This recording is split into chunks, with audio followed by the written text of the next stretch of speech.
Hello, I'm a hacker. I just granted myself the caster role.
Hi there, everyone. Welcome to the Summer LoL 2023 playoff stream. I'm joined here with Abraham Park, and we are getting ready with the games. So, for anybody who missed it, and also to clear up any of the confusion from yesterday, um, we're going to be having a best of 3 for our semifinals. So, Group A ended with a circle of suck, but based on win times, we decided that No Love would be the first seed because their average win time was the fastest, and Boilers would be the second seed. The top seed from Group B was Team Xemacs, and second seed is Kalesvol because of their head-to-head matchup. So that means for the semifinals, we're going to be having Kalesvol versus No Love, and Voidless versus Cmax. The way this format is going to work is it's a best of 3. The higher seed is going to be having side selection. So in the case of the games that we're going to be watching, since we're going to be covering all of Kalesvol versus No Love's games, No Love should have side selection. Yep. And then games 2 and 3, the loser of the prior game gets the side selection. Okay. So, Abe, do you have any predictions from your experience in Group A or any of the other games you were able to catch? Yeah, I unfortunately lost all of my games. Yeah, but But who made I you can tell lose the you, most? yeah, I think so. I played No Love in my last game, and we were already out. So I think I don't know. I think game 3 was pretty tough for us, at least for me. So I definitely did not play the best game 4 against No Love. So, wait, But one are thing I you picked up from saying them, that me on Tranquil Turtle's team might have no, lost the no, time because no, you threw the game? no, I did not throw the game. There was no lead to begin with. They came out swinging from level 1. I thought they had I don't know, they invaded me level 1. They stole my red side, killed me at their red side. They were very coordinated, and I thought they played together as a team very well. They didn't really overreach or extend too far to make plays. Given that they already had a lead, they were just kind of uh, steadily securing the game. The one game that I saw of Voidless, I observed a similar thing. I think there was a game where they were up over 10k, and still just playing pretty slow. I thought they could have just gone for an end, but they were pretty methodical in how they were approaching the end game. And I think they were just maybe a bit cautious of making a mistake and throwing the game. I think Um, that's fair. So you played them. Oh, you played them in round 2. So I can say on my side of the story. So I was on Tranquil Turtle's team again, and we oh, actually beat Voiles' team, but lost to No Love's team. But I think oh, the okay. win we had against Voiles' team was partially a throw on their end, and that was in the first round. So I could see them playing a lot more methodically after that to avoid making that type of repeat again. Uh, I think No Love's team, from the bits that I've seen and from what I played against them, do seem really, really reliant on No Love to make a big impact. yeah, I agree with that. I think, yeah, there's a lot of focus put into their jungler, dictating the game, Yeah, so the game and that they it's lost, No Love was kind of shut down. Chicken Bagels was actually able to just perform pretty solidly that game, and their team really struggled as a result. oh. Yeah, I feel like this matchup. I don't know too much about Kalesvol's team. Um, yeah, I feel like I've only ever seen King of Conquest play. So I don't know too much on that side of the matchup, but I do think on No Love side, it's just gonna be very heavily dependent on how the early jungle goes, or at least just how the jungle goes in general. I think was it Voidless that played No Love yesterday, where Voidless won. I think, in the Voidless No Love matchup, that was the one I was talking about, where Voidless's team had a massive lead. I think both mid and top were doubling CS of the opponent. Um, One thing I did notice from that game is No Love was playing Graves, and he was basically the only chance that they had to get back into the game. And he was swiping up a lot of kills and made the game last a lot longer than it should have, I think. So I think they're just like a ton of focus put into the jungle, and like they kind of need the jungle to outshine to kind of like win generally with their game plan. Mhm. Yeah, so the jungler on Kalesvol's team, I believe, is King of Conquest. They're just something to point out though. They will be playing with a sub for at least the semifinals. I love to Futbuck is unavailable at this time. We arranged a sub, but there may be some issues. Information pending. But yeah, I mean, in terms of Kalesvol's team, Yabo used to be like a very consistent Diamond ADC support player. He's playing ADC for this tourney. And he hasn't played League in a while, but he's very like picked up the game pretty quickly again. He has been playing a lot of Ashe, so I'm curious to see if they're going to be pinching that with a ban at all. Kalesvol is he plays quite a few AD mids, and he is, I believe, the mid laner for the team.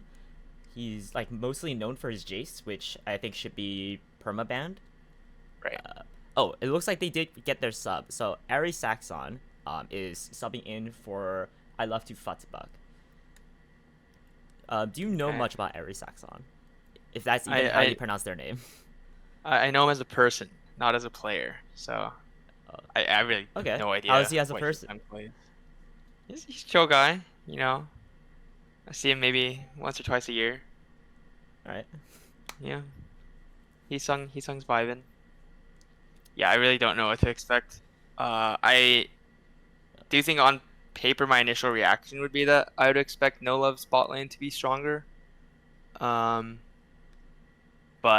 that's like a kind of low confidence assumption. I think with Ari Saxon as support, their bot lane is a lot more volatile. I think Yabo, I am of the opinion that Yabo is mechanically stronger ADC player than Dr. Omega LoL. Okay. But I do think Police Defender, the support, is probably a stronger player than Heesung. Okay. And well, bot lane is more decided by support unless ADC just dodges everything. So yeah, I noticed yesterday they kept throwing Dr. Megalol on mages bot lane, like Swain and Seraphine. So I guess we'll see if he actually plays like a proper ADC today, or maybe they lost faith in the Yone Tarek. That was a strat they were running in some sprints. Oh. Yeah, and then in terms of the other side of the map, Lightning Fist is really solid. I think he's primarily a Tryndamere one trick, but he can play a lot of other top laners. And Warclaw and Lightning Fist have played against each other quite a bit. I don't know really how that record shakes out in the long term though. I think it could go either way. And in the jungle, like King of Conquest used to be like a pretty solid Plat to Diamond jungler, but he also just hasn't played the game very much recently, and I think jungle, perhaps most out of all the other roles, kind of punishes you if you are not up to date on your on game every knowledge. patch. Yeah. So I mean, you're the jungler player here, so you can speak more about this. Yeah, well, the jungle play is a very recent development, maybe the past 3 weeks. Before that, this season I was only playing mid lane. Maybe that contributed to my downfall yesterday, but yeah, I think, I don't know, jungle just changes every year, and there's a lot of stuff to keep up with. Like, I really only learned what the jungle items do like last month. Huh? Like, I didn't know that you can gain movement speed when you walk in the bushes after you, like, I didn't know the whole thing about the pets and all that, other than they do damage after you attack. I see. Yeah, so you're I paid captain. very little attention to the jungle. Yeah, I mean, I told you I played mid lane this season, so it was quite a different experience. I don't know. I never bothered to learn all the details of the jungle, other than their smite damages changed a lot this season. Okay. All right. So it looks like the spectate is ready for the draft. Again, we're gonna be using separate website to handle the draft. Looks like they are getting ready. So No Love chose blue side with his side selection. So Awesome. Yeah. What bans are you expecting here? I think No there's Love. I think you one ban from each Jace. side. Yeah. I think that's the one that's like almost certainly going to come out. They ban Jace. Kalesvol bans Kindred. Kindred. Oh, okay. No Love has basically not been able to play Kindred at all. Yeah. If you're playing a comp, or if you're playing with a team where your main aim to win is that your jungler gets like really far ahead, I think Kindred takes over a game like no other jungler can. Yeah, makes sense. Against them, I banned Hecarim and Kindred, and then after that, I was not. So for Hecarim, I could see you leaving it up. I'm of the opinion that if Hecarim Hecarim can get really punished by some early game junglers, and also if he doesn't start snowballing, the champion can feel a bit useless. But yeah. if your lanes are prone to falling to ganks, I could definitely see you banning it, because if he starts snowballing, Hecarim can just be unplayable against. Mm-hmm. You see a world where Kalesvol targets Dr. Omegawall with some bans, like either Seraphine or Swain. So Seraphine can be a valuable ban because it also bans their mid laner player who is right. JTB played it. Yeah. Yeah, they also play Seraphine. I could see them not banning Seraphine just if they don't feel like it's worth it. Like if you can just pick like another scaling matchup into it in the mid lane, or even pick something that like punishes it. Like I don't know, if he were to somehow magically get Jace, I don't think Seraphine would be able to play the game. Yeah, I think they're potentially more high value bans. Maybe you could ban their support a bit, because I feel like their support has been making a lot of plays. Mm-hmm. And Nautilus, I swear, is a broken champion, unplayable against. Literally no counterplay. Does No Love throw any bans at King of Conquest? What does King of Conquest even play nowadays? I have no clue. We can check the match history. Sure. Let's see. So King of Conquest played Nocturne.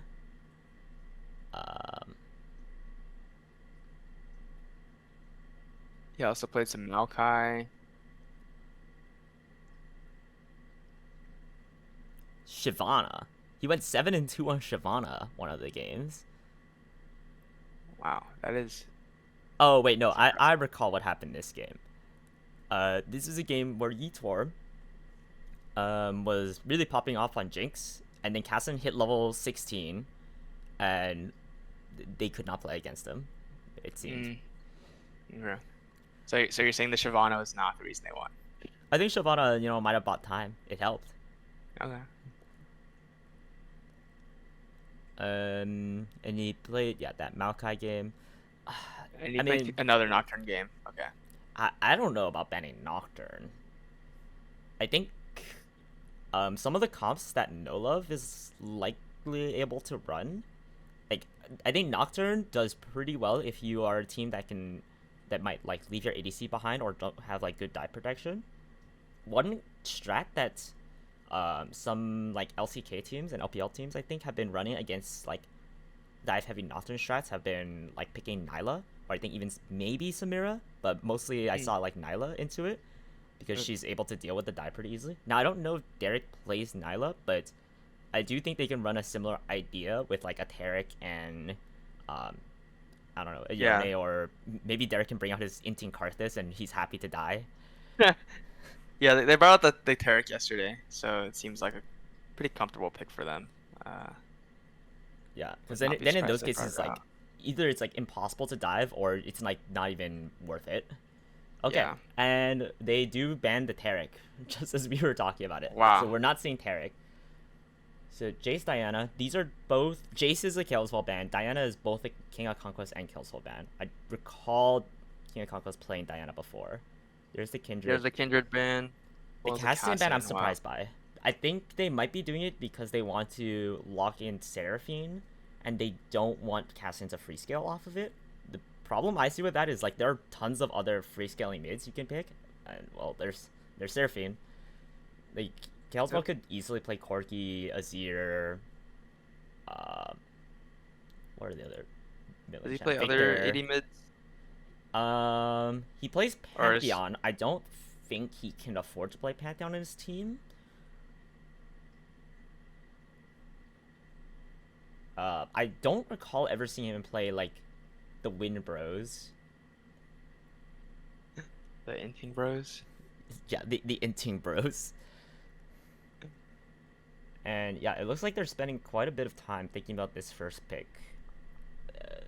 But I think draft so far, besides maybe the Castan ban, makes Yeah, a lot of not sense too to me. surprising. Yeah, everything is kind of falling into place as we expected. One of the I guess the issues, question now is like, the Seraphine go mid or bot? I yeah, guess they can still flex it around. So I don't know what JTB played yesterday, other than yeah. If you pick like a punishable scaling mid, they could just push the Seraphine bot and pick something to punish in mid lane. yeah. So maybe they just pick support here. Support or ADC? I mean, ADC is like an unpunishable pick generally. Ooh, they're going down to the wire. They go for Xerath. That is Wow. that could be support. Heesung has played some Xerath support before. He played it in a Okay. random practice game joined him with. We'll see if people remember that Dareth now has 4, 5, and 6 shots. Dude, it's actually so busted. There's so many bombs. Although I think I'm still You skeptical experienced of Dareth on Xerath. my team yesterday. Yeah, but then he Yeah. got like CC'd once and then died. Well, I think the rest of the map was the rest of the game was falling apart by the time that happened. But yeah, Maybe. certainly a situational pick. I just looked through match histories from yesterday, and it looks like JTB played Seraphine 3 games out of the 4, and then the 4th game was a Zillion, which I was not a fan of their draft of Zillion in that situation.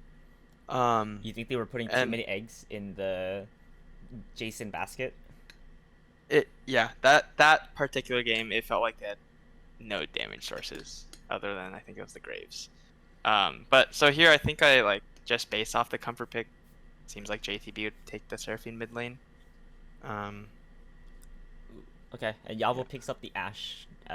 Is this what the fourth, fifth game of Ashe he's playing? Alright, so Seraphine Okay. Nautilus. Nautilus has been a super high contest pick. Oh, and Warcall gets a Shen. Alright, so Seraphine Yeah, and they didn't send a two Shen. bulky front lines. Okay. I mean, yeah, we'll see what Warcall is able to do in the top lane. That's like his one trick, right? Yeah, and I'm sure it will help against like Xerath Bombas. Yeah. Although if it's Xerath support, I feel like if you don't really like accelerate, you can end up doing You don't really do zero too damage much. to Nautilus Yeah. and Shen. And if Seraphine presses W once, it literally heals them. Right, so last pick here from red side on Kalesvol. You They're could gonna just take pick their- top. This. I think they can pick top here because you still don't know if Seraphine's mid or bot, and you can guarantee counter pick top. Yeah. Oh, and he goes for the Syndra though. That's a and I think Syndra can lane against everything. Yep.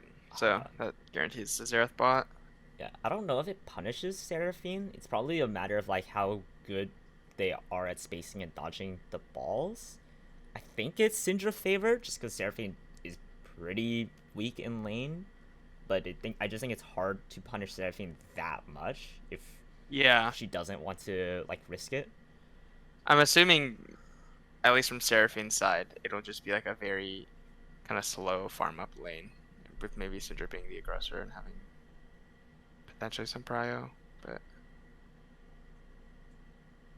it seems to me like Syndra in this matchup, also given the players that are piloting these champs, would be the aggressor looking to make more early plays. But we see the Olaf and Swain ban. I think I like those a lot. No Love played Olaf against me yesterday. Kind of popped off. And they banned the Nocturne, which I actually think is pretty smart here. Nocturne R blocks like Shen ulti. So Yeah. you can always use to like prep a gank.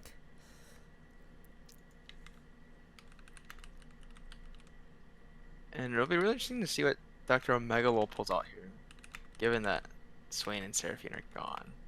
Does he pull out another mage instead of a proper ADC?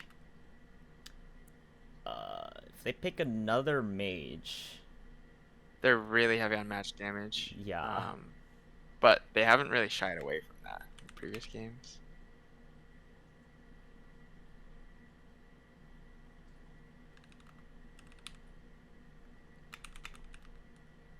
Kalesvol's team, I assume they're going to be picking top here, given that Shen has already been picked. And we see Tom Kench. Tom Kench top against Shen.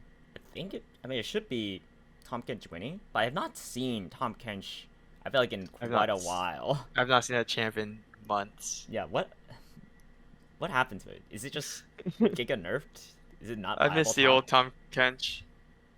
Whoa, Okay. Kha'Zix. Okay. I mean, in a vacuum, I think Kha'Zix is super good against Ashe, Syndra, The Zera. Ashe Syndra, yeah. They're gonna be really reliant on Tom Kench to stick around.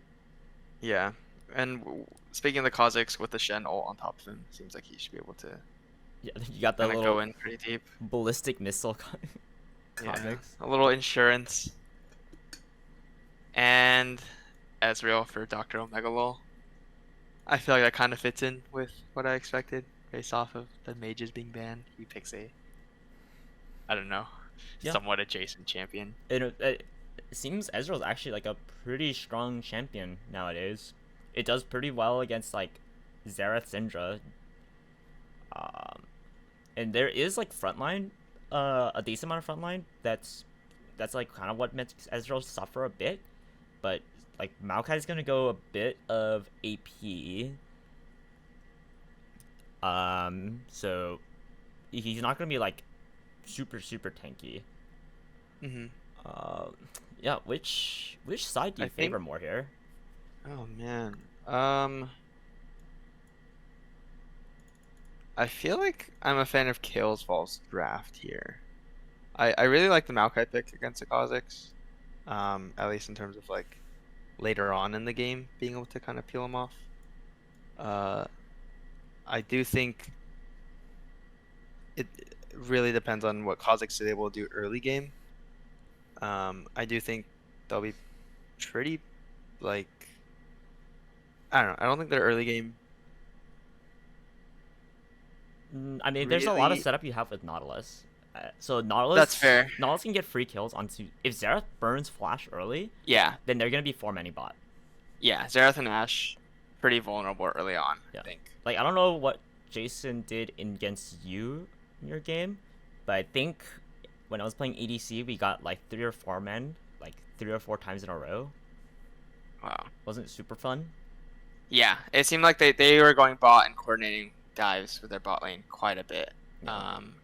So yeah, they're definitely able to do that, and Ashe and Xerath have no mobility, so. Mm-hmm. Yeah, and then post level 6, you even have like the Shen ulti to like just ensure those things happening. Yeah. Like I think it's up to No Love's team to get a lead up through mid game or so. I think if it's like even at that point, I feel like Kalesvol's team I like more. I think they have like decent protection for Ashe and Xerath with the I don't know, there's Syndra, there's Maokai, there's Tom Kench. Yeah, I think Syndra could be really strong once she gets her shards or whatever on earth they're called. Like all of her upgrades, like the amount she'll be able to basically one shot Kha'Zix or Ezreal. She's able to get like a stun on them. But yeah, I think a lot of this game's damage is kind of reliant on Ezreal's poke. He's gonna need to hit a lot of Qs and make sure to not get hit by Syndra or Xerath. Yeah. We'll have to see a lot more skill expression from him today than when he was playing Swain. Can't just press R and stand What are you saying about you. Swain's skill expression? I'm just saying you can't just press R and stand there. You know, you have to hit your Qs constantly as Ezreal and auto attacks. You know, weave them in and all that. Okay, so it's like they are. Some of them are using the bathroom, and we're also gonna be having a 3 minute delay. Yeah, 3 minute stream delay. Yeah, until the game starts. I think it'll be really interesting to see the level 1 strats here. I think No Love's team has a pretty strong level 1 with Nautilus Oh, Kha'Zix. I think no love are invading. Yeah, I mean, I experienced their invade yesterday. They're As did I. pretty on the same page together. I The guess up to Blaze Kalesvol's. Defender is more than willing to flash in to help secure Okay, that. that's always good to hear He's got the when confidence. players are willing to aggressively flash, Yeah, for the kill. the other thing is like the part of what swung this like tank versus enchanter and mage support meta is that tank supports can always afford to go hex flash. So when you trade flashes against like enchanter or mage support, you'll always have some advantage because you have hex flash Yeah. and they don't have anything. So if they burn Xerath flash any time before like 5 minutes, then Xerath cannot play the game bot lane. Yeah. If Kha'Zix like breathes in their general direction, they have to back up. Yep.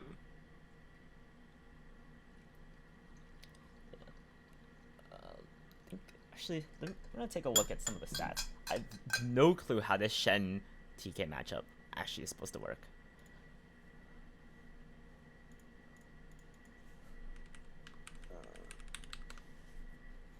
But also, yeah, surely there has to be a reason they picked Tom Kench. This is champion. Wait, it's champions. A lot looks like C+. Positive win rate. This counts for something. Sorry, who has the positive win rate? Tom Kench, but he Lolix puts him as a C+ champion. Okay. Huh. And he's also listed as weak against Shen. Okay. Which is... Yeah, and also I think if you consider the relative skill of these players, I don't know. I think Warkola on Shen anytime. That's like pretty solid pick, given that he's been a Masters player previous years. a Master Shen one trick. Yep. Do you not believe that he's a bit rusty? He might be a bit washed. I played a game with him last week, where he was playing Renekton top, kind of popped off, so I think he still has it in him. Okay. He might have taken a hiatus from the game, but not retired. Yeah. Looks like Hire in the chat believes in red side team comp. I think Tofu over here might have a bias towards Xerath and Maokai being OP. Yeah. Yeah, well actually, yeah, that is actually a thing. If Maokai ultis people, they have so much follow-up. They have a lot of pick potential. Yeah. Ashe, Maokai, Xerath, and Syndra, they all have stuns or snares and can pretty easily follow up. Yeah, this Ezreal pick is actually so important. That's the best ADC at not getting picked. This. As long as he uses his E. I mean, surely. If you don't, why'd you pick the champion? Yeah. Yeah, but they'll have enough damage if they're not behind. Like, if the game is even if they get a stun onto Shen, you can just start blasting onto him. He's not gonna be able to take it for very long. The Shen W is not even like that useful against like the type of damage that they're outputting here. You're not blocking Maokai saplings, Xerath all his abilities, Syndra all of her abilities. Yeah. I guess just the Ashe auto attacks mainly. Yeah. But red side do like when they're focused on moving forward and pushing out with their poke and catch, they do have to be careful to not let their backline gets flanked on by Kha'Zix. Otherwise, the Kha'Zix Shen flank. Everybody. Yeah. Yeah. I think he's also almost certainly going to go with Edge of Night this game, just to at least avoid like Syndra's Scatter the Weak. Yeah. does he go for the funny item, the vision item, Umbral Glaive? the Umbral Glaive? Do Kha'Zix go Umbral Glaive? Or is that I like don't too think ruinous on so. tempo right now? I feel like I only ever see supports get it for the most part, but Do people play Pyke? Which supports even get it? yeah, just Pyke. Okay. Alright, so only Pyke builds. Or Senna. And Senna. Who plays Senna? But who plays Senna nowadays? Yeah, exactly. Wow, thank God that champion is not meta for this tournament. You know, like people farming for 30 minutes and then outranging towers. I'll get back to you on that one. What if it's your teammate that's doing it? Yeah, I'll get back to you on that one.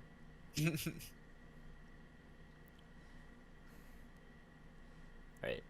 No Love's team is saying that we should talk about their inhuman comp versus Abe's team. Yes, that was. What was their comp against your two?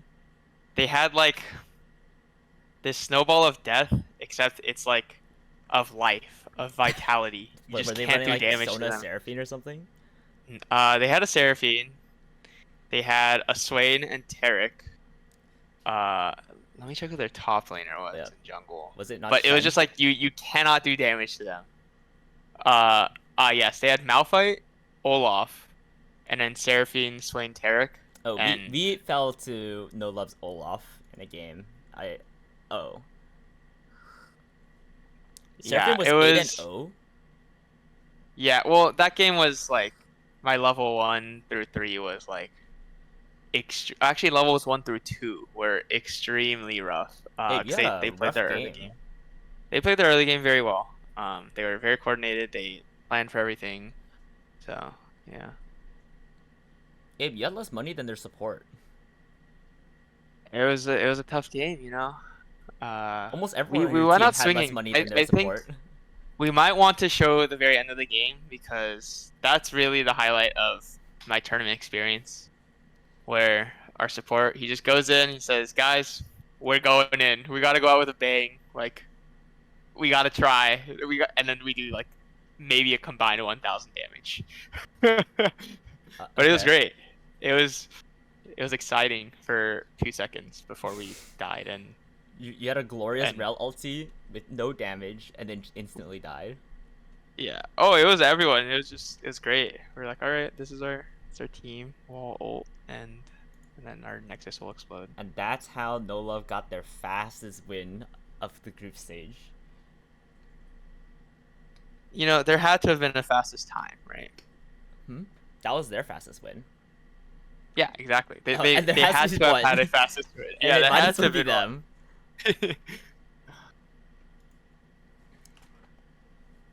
Yeah. Seraphine, not as much value this game. Not quite as deathball-y. Yeah.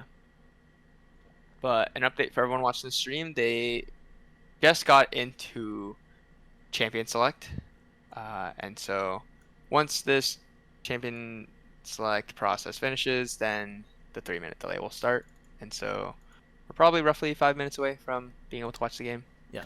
But in the meanwhile, feel free watching the champions roll by. Yeah. Wow, the Xerath and Ashe, like I expected. Great prediction. Wait, what are they gonna pick now? I think Syndra seems like pretty good here, honestly. Like. Oh really? Why do you think Syndra's good? I just feel like it really meshes with Kalesvol's playstyle, you know. Hey, what is Kalesvol's playstyle? I couldn't tell you. but I do know Syndra fits it well. Yes. Maybe he's the type of guy to press Q often. You know, when he plays Jace. Actually, yeah, you do press QE, just like Syndra. Maybe the champions are the same. Yeah, both hammer and cannon form. You press QE. Great. Maybe I'm missing a Q auto attack E or something for the hammer form. I don't actually know the combos, but all I know is that champion is busted. I cannot believe that he was able to get a game on it during group stage. You see Palafaker pop off last week with the Jace, and Ivern comp. I think it was every team that had Jace. The Jace popped off last week. I'm pretty sure that's what happened.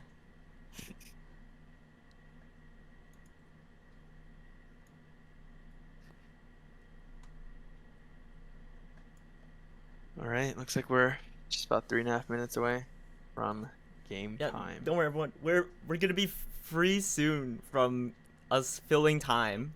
Everyone is done using the bathroom. They're ready. They're ready to start playing the game.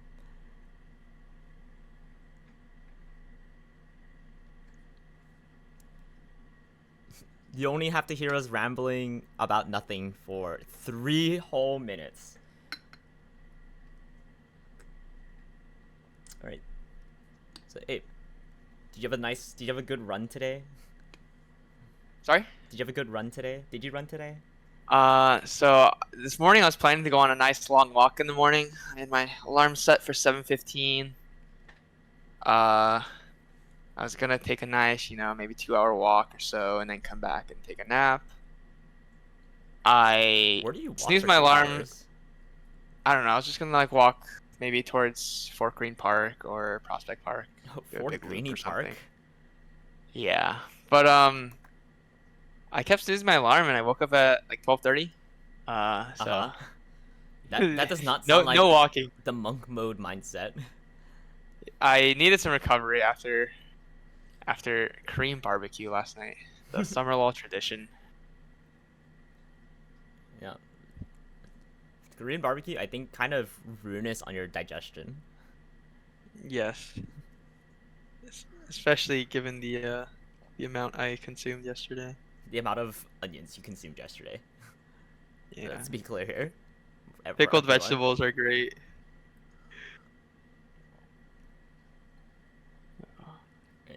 And yet, Abe, since you had a rough tournament, this go around. Here we're watching 2 teams that did make it. Any lessons you think you can take from these 2 teams that you can use to gain further success in your next? Actually, I do think I want to tournament? pay attention a lot to the early game pathing. I think one of my games yesterday, I think I started on the wrong side of the map for like what our overall game plan should have been. And that felt disastrous. I think actually against not your team. Yeah, against your it team. was against our team. I think you said you should have played more to top side. I should have you started should top have side and worked my way bot. Yeah. Yeah, because I think Given you ganked top side a few times, but the reality is like, unless Oregon is actually set really far behind, he's still gonna win that matchup. Yeah. It doesn't really change the game much. I got I think 2 early kills, so I was happy about that. But I think in the meantime, it was by the time I was able to gank bot, it was too late given the experience that the Vayne had gotten. But you live and you learn, Yeah, that is one of the issues when your captain is filling for a role he doesn't play normally in solo queue. Yeah. Although you could play jungle in solo queue, it just seems you refuse to. Listen, past 2-3 years, play jungle. I wanted to prove to myself I can get to diamond playing mid Quinn this year, and I basically did just that. So Wait, basically? What do you mean basically? Towards the end I was playing a bit more Malzahar. Before that it was exclusively Quinn. So I ended up expanding my champion pool just a tiny bit. So it was not exclusively Quinn up to diamond. But we're finally in game. It's exciting. Alright. Yeah, so you were curious to see how they handle their early game pathing, so you're gonna be able to take a look now. Yep. Looks like no love team not going for invade, a standard 5-point on both sides. So no lessons to be gleaned here. Looks like no level 1 shenanigans. I'm honestly kind of surprised. Wow, I'm surprised, yeah. Nautilus Seraphine, that's so much CC. Shen does quite a bit of level 1 damage. Yeah, I'm surprised. What the heck? Right. I mean, it looks like, yeah, red side was expecting some kind of invade. They're playing quite far back, as you should respect the Right. Nautilus. Is this the correct order? Top jungle, mid AD support. Yep, thank you. I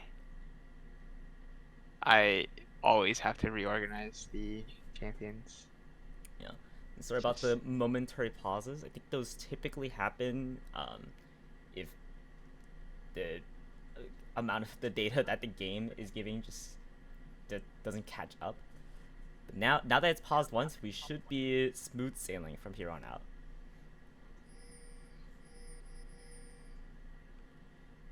Right.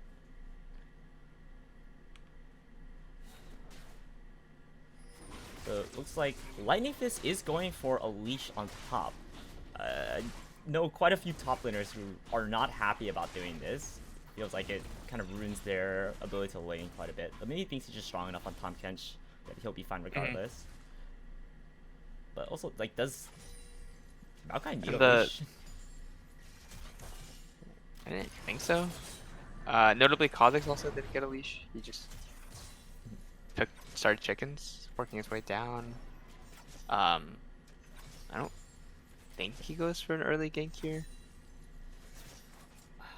I agree, unless something weird happens. But it looks like Reds are just gonna get early level 2, which is kind of to be expected with Ashe Xerath. You're like not really able to get the push out. And it actually looks like he is kind of hugging towards looking for a gank here. Ooh, wait, Police Defender just walks up for no reason. Takes quite a lot of poke for that trade. Yeah, you have to be really careful walking up against Ashe. She's able to just get the slow. And Oh able man! Oh, they're gonna go in. There it is. First blood onto Xerath. Kha'Zix picks up the kill. Both thumbs burnt on Xerath. This is the thing you do not want to see.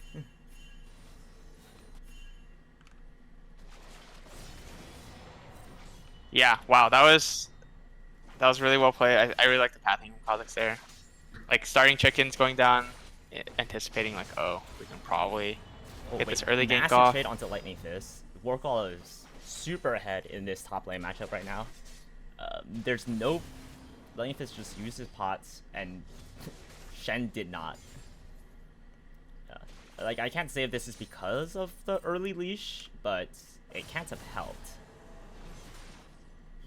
It also probably doesn't help that Warcall has at least 1.5 million mastery points on Shen.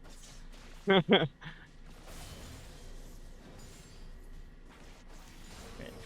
We take a look at the mid lane matchup. Syndra went for first strike, which I think is what she usually takes. Although I can see it being challenging to proc onto Seraphine.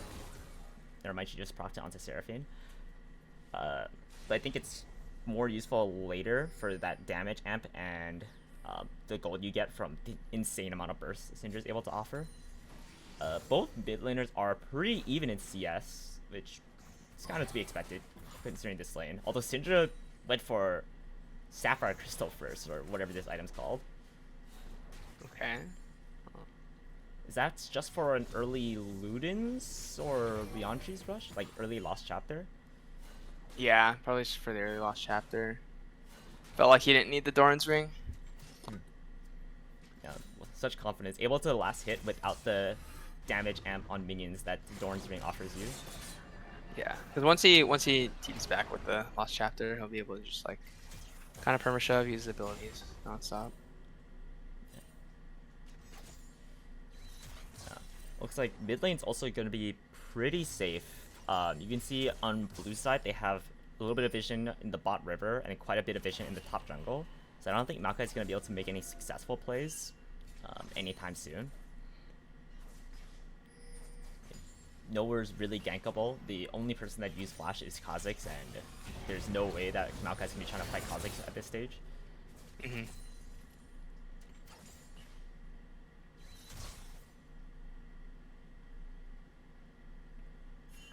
Yabo getting the wave in, doesn't quite crash underneath the tower, and the threat of Nautilus Hook is too great for them to apply any more pressure. Also, because where is Kha'Zix? Oh, the Hawkshot does spot him. That's pretty huge. Now they Yeah. know Back it up. Mr. Xerath here is under the tower. It's like, do I recall or do I just stand here for a minute? What the? Someone explains to me how And this works. Wait, Tompkins had no health, didn't reset, somehow like equalized their health ish. the regen is nutso. Does he have heal baked into his kit? You can use the shield and then you can press the button again to give you like half the amount as a heal, if I recall correctly. Right, or the gray health will just heal you up. Is that how it works? Sure, I'll believe you.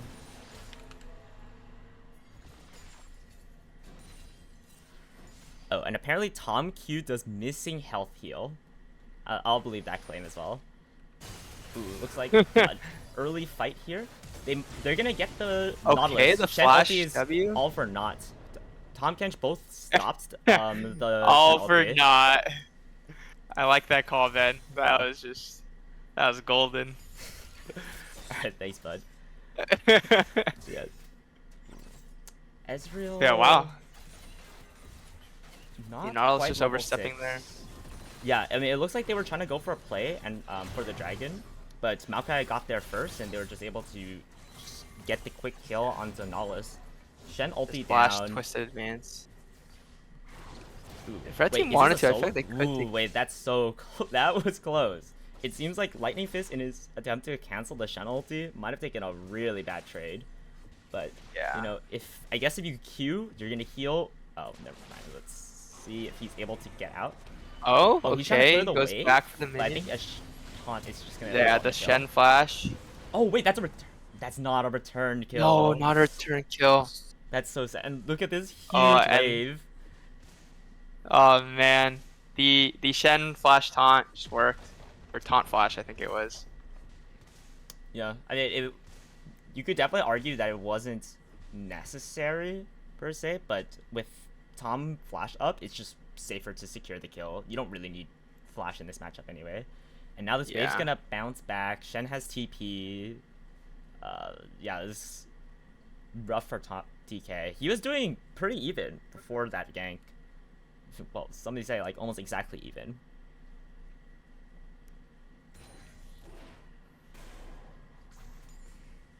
Okay. And wow, the mid lane CS is actually a lot more even than I expected. I guess both mages just kind of press QE and the wave is kind of gone, but Yeah. Well, I don't think Syndra's early poke does anything with Sapphire Crystal. yeah, that's fair. Ooh, wait, And we that's, see a that's a -1. -1 right there. That's why the CS is even. Oh man. It all makes sense now. Okay. Ezreal left on his lonesome here. If they're aware of this, they could at least get the wave crashed. I don't think they can play for any platings though, with the Nautilus roaming back. Nautilus down. is on his way back down. I do think if Blue Side doesn't make a ton of plays in the next like 5 minutes or so, I really like Red Team's chances in this game. Like I think Blue Team needs to accelerate the pace a bit more. Oh, we see a hook here from It's Nautilus. completely fine. And Like Ezreal needs to catch this wave. He was not Yeah. in position to follow up. Seraphine is looking for a gank. Seraphine is walking back to the mid lane. she just wanted some exercise down in the bot lane. Oh, is that what you were saying when you went for your walk? Is this the same thing? Oh, that's what I was planning to do. Yeah, I didn't even wake up for that. So Yeah. Yeah, I think they needed to play around bot side a bit more. You burnt Xerath's flash super early with a really nice gank. yeah, he but could you have. didn't punish Yeah, the they gank. could have just like kept punishing the Xerath. I agree. Yeah, and it's like you got the kill top lane, which helps Kha'Zix a bit, but I don't imagine it changes the top lane matchup all that much. Like just an assist on Shen. Sure, TK like missed the wave, but it's TK. Surely you can't punish the champion that much. Okay, Kha'Zix looking for an invade with Seraphine, but it does seem they're just gonna back off, take a sapling to the face for their troubles. And oh, is this gonna be alright? It's a nice barrier onto Seraphine, base Kalesvol. Kalesvol decides not to use his flash to dodge the Seraphine ulti. Probably And underestimated Kha'Zix's ability to follow up there. yeah, that seems unideal. I think if you flash like the rest of his teammates nearby and they can kind of contest the dragon. Oh man, Kha'Zix just walks in here. They're going for. Ooh, that Oh was wow, a that weird flash flash. just barely dodged the arrow. And Ezreal Snipe comes through, Nautilus flash, auto, even the Shen ult. Everyone's just flashing. No, Ashe is walking back in. That's another kill. This should be. And this is exactly the type of play that blue team needed to make to accelerate the game and get ahead. This is just another kill right here. A perfectly and executed dive. Kill. A perfectly executed heal, to celebrate as well. Yes. Yeah, not the cleanest dive, but Kha'Zix is 5-0 now. He is a bit of a problem. I think. Yeah, that is possibly the worst scenario for red team. That could have happened within that last minute. Yeah, and all just kind of started out from Kalesvol not using the flash. Then they tried to salvage the early invade, but at that point you're just a man down. What? Wow. He just barely dies. Yeah, I think red team is just really disrespecting the Seraphine. I don't know. Those past 2 kills seemed like they shouldn't really happen. Like that just now, Tom Kench was just grading really hard. And then the Syndra not flashing the ult. I don't know. Seems like they're not really showing respect to Seraphine. Yeah, maybe you're right. Maybe they did need to ban Seraphine. Yeah. This is looking I don't know what now. JTB plays other than the Seraphine and Zillion, but like I mentioned, I wasn't a fan of the Zillion yesterday, so. Yeah. I mean, if you could play Seraphine, surely you could play Nico to an okay level. Or any of the other safe mages. Sure. Maybe even Soraka mid. But yeah, like now, it was pretty even before. Now blue side are about 3k up. They just got Rift Herald, which is gonna give you another, I don't know, 500 gold injection or something. Depending on how well they use it. Ezreal is strong enough, he has Triforce and Tear, so he's able to just hold this lane by himself as long as he doesn't get caught by Ashe Arrow, which again should be near impossible. Alright, so they're popping the Rift Herald mid, not really using it to like secure a tower or anything, just using it for pressure. Seraphine ulti onto Syndra, that's nearly a solo kill. Looks like Syndra uses the QE to prevent Kha'Zix from following up on the chain CC, which is pretty good by her. Still holding the flash. In this case, not punished for it. But yeah, you can see No Love is able to just roam around in this bot side jungle without a care in the world. Xerath, no flash, has heal, doesn't actually get the kill on Kha'Zix. Ashe needs to be super careful of Nautilus here. Oh, nice dodge, but I think nice. And the TP from Syndra coming in, can they turn anything around? Oh, no. I think they might have gotten Xerath killed there. Oh no. That is so sad. Syndra gets ulted, runs behind Xerath, and then the knockup secures a Seraphine Q onto him. A bit of a tragedy. But I mean, considering they were super close to losing both bot laners, I guess it's an improvement. Yeah. Yeah, Syndra TP'd down bot, but I don't think she really missed much. It was a cannon minion that was just getting shoved in, so she just missed the one melee. Okay. Yeah, I think blue team is really playing to kind of their game plan that we talked about earlier, where they're just like 4-manning bot lane, diving it over and over. Seems to be working very well. Xerath with 3 deaths. They got the Ashe earlier. It's just... How did Shenton not hit? Yeah, somehow red team needs to stop this bleeding for the next couple of minutes. Yeah, they need to buy I do think we haven't really seen the Maokai kind of helping out like the bot lane over here. Well, while I mean, Tom Kench here we see gets the ult. I don't think there's no way has a chance to kill him. But it's just good health trade. Shen doesn't really have the sustain once he gets worked out. Although they do have to be careful of Kha'Zix just following in if Lightning Fist goes for an all-in. Mm-hmm.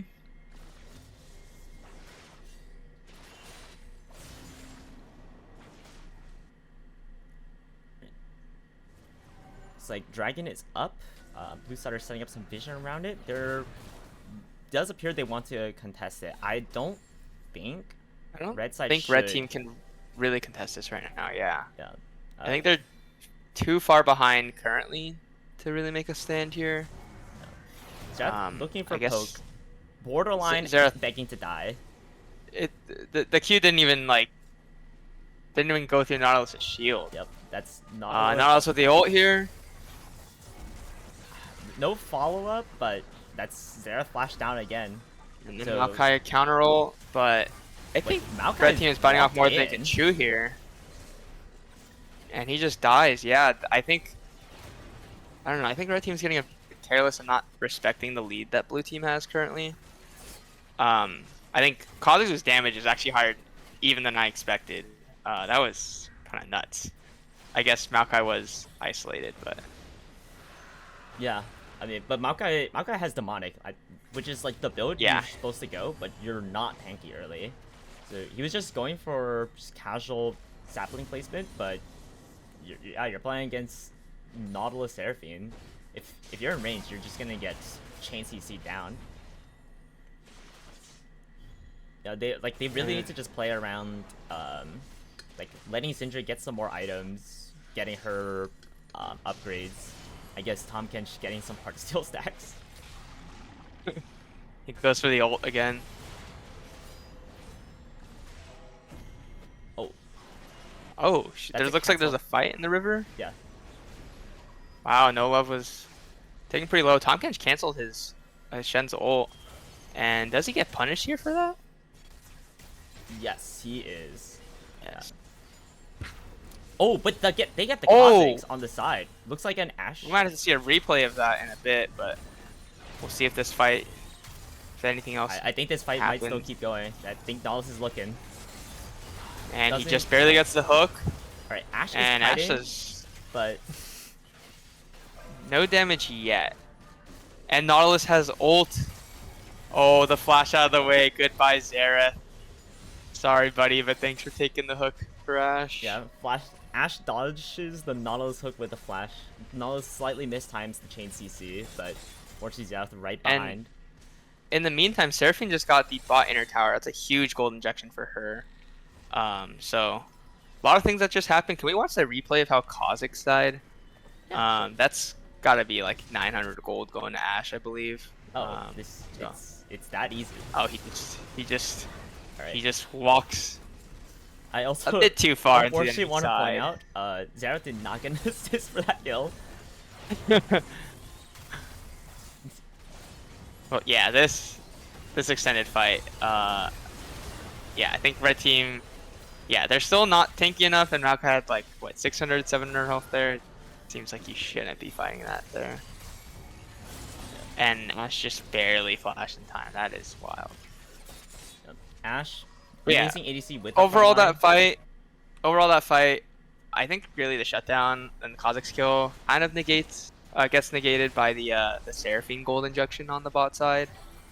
And then Blue team obviously also got more kills. So I think like overall gold wise, like Blue team kind of won that trade. If you just like think about the team as a whole. Oh, big stun by Syndra.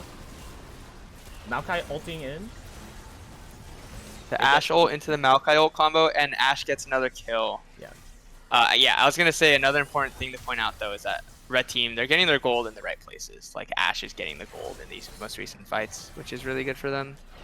Yeah, I'm sure Syndra would want something, but yeah, considering With how... that said, yeah, keep going.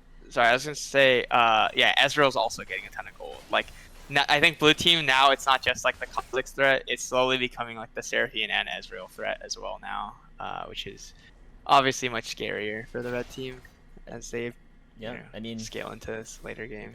Ezreal is like 1,000 gold up on Ashe here. Seraphine. And we 700. don't talk about the jungle.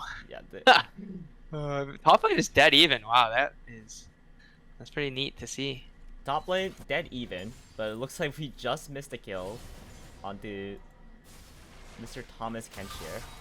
I think it's just a simple Shen taunt into Kha'Zix's one-shots him.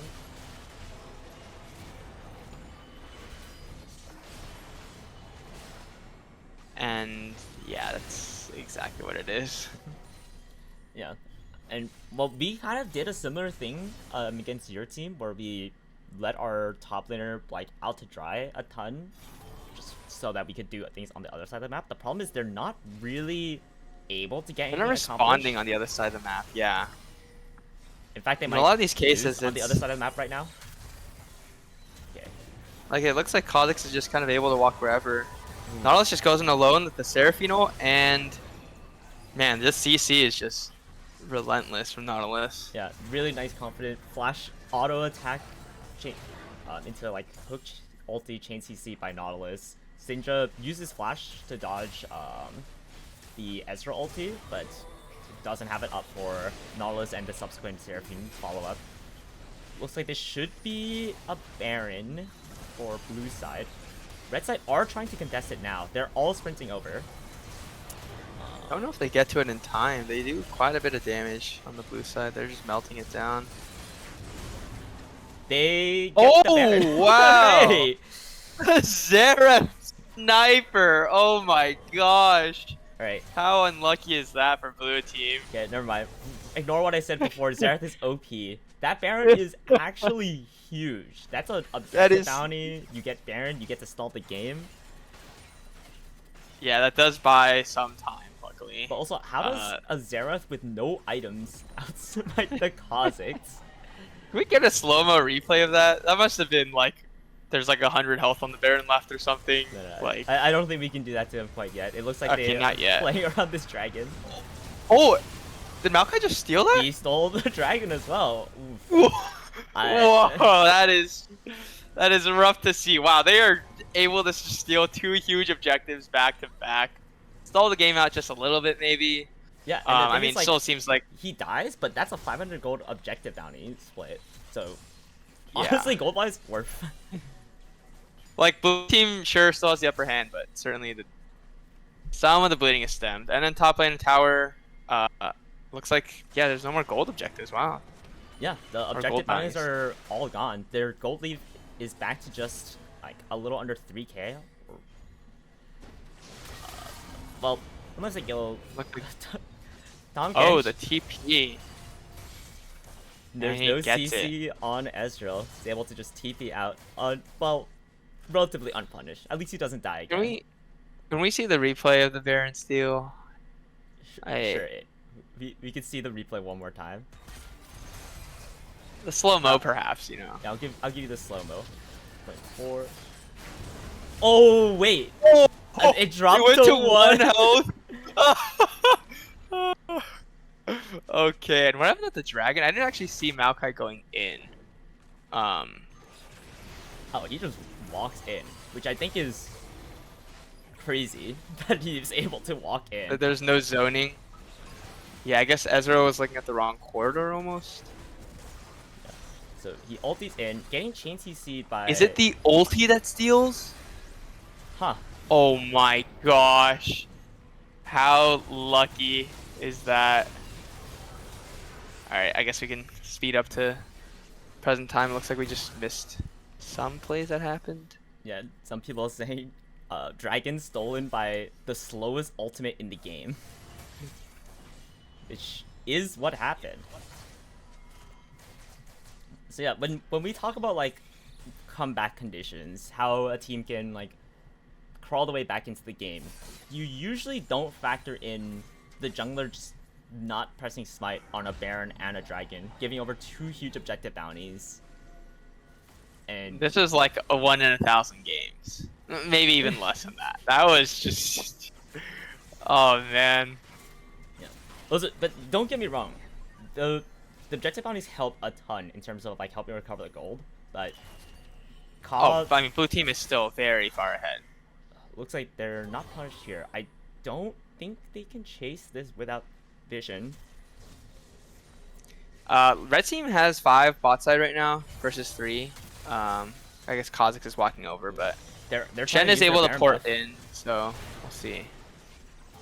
They do get this outer tower, it looks like. Oh, they get a hit onto Ezreal. That's not quite a kill. The Seraphine ult just rips through the whole team with the Nautilus ult, 3-man knockup.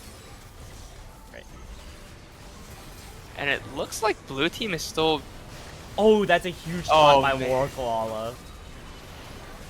And the red team bit off just a bit more than they could chew. Oh man, that is a brutal 3-for-0. Yeah, that was looking okay. Syndra was doing a lot to keep the Kha'Zix off of them, but once Shen ported in, he's able to get that taunt flash onto 2 people. Yeah, I think blue team just had a really big Seraphine ult that really kind of stalled red side for a bit there, as well as like the big Nautilus knockup, Shen taunt. Like they just had so much AoE CC there that just hit like everyone on the team. Yeah, and it's kind of one of the dangers, the mental dangers of playing a comp with an Ashe, Syndra, Xerath. You can feel like if you just space and kite everything perfectly, you can win any fight.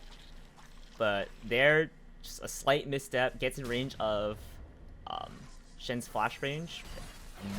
Yeah, I think red team is probably tempted by the fact that they have a lot of pick potential with the Ashe, Sarah, Syndra. On the other side, I think the Seraphine Nautilus are very good at like the counter engage and just like peel. And I think red team just doesn't have the damage quite yet to be able to go for those picks. That was close. Good reaction by No Love, not shopping around while recalling.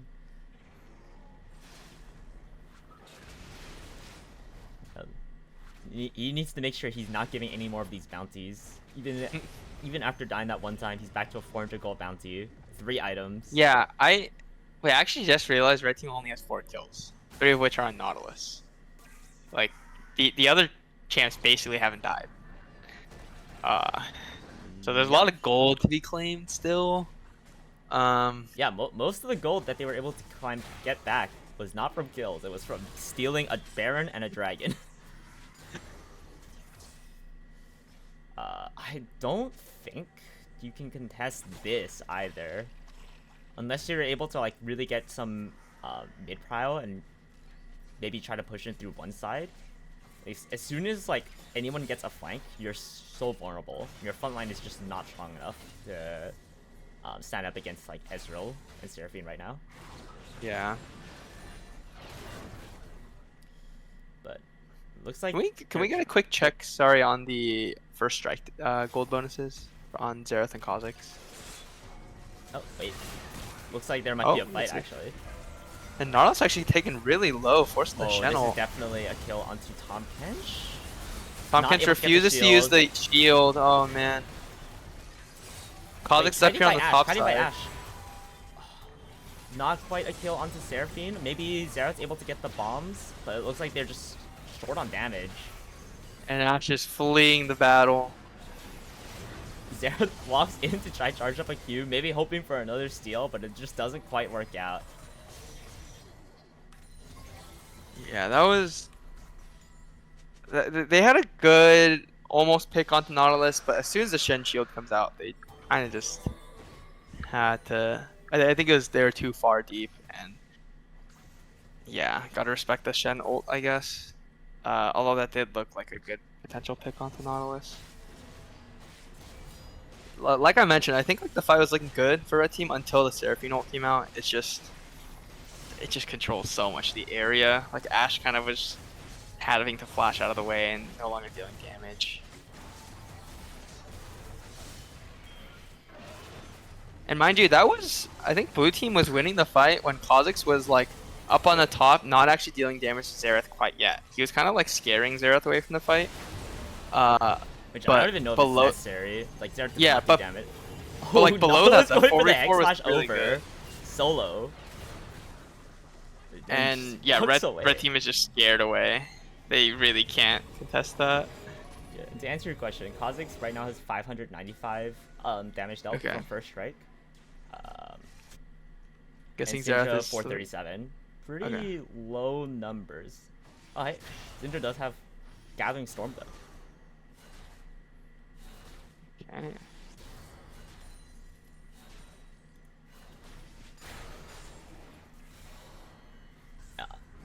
Unfortunately, those 2 steals do not seem to be enough to make a comeback this game. Miracles they may be. Oh, and the Xerath is just up too far. Close to Nautilus, he's not afraid to use the flash Q. Well, But they do get away, surprisingly. you say that. Another Nautilus Nautilus has hooks hook. for days. Seraphine not quite able to follow with the CC, so TK is able to just walk away. But now you're trying to hold against Baron. I think this inhibitor is gone for sure. Potentially even the top inhib.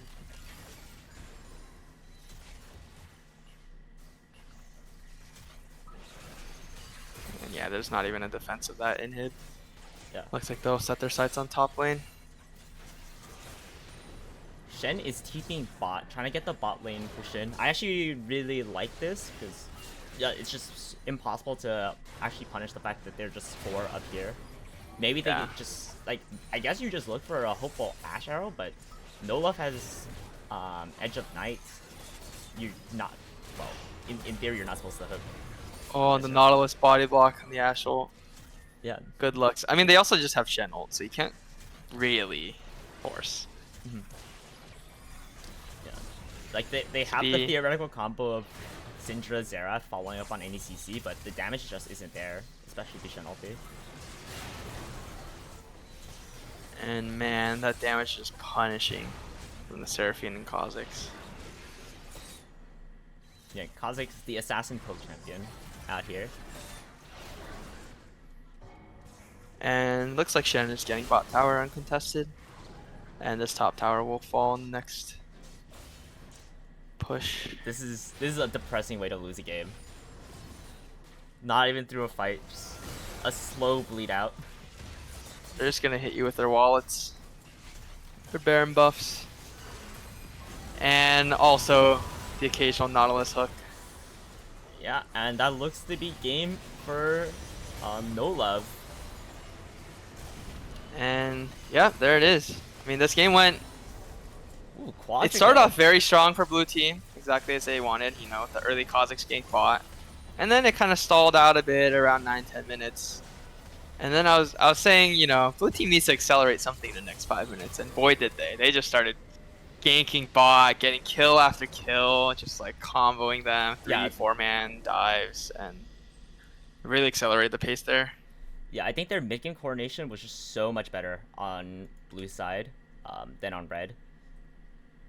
Yeah, that I think paired with, I think there were just a couple of key moments where red team just was really disrespectful of like Seraphine and just like Kha'Zix, how much power they had. And yeah, that is game 1 on this side of the bracket. Yeah, so how do you think Kalesvol are gonna adapt their draft here? Like, they didn't think Seraphine was a problem. Seraphine was a bit of an issue this game. They didn't think Nautilus or any of the support bands were like really necessary besides Taric. Nautilus was definitely a bit of a problem, especially if they're running Xerath or any of those types of champions. Yeah, I think this Nautilus was a really big problem for red side. I don't know, it just seemed like they didn't really respect the pick potential of it repeatedly. The other stuff with like Seraphine, that I think it was just like, I think it was just more like mechanical misplays and not like a general like team draft difference. I think they were just like misplays during the execution of the game that I don't think they need to ban for. But I do think maybe considering the Nautilus ban, I think it would help them a lot, given that it like really changes how much pick potential and just like repeated CC that the blue team would have. Yeah, the risk is like if you start banning like Seraphine and Nautilus, then you are unlocking a lot more of like Noah's champions. But I mean, he was really fed this game anyway, so yeah, maybe you just ban the Kindred and leave everything else up. I guess that's an option.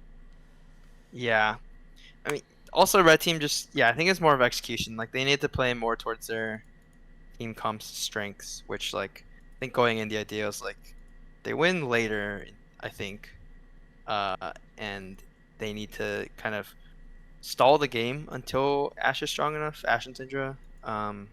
but they never really got to that point just because they fell apart so early.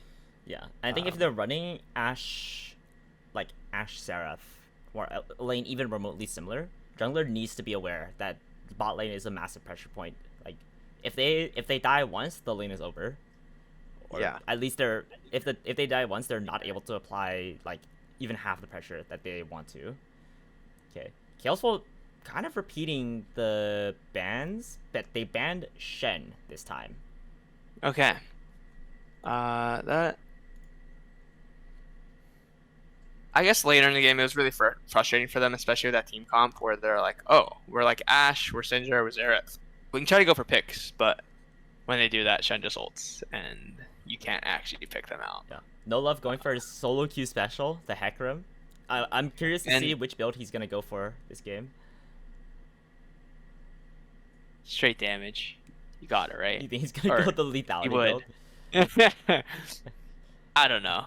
I wouldn't be surprised if he did. That's what he did when I scrimmed against him the other week. Oh. But that was also a scrim. That one I ended up winning. Oh. Great. So maybe but he was very fed. He's very fed as Hecarim, so maybe it felt good.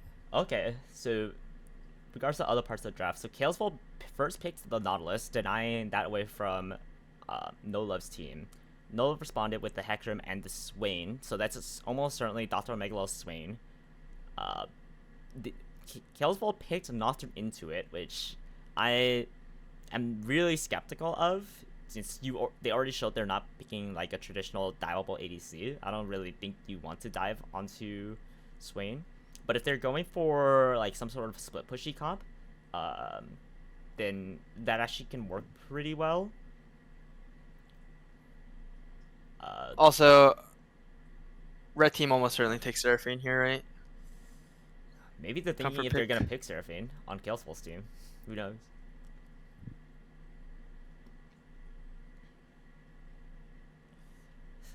They're certainly deliberating something. Many decisions.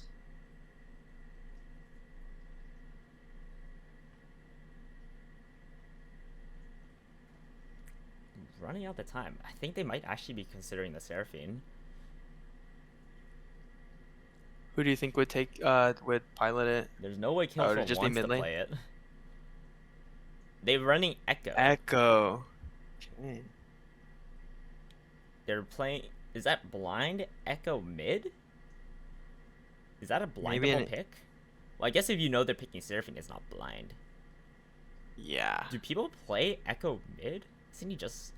I feel like he's mostly. I saw it the other day and I got clapped by it. Oh, but okay. So I don't know OP. if that's generalizable. Yeah, no, it's OP. That's why I lost. Right. No love going for the Ezreal ban. Yeah, Yabo does play quite a bit of Ezreal, and now the Ashe ban. We're finally going to see Yabo pick a different champion. A new champion.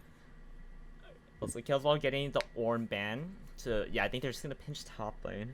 Maybe Renekton here. I think that's probably the smartest ban.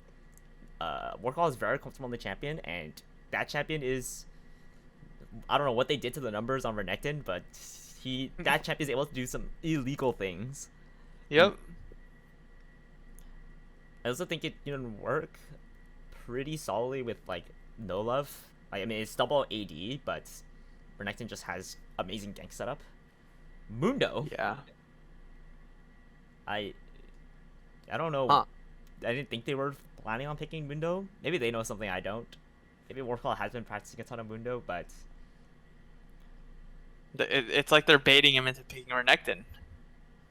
Yeah, maybe they want him to pick Renekton. What if it's the rare pick Renekton, we'll pick Quinn counter? Maokai. Oh, he doesn't even fight. Maokai support. Huh. Okay. So like just a ton of CC catch on the bot lane. Yeah. Especially without Ezreal. Kalesvol going for a classic death ball. Just they're all grouping together. You mean no love? Or no love, sorry, yeah. On the red side. Yeah, I was gonna say Kalesvol's team looked very scattered. Very, very disparate. Whatever the opposite of wanting to ball up is. They're waiting on the B4 pick. They go for the Mordekaiser and So Kalesvol's pulling out.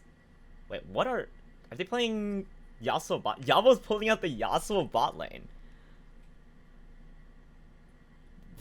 So they're running Yasuo Nautilus bot, Mordekaiser top, Echo mid, Nocturne jungle. So this is a one hell of a solo queue.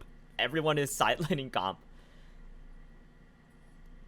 Literally, Mord, Echo, and Yasuo basically want like solo lanes. Yeah, I don't know if Yabo has a history of really disliking playing against Swain. And yeah, I think the Renekton pick here is super good as well.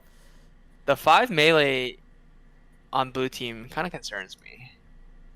Against Swain, Seraphine, Maokai. Swain, Seraphine, Maokai, yeah. Like, how do they move? Yeah, so I don't think they're trying to play around any team fights at all. I think they're just trying to play fully around side lanes and picks. So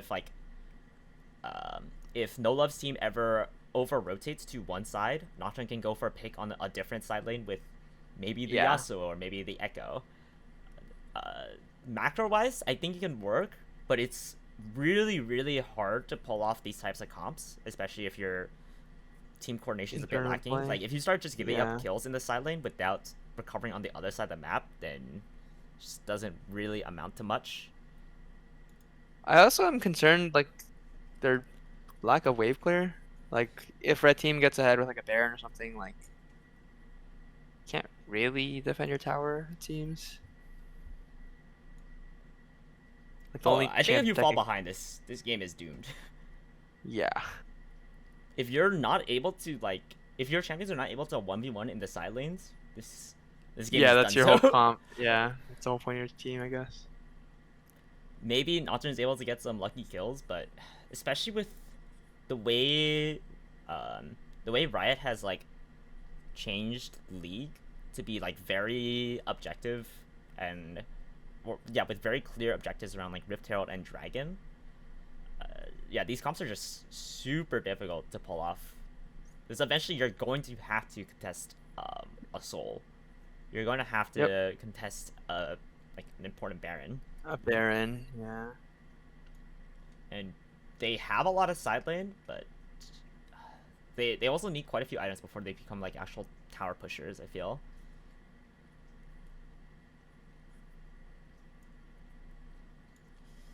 So yeah, I mean, I think you and I are both on No Love's side for this comp. Am I correct in that assessment? Yeah, I think so. I guess I do see a world where like Yasuo and Echo get really far ahead or something.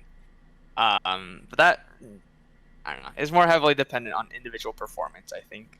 Yeah, I think the Swain pick is really good here against this type of play, which is weird because Swain was picked R2, and then they blue select full committed.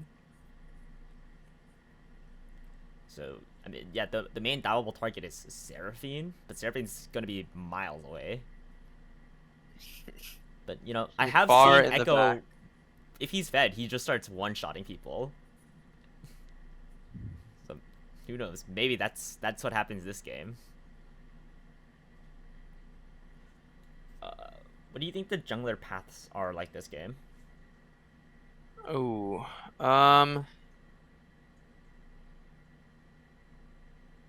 I feel like you want to get as Nocturne. I feel like you want to get an early gank bot. I want to say. Like I could see a world where the Nautilus Yasuo is able, and plus the Nocturne is able to get a kill onto the Swain or Maokai. They don't really have mobility down there. Nautilus has a ton of CC as we saw last game. Yeah, I think maybe if I'm Nocturne, I try to path bot early on. On the No Love side of things, I don't know. Maybe he wants to defend against that.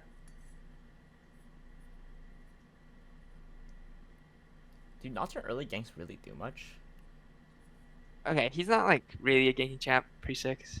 Can't really do much. But I think paired with the Nautilus, it could work. If you land your hook, auto attack E, like that's surely close enough for Nocturne to get into like Q flash E range. Mhm. So once you tether your E and fear someone. Yeah, I think that's the other kind of tricky thing, because they're playing with a sub on the Nautilus. I think a lot of this early game is reliant on Nautilus making plays, making stuff happen, and a lot of the way you do that on Nautilus are like flashing in, having confidence that your team will follow up with your plays. And that's Yeah. just really difficult to do with a last minute sub, which is unfortunate that happened, but here we are. Yeah.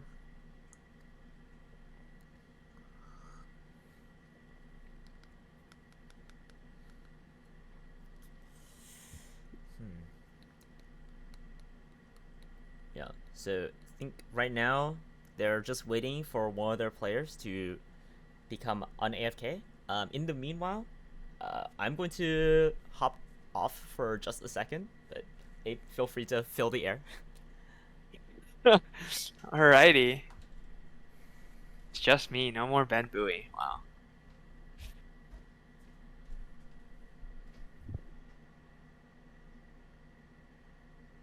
But yeah, anyone in the chat have predictions for how this game's gonna shake out?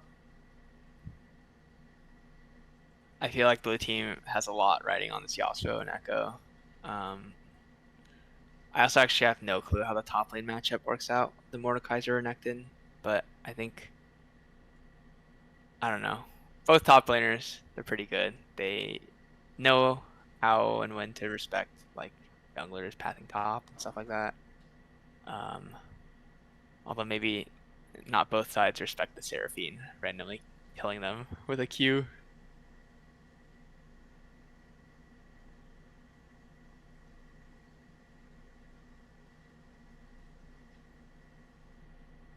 In other news, on the other side of the bracket, the Xemacs versus Voidless. I believe Team Xemacs won game 1, and so now they're in their game 2. And so I don't know. If they win this match, then Voidless will be eliminated.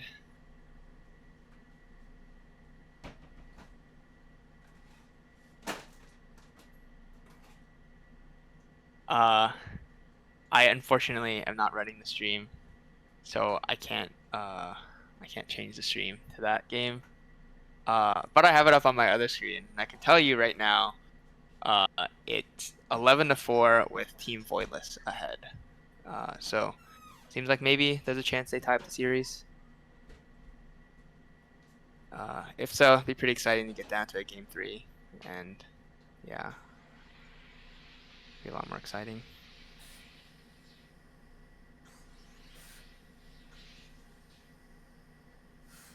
Make that 12-4 actually. Another solo kill happened.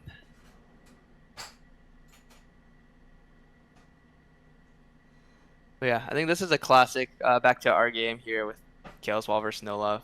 This looks like a classic No Love team comp, just like a death ball of champions that all want to stick together and team fight and like group up, walk around the map together, control a whole area, and make it really, really difficult to engage on them. I don't know. Last game we saw the Seraphine and Nautilus were able to kind of control the area really well and help disengage. In this case, it's a similar thing with Seraphine, Maokai, and then also Swain now. And it's just like, that's going to be so rough to walk into.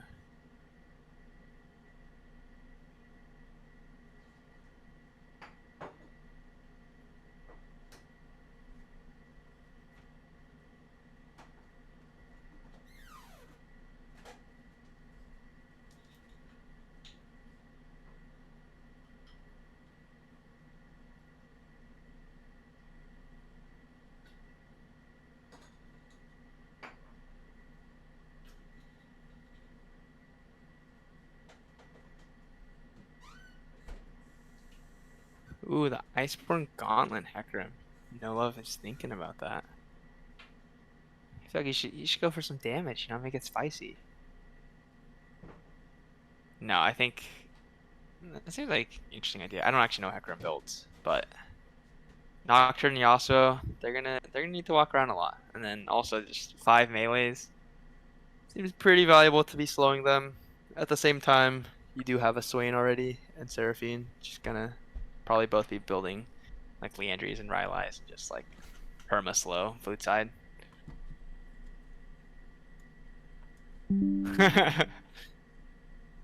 You're telling me you're going into the game with a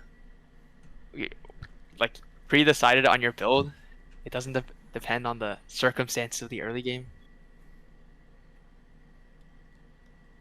Oh, are you joining the build guessing game that's going on here? Yeah. So Nolo says he can tell the build, but then it's not a guessing game anymore. True. And he also said I already know what I'm building. When I see my comp. Or enemy comp. Enemy comp. Enim comp. What do you go when you're playing against a bunch of people playing solo? Maybe not Dustblade, since they're not playing around team fights. Yeah.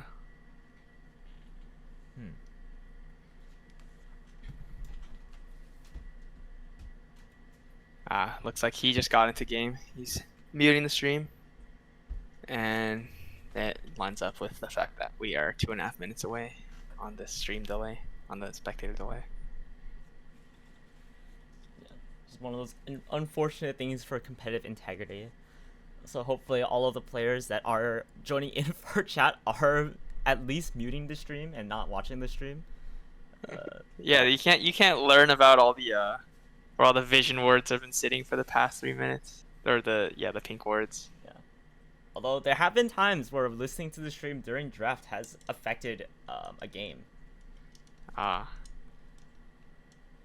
you recall, there was one incident. It was actually you and me, Abe. We were talking about how Eric Johnson should swap Lucian mid because that was a quite valuable swap. Yes. I remember that game. But we thought he was a genius for having that swap, and then after the fact, he told us he had no idea that he should be swapping until he heard us say it, and was like, "Wait, that's a good idea." Yeah, it's funny how Tofu's reacting in chat. It's almost like he was on the receiving end of that. Mm-hmm.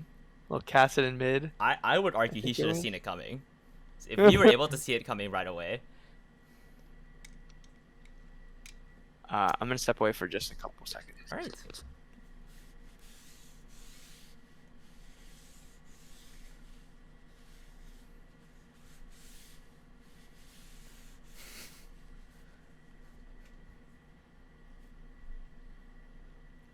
Yep. Just a little less than a minute, and we'll be into this next game. Should be a pretty exciting one to watch, at least. Either blue side makes everyone becomes their own main character, or this is all going into flames.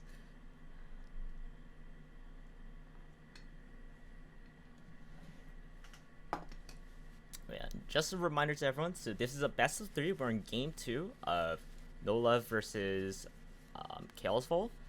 If this game ends with a No Love win, then No Love will be proceeding to the finals, and our stream will either go to Xemacs and Voilis' team's game if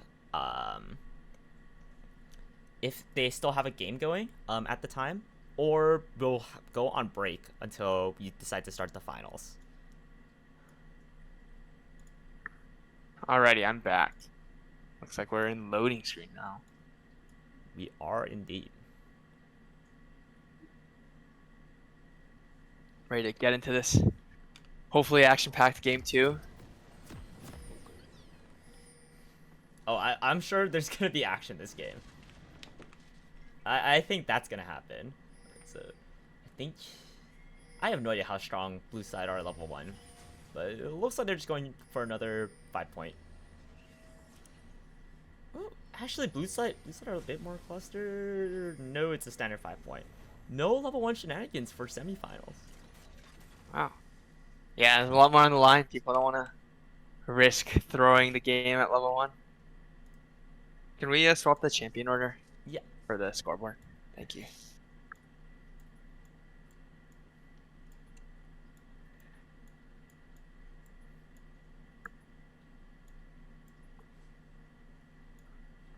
Awesome, yeah.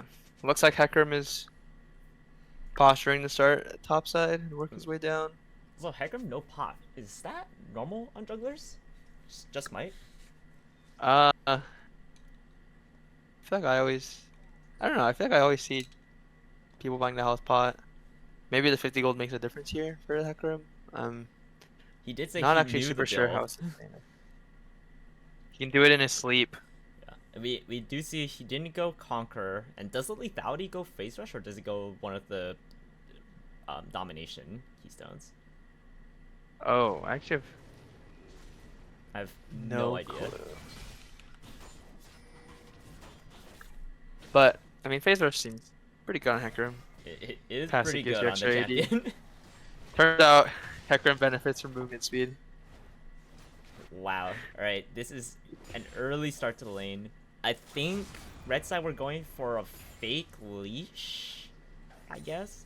But you give up full prio on bot side for that. Yep. You also already getting hit by the first swaying claw of the game. And Nautilus went for a really early ward there. I don't know if that's necessary this early. It does mean like, I don't know. You don't get the ward later. I That's so guess. close to the Oh, and the hook was so close. Yeah.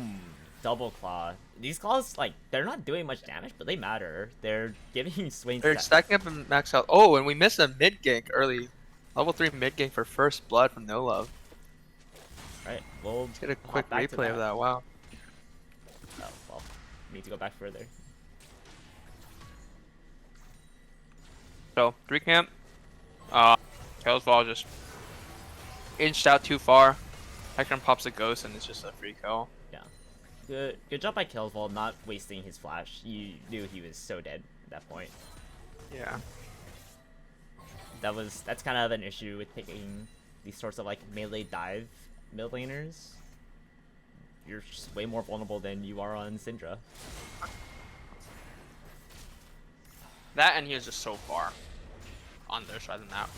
Ooh, nice. Oh, Getting there's a this quick hook kill. and this huge minion wave. Pretty good damage. Oh, so close tower range there. Yeah, they need to back off a bit. Swain has Conquer. Just let that tick up down. And they should know the Hecarim's bot side of the map King now. of Conquest looking for an invade, getting Seraphine's barrier for basically nothing, and now they're doing a full contest of this bot side jungle. Really awkward flash by Nautilus, but I guess it still forces out. A Maokai flash? Yeah. Also, Nautilus does not go for Hex Clash this game, so that only the Maokai does. So now Nautilus's ability to engage is just really hampered. Mm-hmm. Yeah. Right. Also, I think you let this wave. Oh, they get the hook. He also can follow up pretty easily. His dashes. Gets a nice trade on Swain as well. Yeah, also just dashing in and out. And Echo spots Hecarim on the top side. Maybe he's able to scare him off the Scuttle Crab, which... Oh, what are these hooks? Oh, that's a Wow. kill. That's for We sure. got the kill. Ignite, that's a for sure. That's really nice. Good Another job. by- auto? Does he get a tornado off? Just not quite. Yeah. You're also going for pretty odd cleanse. It's much. Oh, that's a kill. Oh man, He greeted for That- the wave. He wanted to crash it in. that felt a bit clumsy. Yeah, I mean, Giving up and dying to... I think it's been a while since he's played Yasuo. He did get the early kill, which is nice. He gets Berserker It's Juice. it's in his name though. It is indeed in his name. Yeah. Top lane holding about even. Very slight CS advantage for Renekton, but not really gonna amount to much of anything. I think this Hecarim gets a good gank off. Never mind, spoke for tricks. It's pretty solid trade by Mord. He can use that to heal back up some health if he wants to. But yeah, this top lane doesn't seem like there'll Right. be too much action in the 1v1. It's nice by Yasuo. pulling out the wave. Probably use Wind Wall to block these minion autos though. But, you know, sure. We'll just tank a fifth of our HP.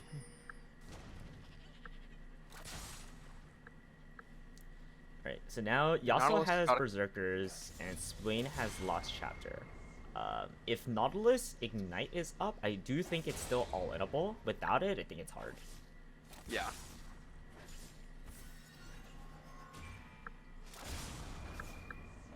So this lane is awkward space for Mr. Swain. Oh no, the cannon.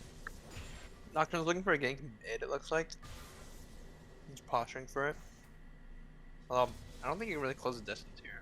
Me neither. He's I think he's just waiting around because none of his camps are up, and he's not feeling like inting for an invade. Ooh, nice claw misses.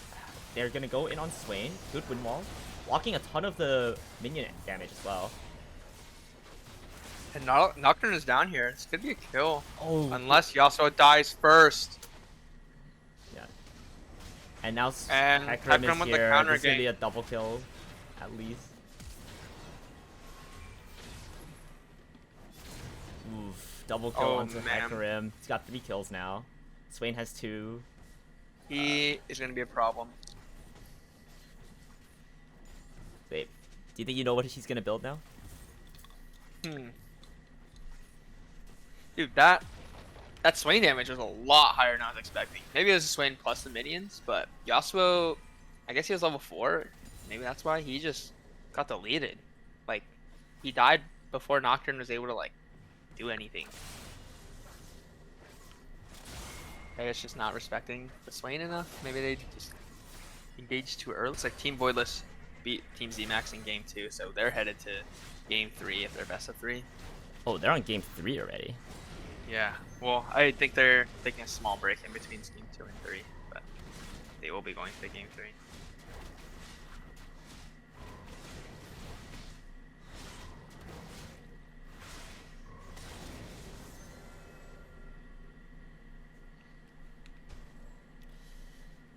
Yeah, so again, if no love close out this game, which so far is looking pretty likely, six kills to 1, we might be able to catch a bit of that third game. Heesung just walking out in front, right in W range of Maokai, not a care in the world. Literally no Let me fear check on how this many lad. soul fragments Swain has. I feel like he's gotten quite a few pulls. 15? 15. I don't have a clue on what's a good number to Yeah, have. Yeah, But sure, I 15. think he gains like 5 max health per stack. Decent, 75. Well, the ulti like ups it by a bit. Oh, okay. Okay. Echo going for this fight. By himself, Hecarim running Down the in. river. He ultis onto King of Conquest. Nocturne. Ooh, Oh, big 6. hook whiff by Nautilus. Very That's gonna squishy. kills. And they just have way more people here in the jungle. It's a quick 2 for O. And yeah, I think Nolo's team is just really good at grouping up and like the bot side of the map playing together. It's like worked out very well for them. Yeah, Where they- top lane, given that it's Warquala, he's able to kind of hold his own yeah, on I mean, an island. he just getting He actually an has a advantage solo by kill in himself. fact. Yeah, you can just like let him do his own thing, and then the rest of the team just plays together as a 4-man comp, and they're working out very well for them. They often have like a numbers advantage But does in a these steal bottom river happen? fights. No flash, no blast gun. I'm dubitable, but it seems they don't know that no flash. Oh wait, we just missed another soul. Another solo kill in the top lane. In this game, it's already a 4K gold lead at 10 minutes.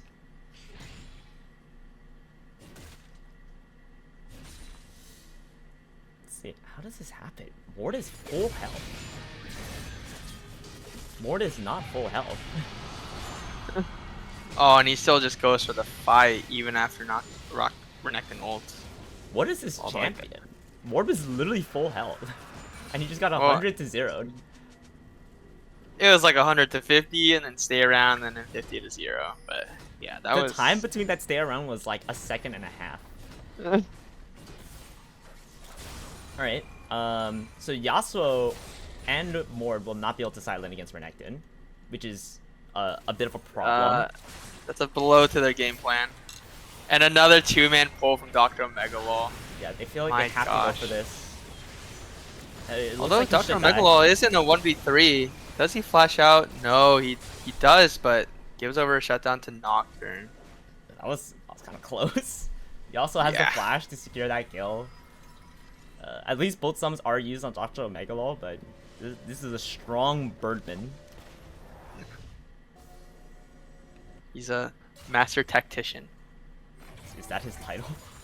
I think so. Right. And here's the thing with Seraphine. She's vibing. She's doing her thing in the mid lane. There he goes. JTV just playing Seraphine, Oh, clearing waves, the usual. Hector's doing Rift Herald. I'll go help out. Group time. Group time. I'll get ready for an ult. All right, we found someone, guys. Group up I on think him. Seraphine.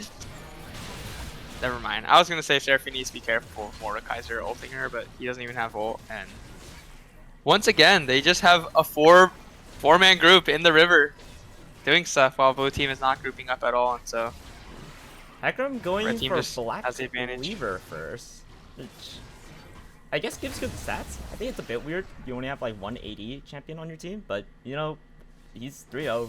He can build whatever he wants. I think he'll be fine. yeah. And he pops the ghost, is looking for a kill here with the Renekton, and he gets exactly that. That looks super playable. This is Ghost gonna be first tower bot with that Rift Herald. This game looks really close, Kurt. Yeah. Unfortunately, it's already a 5k gold lead for red team at 12 minutes, and they Oh. get a kill bot. Yeah, it looks like they went for a dive. Ooh, wait, we need to catch more of that. They went for a dive bot lane. They also got a tornado into ulti. Swain sticks around underneath the tower. I guess And Maokai the savior. hoping that Maokai gets here in time. Look at this. The savior comes in just in time. Oh, they do get the kill on Dr. Megalol. That was such a good cue. So Maokai wow, right gets, back into the tower. Yeah, Maokai gets the root. Yasuo actually cleanses it pretty quickly, but then E's right away. So Maokai Q blocks the dash. Yeah, and I think the unfortunate thing there for blue team is Nautilus got the kill, not Yasuo.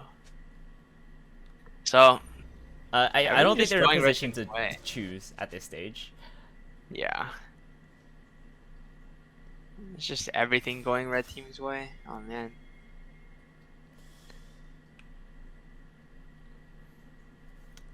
Yeah, so what is the comeback condition? How many dragons and barons need to be stolen? Can we throw in horses and crocodiles and trees there also? They might need some shutdowns on this horse champion and the croc and the tree.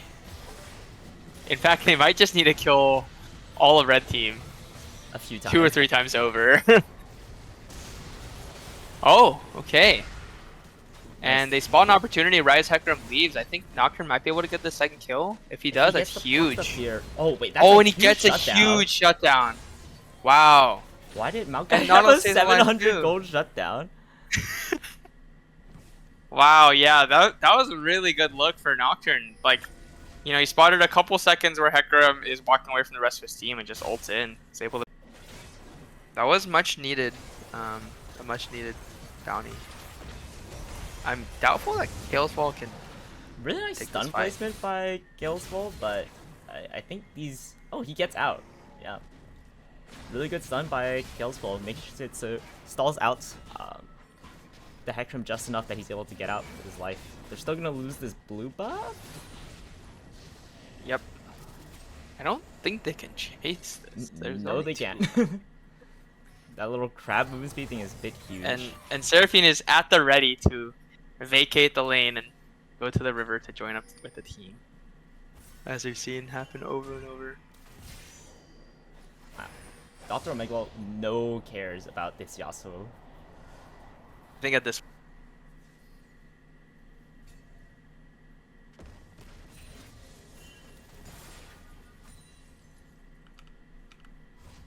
Could this be Dr. Omegalol's tournament? Has he won a tournament before?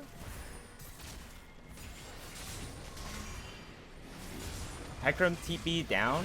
Looks like this is gonna be a huge team fight. Yasuo ulti onto the swing. Seraphine. The ulti Seraphine all ult up. from the river. Oh, Seraphine And got Yasuo so is much just damage off. dead.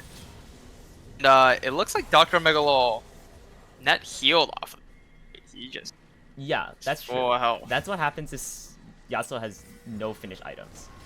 Kalesvol at least gets the return kill. Ooh, wait, the fight is still going. King of Conflicts is just Don't. getting one shot by Renekton. Wow. That Yeah, and it looks like overall that's a 4-for-1 trade. this could be Kalesvol's Dragon Steel. It's a big moment. It's not.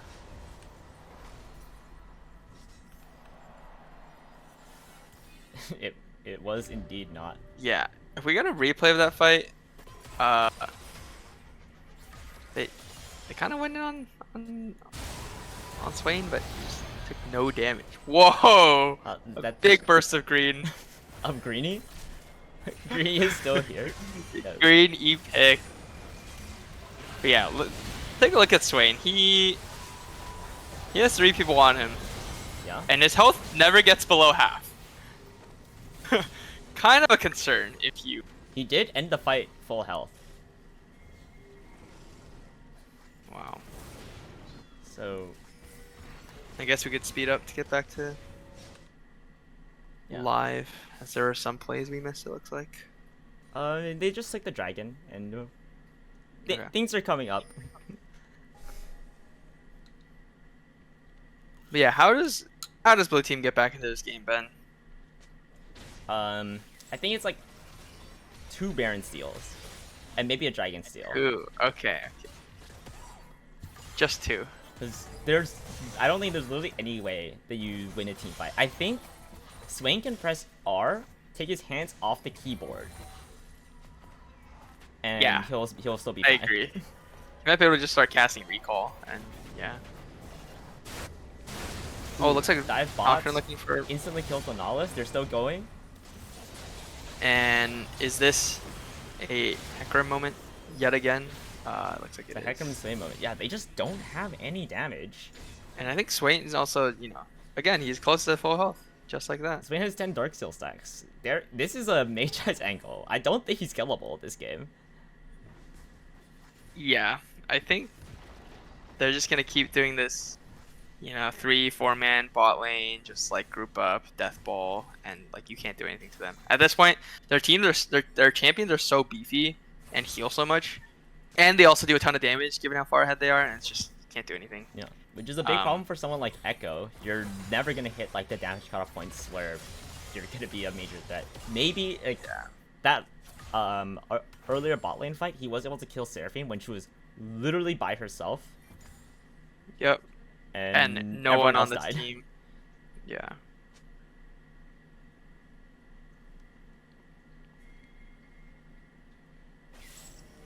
And that's the Hecarim build. Black Why is Cleaver. he so fast? Oh wow. Did he pop Ghost? No. Oh, that's not Ghost. What the? Can we get a look at that gold difference again? Wow. Are you yeah. sure you want to look at the gold difference? I guess mid lane's up. Mid lane's up. That's huge. Maokai Flash. Ward going for the Mordekaiser ult onto Seraphine. ulted the This is their best Seraphine. fight Could be scenario. good. Oh. But if you look at the the Yasuo damage, the Seraphine ult, does Hecarim get the kills? Oh, he gets a triple by himself, and Swain has And entered Swain is here. the fight. Maybe Mordekaiser can hit the Herald. Oh, and it just waddles back. Oh, that could have been a really important auto attack at the end there, onto the eyeball. But Okay, 3-for-4, but with those bounties, you'll take that. yeah, Hecarim still has a Nocturne got 550 another. gold bounty, by the way. Oh my god. Nocturne got another big shutdown. We'll see if he's able to make use of it, but I don't think that's gonna happen. that was mind you a fight where Swain wasn't there, and I think Renekton was also late. Renekton was also late.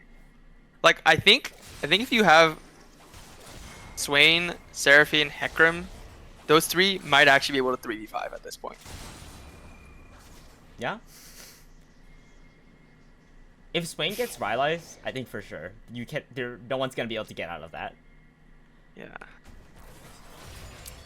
But hey, if, Yeah, it's inevitable. if you keep playing a bit cocky, taking these like outnumber fights, without like some of the core members of your team, you know, you can make it work. Get another 550 gold shutdown after your 1k shutdown on Hecarim. Ooh, wait, No Love just kills Yasuo. I mean, we could take a look, but I think I know exactly how this happens. Yasuo is clearing the wave. And No Love is on this side of the map. Let's see how wow, this is. Oh, and he's also dodging every Q. Oh man!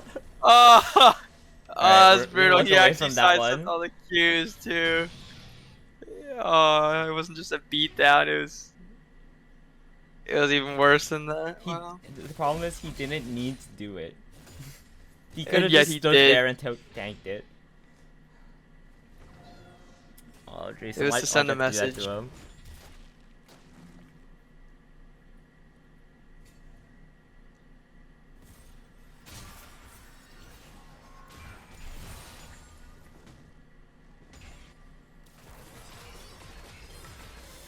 Yeah, so Dragon is spawning.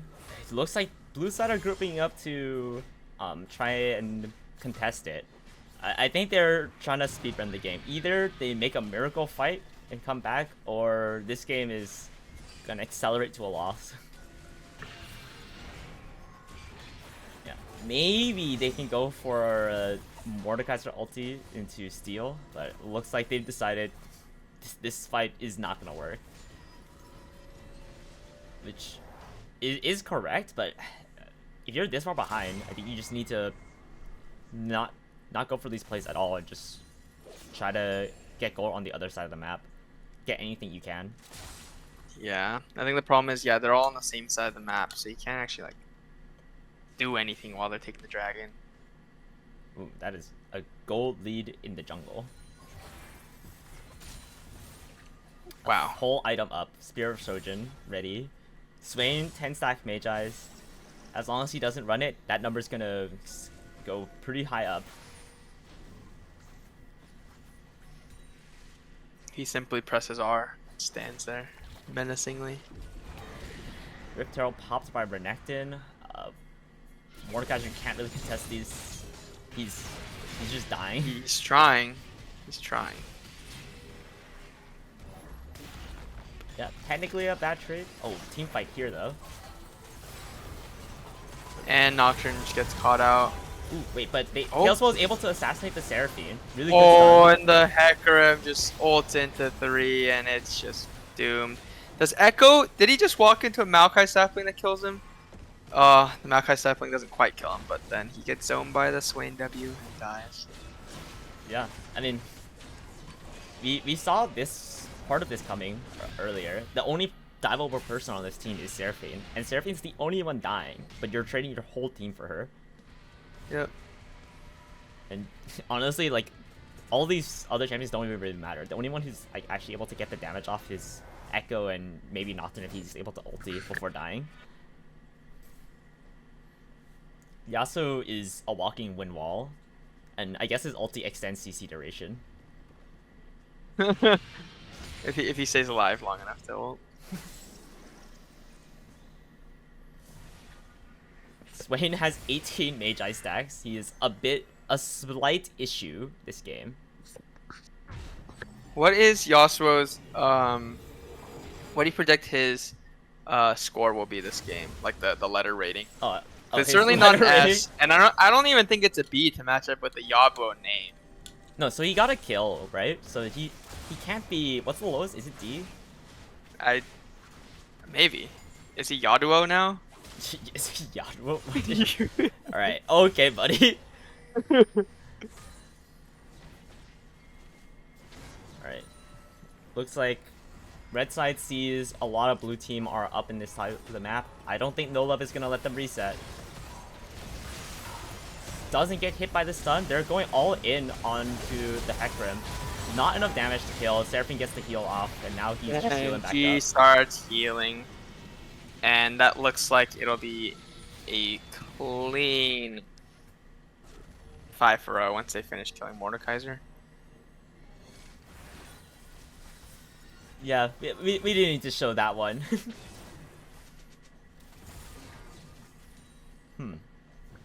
I think game might be just over at 24 minutes. Do they just end at this push? Wow, this is an impressive number of kills this early into the game. 46 total kills at 24 minutes. Goodness. Absolute bloodbath.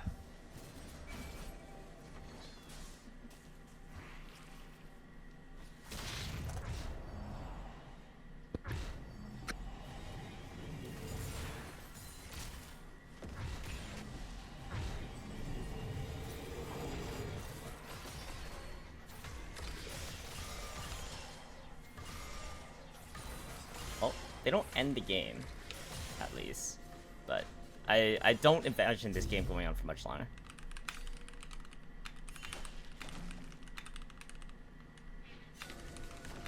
Certainly, the red team puts blue team out of their misery.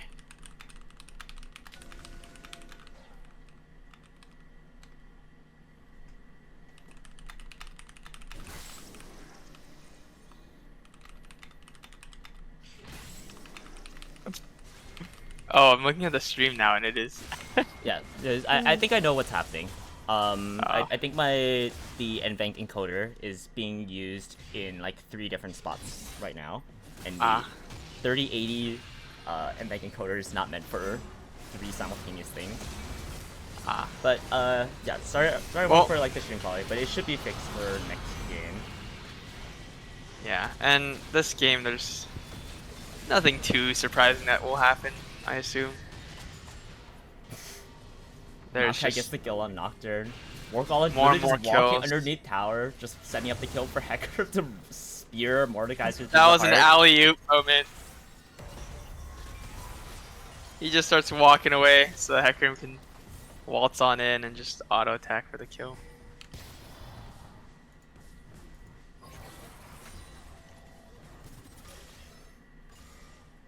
I guess the question is, do they kill? Are there enough kills that come up in the next couple minutes to get to 2 kills a minute this game?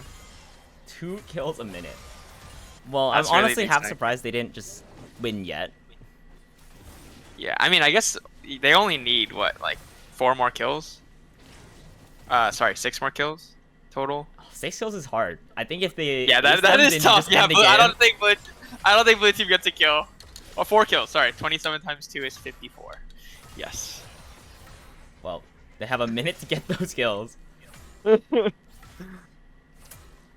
Yeah, I didn't actually look at the numbers. Hecarim is 16-1. It's a lot. Hecarim has well over the amount of kills that blue side has on their entire team. Huh. You know, some people were Funny. theorizing that Group A might have been the more challenging group. Maybe that was the case. Maybe it's true. It's the only explanation for why I went 0-4. At least the Thunder saying observers check when I completed support item. Well, no, we're not gonna worry about that. I'm assuming he was doing something weird. Okay, Kalesvol Okay.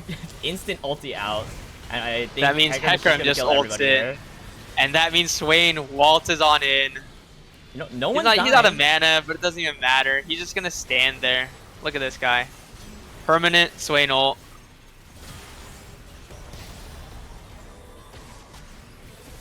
He can't even kill the support Maokai. Alright. Oh, Yasuo gets the Yasuo ult gets onto the ulti Renekton. onto the Hecarim. Onto Hecarim. And looks like they never hit 2 kills a minute. Yeah. Disappointing. So Disappointing they actually performance, lost. really. Yeah, they lost the real game. But red team, No Love does close it out here. 28.5 minutes. In an absolutely clinical display of skill. Just Okay, Wow. so everyone, Wow. I'm They gonna... really stuck to their, Oh, Sorry, no, what? Yep, no, finish up. I was gonna say they really stuck to, let's all group as a 4-man bot side of the map and just repeat it over and over. It keeps working. You can't go wrong, and it never did go wrong for them. So good stuff. Congrats to Team NOLA for making it to our finals. Yeah, and it looks like Xemacs and Voidless are still in game. So what I'm gonna do, everyone, is I'm gonna turn off the stream, adjust some settings real quick, and then once we hop back in, we're gonna be right into that game 3. So just give me a moment to change some settings. Thanks everyone for your patience. Oh.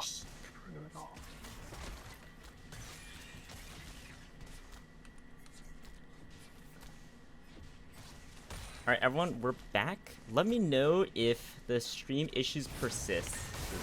'Cause, I think I figured out what is causing the problem. I just need to adjust it. But anyway, And we're right back into the thick of things. yeah, Xemacs versus Those you- Voidless, third game. Yeah, sorry to cut you off, Abe. Sorry, I was gonna say, yeah. For those of you not familiar with this series, it is tied 1-1. Yeah, much think- closer than the previous series we watched. Yeah. Level 1, the blue team did a late invade on the blue side and on the blue buff side of red team, and they got an early kill into Yumi. That's what I saw earlier. I don't remember too much after that, other than, I guess, a lot more kills for blue side. So, So we got yeah. some unorthodox team comps here, huh? I think Team Xemacs, they've been putting XXX Teemo main on Teemo every game. I don't think a team has banned it. And that's, as the name suggests, a comfort pick for him. He's doing pretty done well against quite a bit of damage. Liquid Blade, a supposedly stronger player, much higher in the pick. Nah, Aiden Duncan, that's my Teemo main. Look at him go. And then Xemacs, I want to say he was on Rek'Sai game 2, and I believe Viego game 1. But Viego is one of his best jungle champs, and he's doing well this game. Yep. I think they've also been playing the MF and Nautilus a lot, so looks like they're sticking to kind of the team comps that have been working.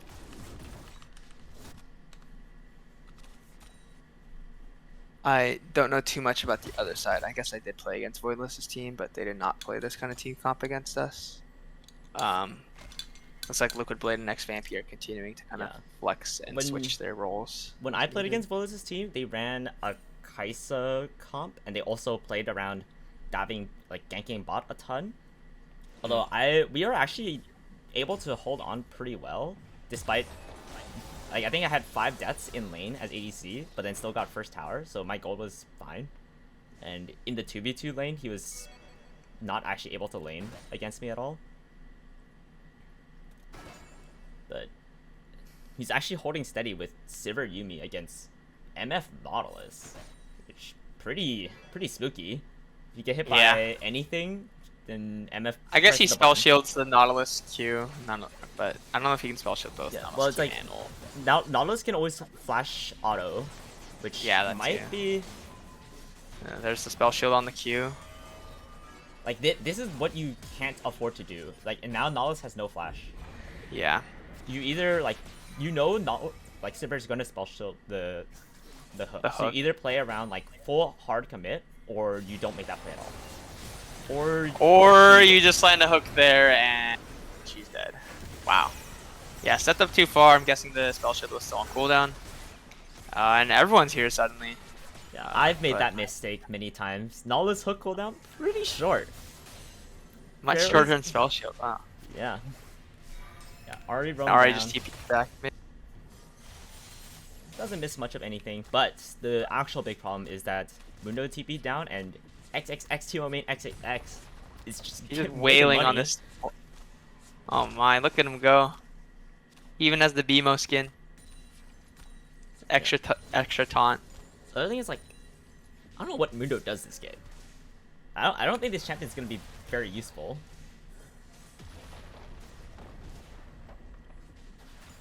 Yeah, I think I like the idea of the Maokai Swain Sivir. I guess Mundo's just an extra meat shield there. I don't know. I could see a world where the Sivir Yumi pops off, Yes. but Sivir Yumi does That's it. have a big bulky front line, but Sivir Yumi is also now behind in lane. Yep. But hey, maybe they give up some inhibs, you know, get speedrun 500 CS. Could be the move.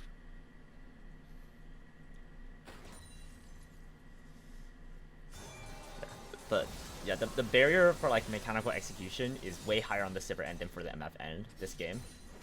Agreed.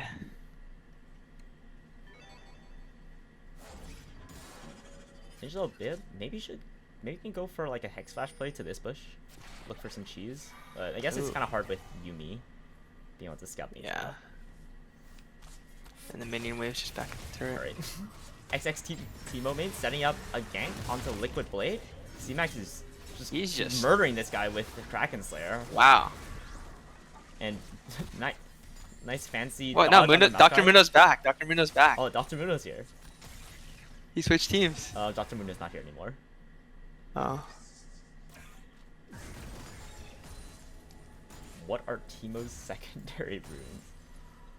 Bone plating, overgrowth. It's gonna be a tanky Teemo, the overgrowth. Tank mode. Yeah. This is the issue with Yumi. She offers Zocho No presence lane in lane. pressure. Oh man. She is literally an item in your backpack. Ellis would be so happy with this. I mean, I guess the lane's not actually frozen. This is definitely not frozen. But...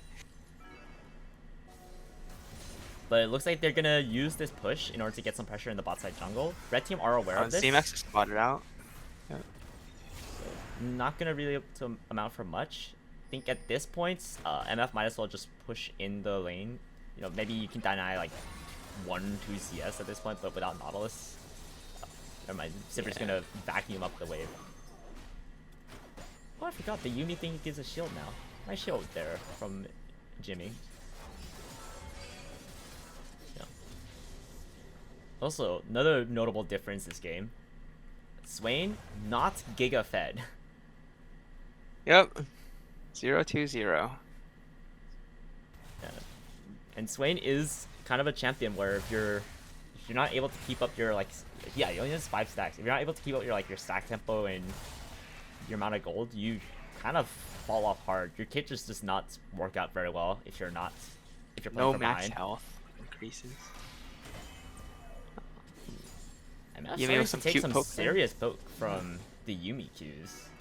Gotta be. And we gotta go. start getting careful. Get a little -1 from the MF there. Barely lost that minion.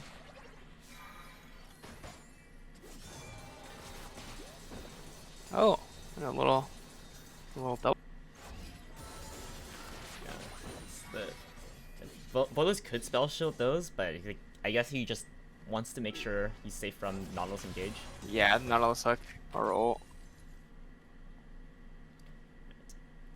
I should go for the reset, and I think the next play teams are going to be going for is this top Rift Herald. Maybe Sivir rotates for it, but I think she's just going to continue to vacuum down up the creeps in farm. the bot lane. Yeah, I agree. Yeah. I think given the fact that blue team already took a tower mid lane, they can just shove out mid and then just all rotate towards the herald. And Yeah, like it. red team 2 wards won't really be in able the to same contest bush. it. Swain's making a play bot side while this top lane kill is happening, and Maokai's almost certainly dead here. Yeah, this is actually such Can we a strong... pivot to bot lane here? Swain's looking for a gank. Force out the TP from Ahri, but doesn't look like much else will result. Yeah, this is actually such a strong mid jungle duo that we are seeing right now from Team Xemacs. Ahri, Viego, 2 forms of CC, quite a bit of like single target damage, and if they get 1 kill, that's a reset for Viego. And not to mention the Ahri ult as well. So Yeah, lots They of both just, resets, lots of pick. Yeah, I actually really like And- that a lot. Oh, and Liquid Blade able to get the solo kill onto Teemo main, although he does return it. And he so- loses this. He loses those minions, and actually Mundo also resets his gold. And Viego's gonna be able to get the power. And net lost, in fact. But I think mentally, this is necessary for Good Liquid Blade. Blade. Yeah. He was able to boss around Teemo and say, you can't just keep killing me. I'm gonna kill you back, finally. At least one time. Maybe just one time. But looks like red team is starting up this dragon. They have MF nearby. He's probably gonna look for a Yeah. big ult. The Swain's But gonna they be don't here. they just don't have Viego here. It's a 5v3. Oh, this is huge for the Mundo. Wait, they're gonna get the shutdown And onto the Viego. Viego That's so gets nice. to It's on see- Sivir. Oh man. Yeah. That was Viego going in basically 1v4. 1v5 actually. Maybe a bit of a lapse in judgment. He thought he could get a reset. But I think even if he gets a reset off of Swain, he doesn't get the Swain ult. Like he's not gonna heal much. Yeah. Luckily, Sivir got that shutdown. She's still behind in gold compared to MF, but I am definitely way more scared of Sivir getting tempo than MF. Wait, that's... Ooh, okay, that was pretty risky by MF there. Yeah. Maybe, I think if that was literally any other support besides Yuumi, that's a kill. Eh. Yeah, like... Xemacs went for this super high damage build on Viego, Triforce, Kraken Slayer, but it's allowed him to kill the Mundo 3 or 4 times. I But think it doesn't let him tank up much. it's a bit of an odd fight for blue team to take, given that Viego's already topside. Like when red team started the dragon, MF was split from the team. Tribush, while it was just Nautilus and Ari there. Teemo's. So it just seemed like should just keep dragon. Okay. Bit of a- Given where they were on the map when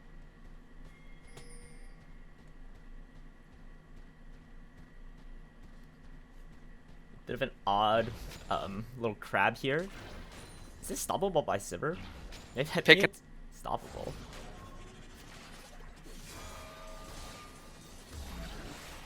what's the second one name? One was Shelly and one was Shirley, I think.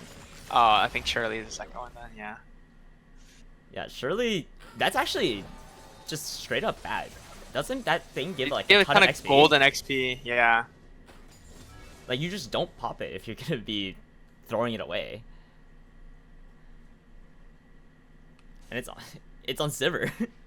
Like Shirley, you don't just let Shirley die like that. Come on. Yeah, you gotta protect your gal. Yeah, Oh but my they did gosh, steal the what? Baron. Did he just solo that? Or him and Nautilus just Him and took it? Nautilus. I mean, that is That was such a good sneak. I didn't even notice it. Triforce Kraken. Makes it so you die fast, but you kill Baron quick. Wait, that was the genius Herald bot. Distract Sivir. And Ben Drews just says the classic in all chat as soon as he takes the Baron. Just, Well, let's reply. You should have heard our comms. Maybe they knew and they just didn't want to contest. maybe their comms were just like, maybe he's on Baron, and then it died 2 seconds later. But that big cash injection, wow. Looks like they're taking over the map. I guess this like bottom tower is like kind of hanging on here, but surely that's the next target for blue team. I think Maybe it's, not. I Looks think it's like they're just an rotating eco towards Baron. Like the Baron itself just gives you quite a bit of gold and XP, but I don't think you should be playing to. Like if you played a group and everything, you're kind of giving a lot of resources around the map. That's And fair. it's still hard to push. Yeah, usually it's like. It's just I do a think nice they could looking just kind of Baron. force down this tower bot lane now. Looks like Like they they're could go. going for a Oh, dive. looks like they are going. They're for going for a dive, collapse but there's here, two yeah. TPs up on Liquid Blade and Xemacs. If they react quickly, this could turn around. There's one. Yep. That's Oh, both. there's double TP. They have Silver and they're ulti. out. I think they need to Silver ulti and chase this. Yeah, but Ari is up here. They might be able to turn No, but this something is around. still or 3v4. stall This them. could actually be big. Oh, Voidless almost getting one shot. The MF ult. No, that's a kill. It's a kill for Voidless onto Xemacs yet again. The Maokai's here to protect the red team. Yeah, like A double kill, in fact. you just play this Baron for eco. You cannot use this to like just dive with both TVs up. Yeah. And the fact that Yeah, you I think saw the- both TPs, like you're playing against Sivir with Ghost and ulti. You're not gonna be able to outrun that.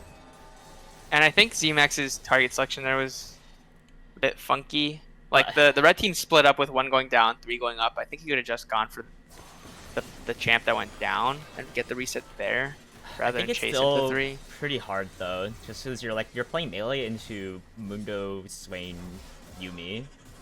Yeah. Also, I guess feel I was this thinking MF about has the been fact doing that- illegal things. Like I'm Yeah. 100% sure this Sivir Yumi could have killed MF like 3 times by now. If they like knew. Oh, the Teemo shrooms. They're just There's bouncing. no way Tebow Shroom steals this. It does not. that would steal have it. been hilarious. Also, objective bounty claim. These saplings are going to slow down. Maybe they lose chicken bagels, but I think, yeah, he flashes And he out. gets Just let him run. Huge throws coming in from blue side. They're still up a lot, but still huge throws. The gold is only on Sivir, but that's fine. That's where you want it.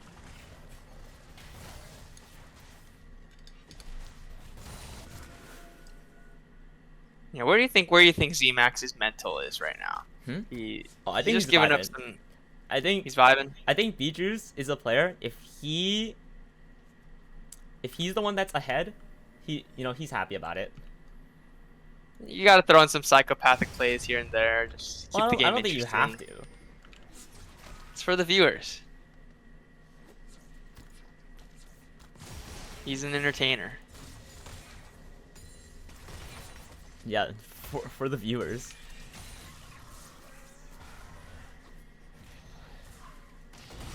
Oh, another fight coming in here, but Oh. you don't have your Sivir quite yet. Sivir is here now. Wait, Xemacs is just dying. He gets the reset, not able to get the He kill. dies. Teemo main Wait, flashes this in. is a Sivir Yumi Die. moment. Oh, it's Oh, Sivir the don't- MF ult. MF luckily only gets the one.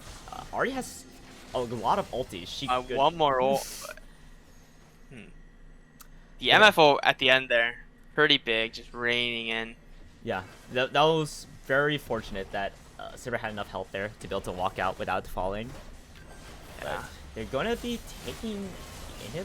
I am 100% sure Elisha right now is saying, nah, we let them take inhib. This is good inhib for us to lose. Oh, the lucky bounce? No. I do think, yeah, they can just No, chase they can this chase down. Oh, Jimmy And gets the kill. Yumi kill. What on earth is this? What is this item? What does that build into? I don't know. That looks like something that would build into like Athene's Unholy Grail, except that's like not been an item for years. Okay. I think this game is very sus now. You think the Sivir? I think the Yumi Sivir combo? can actually hard carry this game. Look at this top wave that she's about to collect. And this is going to be I think- happening for a while. Like, Teemo is not going to be able to get any farm for the next, 3 minutes? 4 minutes? And also I think once the Swain finishes the Rylai's, that's gonna change these team fights a lot. Swain wants it. Oh. Maybe it's for the Rylai's. I think Sivir's just taking all of Maokai's farm. Yeah, it's like this. The top inhib doesn't do anything. There's no dragon up. The only thing you're contesting is like Baron, which is the top side anyway. But is this the counter to Maokai? You have your own annoying little things on the ground. Yeah, Maokai saplings versus Teemo Shrooms. Who wins? So yeah, we missed this. NA did get the bottom tier 1 tower. Not able to do much else. They are posturing around this Baron pit. Might be and a they're gonna go two-man for Baron them. again. That's the crazy part, is because this Viego has so much damage, they can just kind of melt it. 2-man. Yeah, this is... Although it is spotted. Right, yeah. This is game 3 of semifinals. They do not want to flip the game on just Maokai stealing. Xemacs has 3 items. Sivir has stopwatch. I normally am like really big fan of big stopwatch opponent, but I think he just needs to build mega damage. And I also think if he pops stopwatch, his entire team is dead. Someone needs to catch the top. Oh, wow. They get They the pick Baron. that so quickly. Yeah, they're not able to walk in. These Teemo Shrooms and Ari are just too much of a threat. Yeah. Probably gonna convert that to Dragon. I guess we'll be able to see once they reset if this Baron will actually allow them to push into Sivir's wave clear. Yeah. And yeah, JTB, I agree. If Sivir dies, the game is over. But I think if Sivir stopwatches, she's basically dead. Agreed. They have way too many people that just wait for her there. Alright. This is a high amount of Dragon game. 5 dragons taken.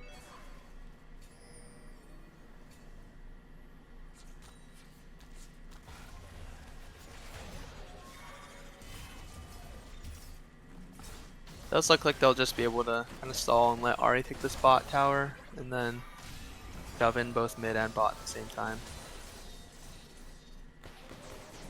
Except that Sivir wave clear.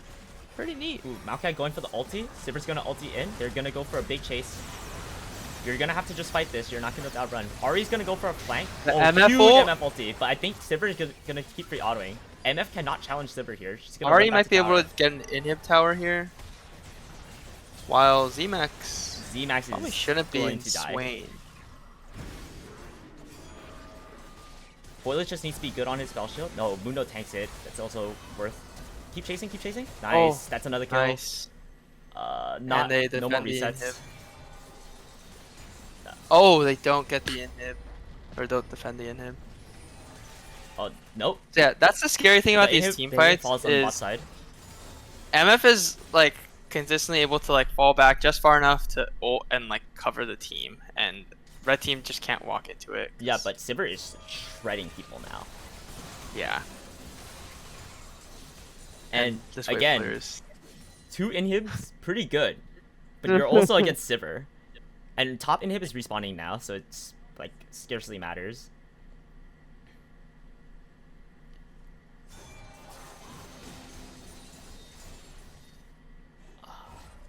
Yeah, it's quite tragic, audience, but this might be a Sivir Yumi game.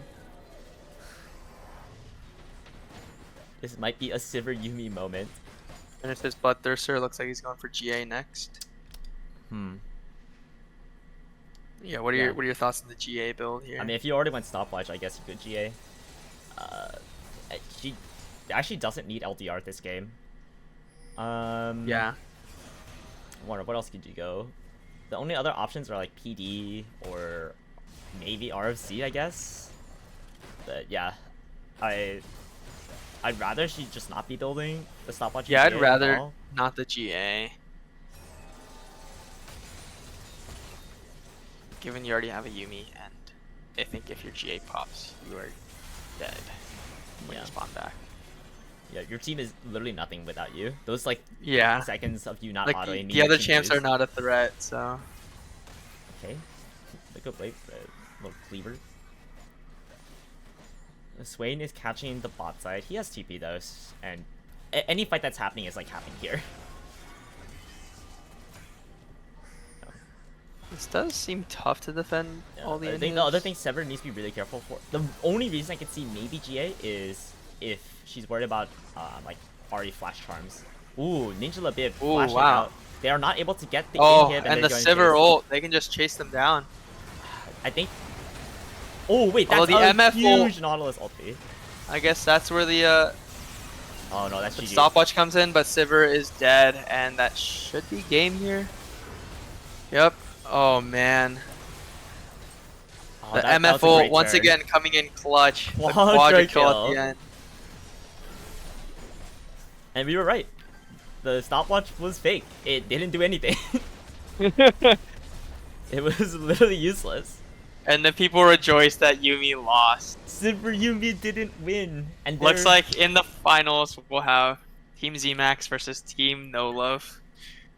Two Titans in the jungle gonna face off. But look who actually did damage this game. Ari actually just out damaged MF. That's great. Yeah, it's like MF wasn't even trying to do damage. Wait, MF just stole all of Ari's kills? What is this? Imagine doing less than 25,355 damage. That's crazy. But yeah, congrats to the winners of our 2 semifinals. Team Xemacs will be playing against No Love. So we will be having a break in between the games, I believe. We're not sure on the caster side quite when the games are gonna start, but I'm gonna confirm that with the rest of the planners. I'll announce that in the stream once we find out, and we'll also put it in the Discord.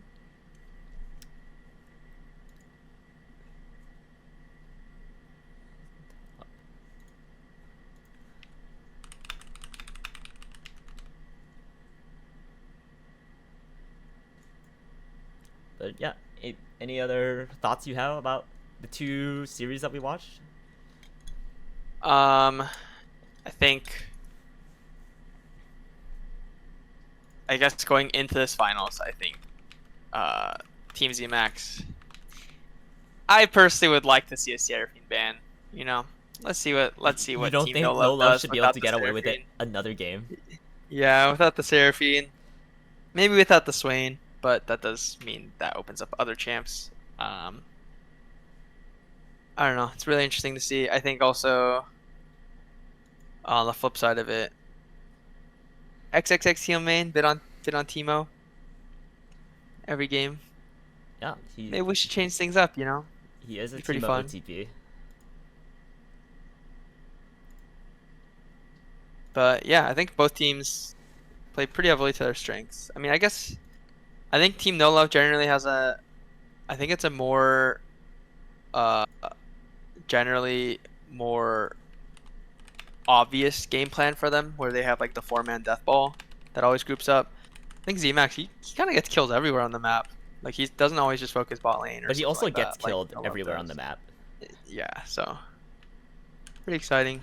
It looks like I just heard it looks like they are looking to start at around 5:15, so in about 40 minutes. Okay, so I'm gonna turn off the stream now. We'll catch you all back at about I'll probably turn the stream back on at about 5. But again, thank you all for watching. Thanks for the feedback. Hopefully that stream worked without any of the frame rate issues. And we'll catch you all soon.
All right, everyone, welcome back to our finals. I will be joined shortly by two other co-casters, but in the meanwhile, I'll be able to cast the draft that's going on right now. So, just a reminder, this is the finals best of 3 between Xemacs and No Love. So Xemacs started off with a Shen, Hecarim, Kindred ban, which has been pretty standard against No Love's team. No Love's team banned Viego, Nico, Tristana, which is also standard-ish, but Zoe is frequently banned against Xemacs team, and we can see that Zoe is actually picked on a B2 side. So Xemacs teams gets Lilia, Zoe, MF, which are 3 super comfortable picks for them. No Love respectively gets Seraphine and Nautilus, which are 2 picks that they've been running almost every game. They also lock in Galio, which I'm a bit surprised by. So I think it looks like it might be a Seraphine bot with a Galio mid. I guess there's a risk of low damage with this team comp, but I think it's pretty clear that in a lot of No Love's games that his damage alone was more than sufficient. And also, I mean, Seraphine has been doing quite a bit of work in a lot of these team fights, both in terms of her shielding and in her damage output. So now we have my 2 other co-casters here. So we have Abraham Park and Tofu. You wanna introduce yourselves? Yeah, wow, interesting draft. I guess the targeted Kindred and Hecarim bans are not super surprising to me. The Seraphine, man, I wish they banned the Seraphine. Come on. Yeah, but I think this is like the first Zoe game we've seen from NA, right? It's like always been banned. He's like a Zoe one trick, right? I believe so. Oh, but they so don't ban the Zoe, but they do ban the Teemo. The Teemo, okay. Which is an option, I guess. That'll take him off his comfort. Actually, he's been doing a lot of Teemo, I think. So yeah, it's definitely interesting that they prioritize the Tristana over the Zoe ban. Maybe they. Yeah, I guess they just don't think Zoe's like actually that much of a problem. That's probably why they picked Galio mid. Yeah, but we'll see if if NA will have the ability to show why his Zoe's been permabanned so far. yeah. Yeah, but if he loses on the Zoe, that's kind of a problem for their draft next game. This is like the game where Kalesvol got Jace. Although that one was looking a little dicey as well. Yeah, they did win that game. XXX Teemo main is put on Malphite duty. Malphite duty. I don't actually think Malphite's good in this game. There's no squishies. There's like no physical damage right now. Like yeah, I think it's just to set up the MFL. Yeah, well, it's like No Love has to pick an AD jungler, right? Yeah, he has. Oh, that's Jarvan. Low There's a lot of Jarvan value this game. Everyone is quite immobile, but Red side is very low damage. Yeah, they have like no damage. Yeah, we'll see if Drock is able to output enough on the Seraphine champion. Yeah, but Mundo goes where he pleases. That is true. He does. Also, like they have, like, yeah, you're right. They don't have like much mobility on blue side, but doesn't red side also have trouble getting damage into J4's ulti? They have J4 Galio. Oh, yes, they have J4 Galio. They have like the three Wombo champs. And Mundo's just doing his own thing. Yeah, and there's not many Zoe targets. It's pretty much just gonna be. Well, if Galio is not if he's not ahead, he's still going to take damage from the Zoe. Jarvan typically goes like a bruiser build, so. Is this not a full lethality Dark Harvest Jarvan? That would be fun. Yeah, I think Jason should go with that. Yeah.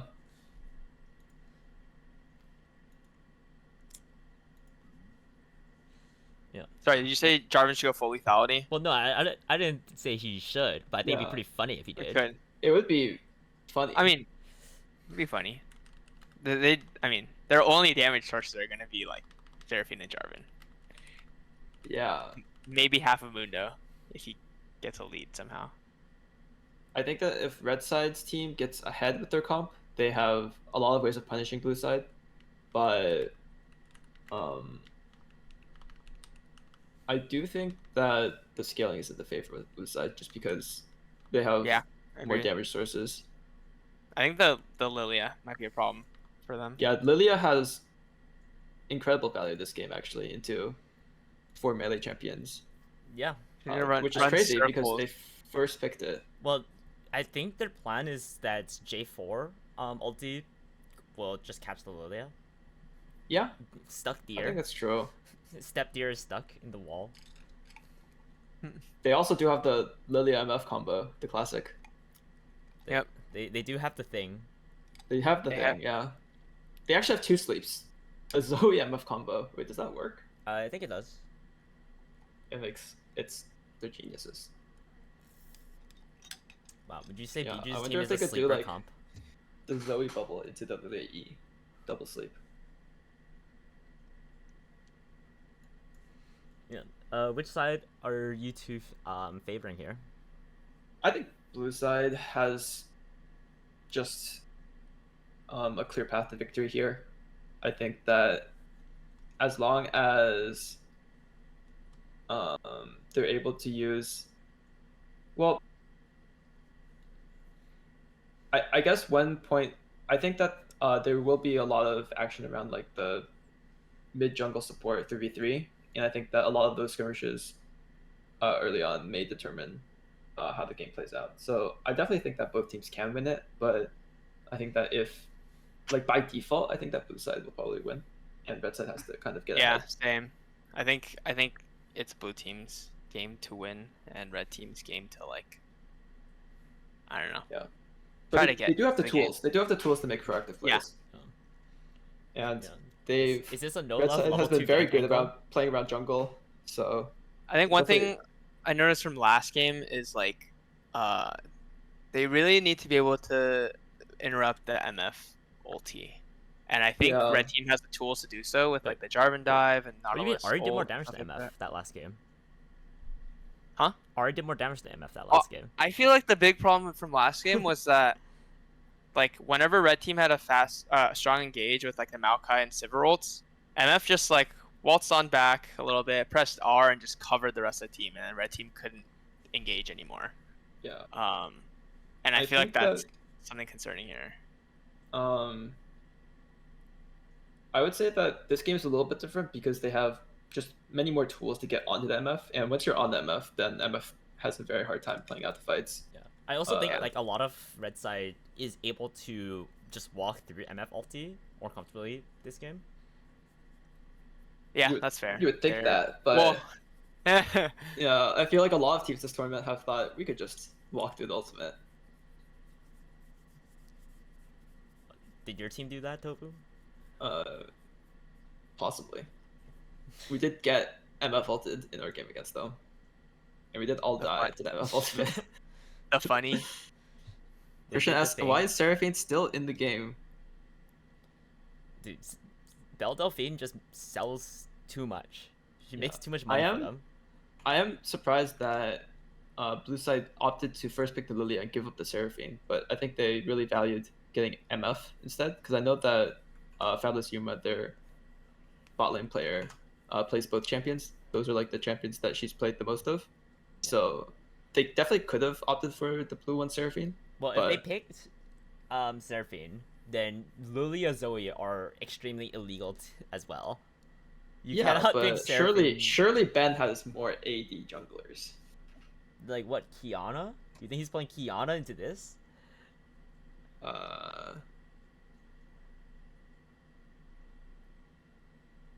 Let me check this OPGG. What, Rek'Sai? He can play. Kane.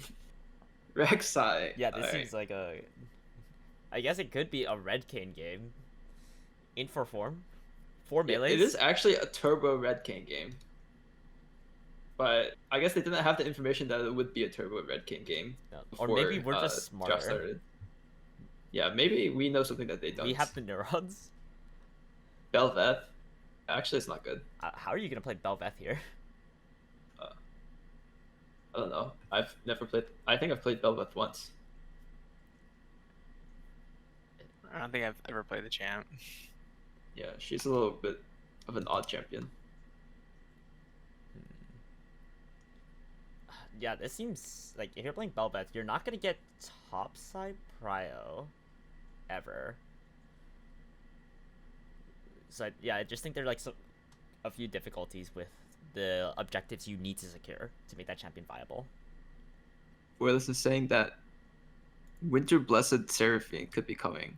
Why would I ever use Winter Blessed Seraphine when I already have KDA Seraphine and Ocean Song Prestige Yeah. Edition Seraphine? I am a Prestige Ocean Song Seraphine enjoyer. Enjoyer. Enjoyer. Huh? That's a lot. That's a word to use. In the sense that I think that it's her best skin. Yeah. Listen. Anyway. Mm-hmm. Yeah. All right. So I'm, however, not an enjoyer of playing against Seraphine. once this game starts, it's going to be mostly Abraham and Tofu on the cast. I'll just be handling the camera, so you won't be hearing too much from me. All right, Abe. We will have free reign. Yes. No, you- Un- We can say whatever we want. I can still just open We my can mouth at say- any point. Whatever we want, if Ben can do nothing to stop us. Especially at the next 1 minute and 45 seconds that we were waiting for the spectator delay. Tofu, you Yes, already no said you're power. a Seraphine enjoyer.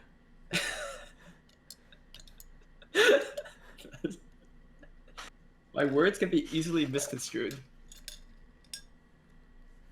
Coven Akali Prestige? That's hype. You And say Arclight Coven? Caston. Oven. Yeah, Coven? Coven. No, Tofu Is it definitely Coven? didn't say Coven. Tofu definitely said Coven. Wait, Oven. no, I definitely said Coven. Huh. That's certifiably untrue. Someone clip it. Yeah, That you get we have the Bowls clip. with Kava.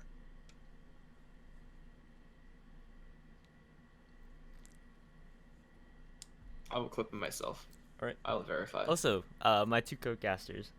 Did you gamba on this matchup on this best of I don't three? think I got it on time. I Fuck gambit yes. on Team No Love, but that was before the draft came out. Yeah, I Yeah, think now I I am think I second-guessing favor myself. Xemacs. I'm second guessing myself, but I think that is for the full match, right? So Yep, it is for the best of three. Oh, okay. yeah, so we can still see what happens. I think that in general, I favor Team No Love just in a vacuum in this Same here. matchup because I think that they're like, I think that JTP has been very good at minimizing the billion matchup even into really skilled millionaires like NA. Is he the best Seraphine player we have in the tournament? He's so good.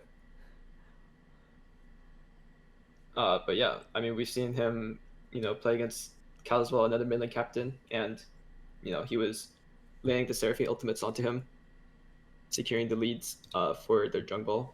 Yep, he's been playing very well. And they've just been very consistent overall. I think that Team Xemacs has had like a lot of back and forth games where it could have swung either way. At least all the games I've seen of Team No Love, they've seemed very dominant. I know they had the one loss, but I didn't see how that game played out. That game, I think a lot of it was No Love was not able to like really escalate in the jungle. Chicken Dales was actually able Okay. to hold his jungle fine, Mm-hmm. and Yeah. they also I think the had thing with no No damage Love's- besides No Love. Okay. Like right now. Maybe. I think the thing with No Love's team is like if they ever get a lead, they're really good at pushing it and like deathballing. Their bot side of the map plays so together. I don't know. We'll see what happens. Looks like they might go in for an invade here, level 1. Pretty spicy. Surely it's to be expected because they have the Nautilus, Galio, Mundo. What, MF? Oh, Uh, this Oh. could be. Oh, Okay. she sniffed it out. good ward. I know. I'll spot him out. And that means Lilia will be going in. Probably starting on their chickens, it looks like, as he's pinging. At least getting vision there. Yeah, look at these. Look at this squad. Squad of 5. Waiting around with the ward on the red buff. Yeah, looks Team like Xemacs. Mundo will Mundo's Maybe. yeah. Red team is pinging their own buff, so they should spot this out. I expect Xemacs will just, yeah, be able to sneak by and take the chickens in red. Oh, Yeah. he does not drop a ward, so they don't know that they're there. Although there is a ward drop on the buff, so if Ben opts to go for the red buff, which he probably will because he knows that his red buff is being taken. Yeah, they're just trading their red side jungles. I definitely think that And the yeah. vertical jungle is a favorable outcome for Team No Love. I think top lane is kind of. I doubt we'll see that much action going on there. Oh, and JTB's coming over. I He don't think he might can be able spot to this. Yeah, No, Smite. He has Smite. Mundo's collapsing potentially, but Zoe's also leading Oh, lane. Zoe's here, yeah. This could actually be a kill. He's level 1. Or at least blow flash. Okay, I got hype. Got a lot of damage out. It's pretty good. Jarvan's. Whoa, what happened here? Okay. Oh, He just. how did that happen? What? Wait, She's so far on the other side. Okay, let's wait, see. how did that happen? We look behind. She's just on the other side of the map. Like, okay, they see. They spotted the Jarvan. I think they don't notice, and then they decide, okay, MF go die so that Leona can live. Probably the idea. Flashes. But Jarvan gets an assist for putting down the flag. I guess they just wanted Nautilus to get the kill.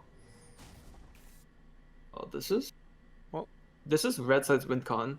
Although Yep. Nautilus getting the kill is not too useful. I guess they do get to shove in the wave and just deny XP from the Yeah. MF. We'll see if Leona can hold this. Does look like they got the crash though. Yeah. Oh, it looks like a gank coming in top lane, potentially. Nope, never mind. Way too big of a minion wave. I don't think they have the damage to kill Dr. Mundo. Lilia's damage this early is not super high. Yeah, once she gets Leandry's, maybe. Yeah. So this mid lane matchup turns I out. played 2 games of Lilia mid yesterday, so I think I'm a bit of an expert on this champion now.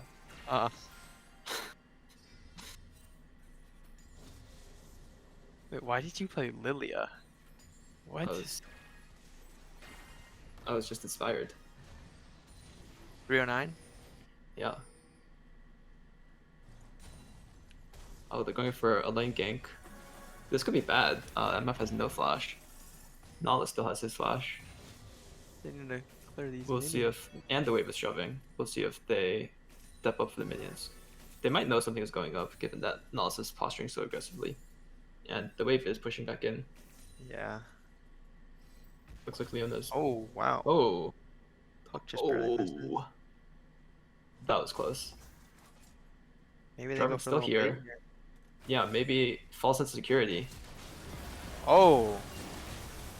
He has Flashes. Jarvan very misses the low EQ. damage. Oh, man. No damage. Oh, Survived the gank. That's tough. if this They sticks just around, try to they could push go them for out the and miss gank. the wave. Yeah, I think I MF think they're has just to. Yeah, they're just Oh, preventing but Ben the... is coming to recover. Maybe baiting. Oh, But, no. I They think just Leona's get the just kill. dead, yeah. Unfortunately, Nautilus got it, but hey, that's still good. MF misses out on a good amount of the wave. And Delia's trying to do her best for some damage They're control. still here. looking for this. Oh, he's looking for the Krugs, but They do still have Lilia 3 has in the Smite air. and he doesn't. So Oh, the hook lands the Jarvan EQ, and he secures the kill. I just realized that I'm looking at the stream again. All right, I will no longer be at the past. And Teemo main TP'd in, but he has no health. He might have just... Oh, He's still alive. and Does Jarvan get it's the a kill? Great kill. Oh no, the slow. No Love is in shambles Shut right down. now. The Nala Zoe shut gets the down. shutdown. Going to Zoe. Oh man. And a triple kill for kill. Zoe coming out. The Zoe My that they goodness. let through draft, saying that they didn't think that the Zoe mattered. That is brutal. I guess in the meantime, Warcall is getting free plates because Malphite TP'd bot, but man, that was really close to both Yeah. Lilia and Malphite dying. That was so close. But wow, what a huge gold swing over to blue side, and it's all onto Zoe. I think that Sorry, what? It's just a lot of unlucky things occurring for team red side, with Nala's getting both kills and then having a shutdown to give to Zoe. Yeah. They also, I mean, definitely- yeah, they had an initial really good dive and kill, but they certainly overstayed. Yeah, Like after they stuck around got for a MF, very long time. they killed MF and they could have left. But then they stuck around for the. Sorry, I think I messed up the sequence of events. It was they killed Leona, they stuck around Krugs, and then killed MF. Right after they killed MF, the TP came in and the roam.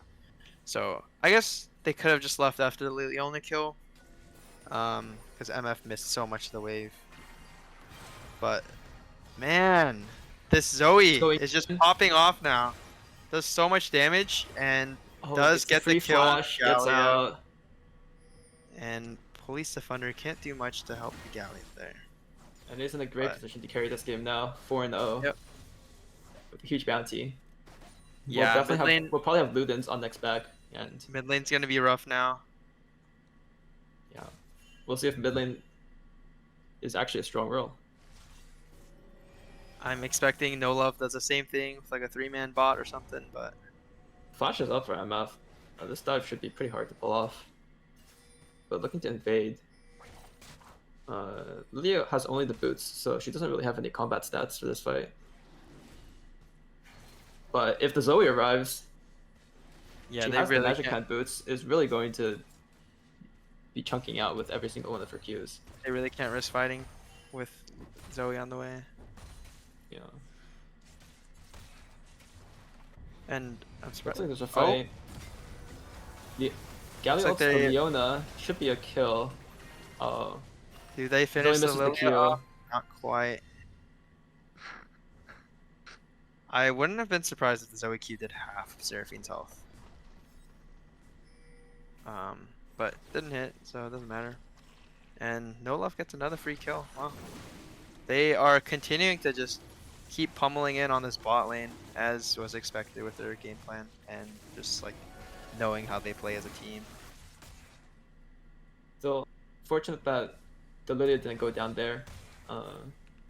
Once she gets a couple more items, she'll definitely have more ability to get things Yeah. done in these fights. If Zoe Looks like they have dies a here, Pick that's a on the big Zoe with shutdown. the Seraphine ult. The Seraphine Nala flashes takes this. over. And I She's don't still alive. know. Nautilus might be Oh, forced he to take gets the shutdown. Nautilus and got she the does. shutdown. And Nautilus still flashes out. Okay. And the Seraphine dies after flashing over the wall. So there's unfortunately a ton of gold onto Nautilus. Yeah, Not the on- way that just the way that these fights have played out. Blue side is getting the gold on their carries, and red side is gonna have a very fed Nautilus. He does finish the even shroud. He is so rich. He is Wow. 1k up on Misfortune. And like everyone else on the deck. He's 1.4k up on their mid laner. Wait, He's he's the the richest richest player on guy- the team. Wait, no, Zoe's richer. Zoe's richer. But yeah, he's the richest person on their team. That's insane. Oh man. Yeah. We'll But see if yeah, it makes a demonic difference. embrace Nautilus, you know. I mean, I feel like I haven't seen an even shot this early, so could be spicy. Yeah, the I mean, damage. he definitely has the tools to kind of just hook into anything, and Yeah. as long as Zoe isn't there, even if Zoe is there, you know, he has the MR now.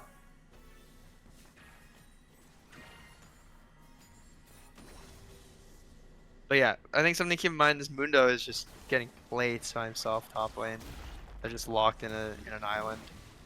Does have 3 plates And already. With I this Herald expect- going down, that could Red be team gets tough this out. Herald. Bot lane has roamed up to mid, and MF is Yeah. farming bot lane. So MR's getting free time bot right now. Could get a play. I'm surprised no one on. Okay, there they are. They're walking down bot. If Seraphine gets bubbled here. Oh, but Zoe gets booted, so should be safe. Oh, That's whoa! that was Ninja very Labib close is to that Q very landing. far out, and the bubble just barely misses there. And I think they're Yeah, out, but that almost does solo killed mean the Seraphine. yeah, it does mean That's actually- Seraphine missed out on a ton of Yeah, farm. I think spending that flash there is still completely worth it. They lose two Like, plates two plates, and, and like lose probably 2 or 3 minion waves, because there was the other minion wave that already died. yeah, Seraphine is gonna be very stunted this game. It might be some time before she gets to Leandre's.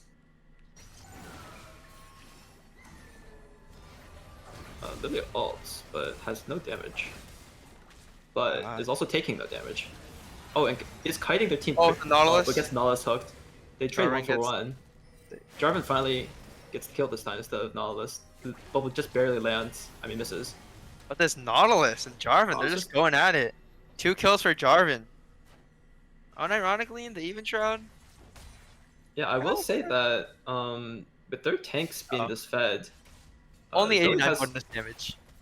uh, But yeah, Zoe will have trouble dealing damage to the tanks. yeah, Lilia's kind of their main tank shredder, but she just hasn't been getting any of the kills, so isn't really accelerated the same way that the tanks are. And yeah, wow. She's Okay, got a Jarvan has lot of more gold gold. than Nautilus now. Yeah. The mid lane gold difference is 2k, but I guess Galio has more utility to provide than Zoe, so Yeah, a couple of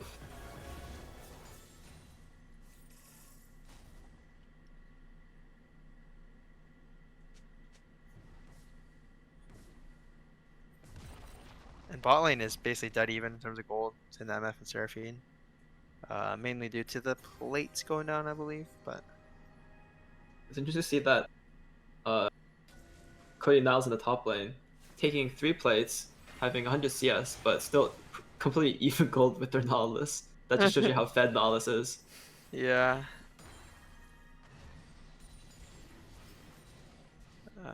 What do you think happens at this next dragon fight? Does red team or does blue team have a chance to fight them? I think so. I think that Lilia and Zoe are both champions that really thrive around Dragon Pit, just in jungle fights in general. Oh, this is Yeah, it's lots seemingly of good poke, Oh, that's a lot Oh. of damage, but the Leona unfortunately whiffs. and that's a big ult you don't want to be wasting. For Yeah. this dragon fight. See, maybe overly optimistic on the range of the Leona ult. 'Cause that they had a vision of where Nautilus was when the bubble popped. But red team should be able to get this bot tower and all transition over to the dragon, perhaps. Looks like Galio's gonna just clear mid first and then maybe try to ult in. This is Yeah. kind of scary for red team, given that they don't have vision, and so Zoe bubbles could kind of fly in out of nowhere. Jarvan But Jarvan engages just forces onto the in. Lilia. A Galio coming through. I have ulti. One shot the Jarvan, and the Seraphine only Seraphine clips ult? 1. Zoe is still DPSing. Seraphine is quite low, but And the Mundo's here, the though. Dr. Mundo. I think the Zoe might die here. She gets the kill, but Mundo also Yeah. gets the kill.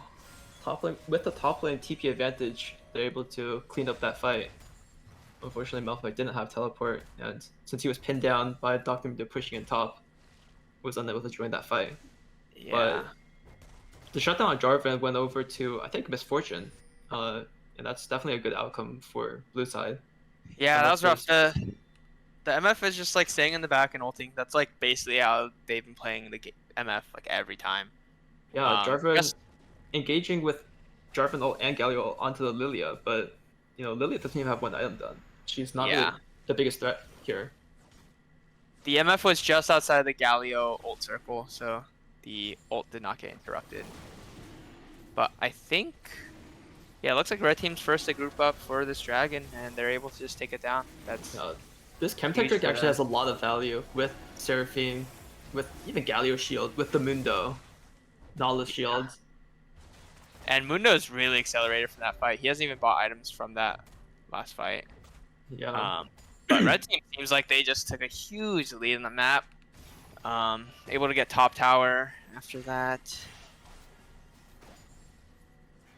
And yeah, I think blue team, I feel like they really need to wait for the Lilia to scale up with some items. And at these fights, they really need Zoe to land some poke before they actually start a fight. Otherwise, it's just really rough. In a straight up Yeah. 5v5, I think red team just It's definitely wins. tough. I just think that Jarvan has so much more power in these early fights. And not to mention the fact that he's already ahead, but even if they were,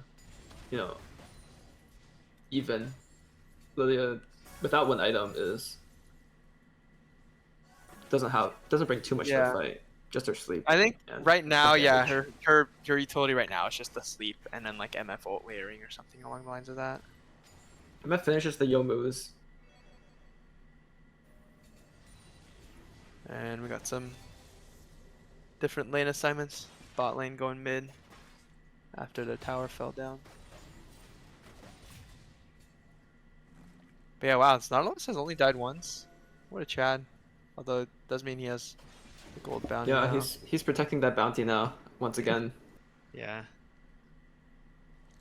But honestly, Mundo and Nautilus seem kind of unkillable now. They're a bit unkillable. This is true.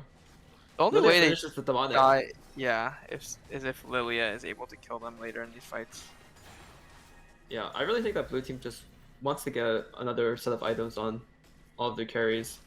I feel like right now it seems quite hard for them to win fights. Nautilus hooks the Lilia. Does seem like he's Big by himself, ultimate. but Mundo's Dr. here. Mundo is going where he pleases. Seraphine ult completely whiffs. Oh, Seraphine ult misses the MF. The Oh, angle is the just MF slightly up. The MF ult Gets slowed doesn't and get has too many. Flashed away. And oh, Whoa, what just Malphite happened? ult. Jarvan gets slept under tower. And Malphite Malphite just live. Oh, dies There to it does. Seraphine. And I'm just going in. The Oh, long range bubble. Does Seraphine try to block this? Oh, Free flash, 2 free flashes, ignite. the ignite, the auto attack, and the ignite. Misses the bubble, and- but it's perfectly fine.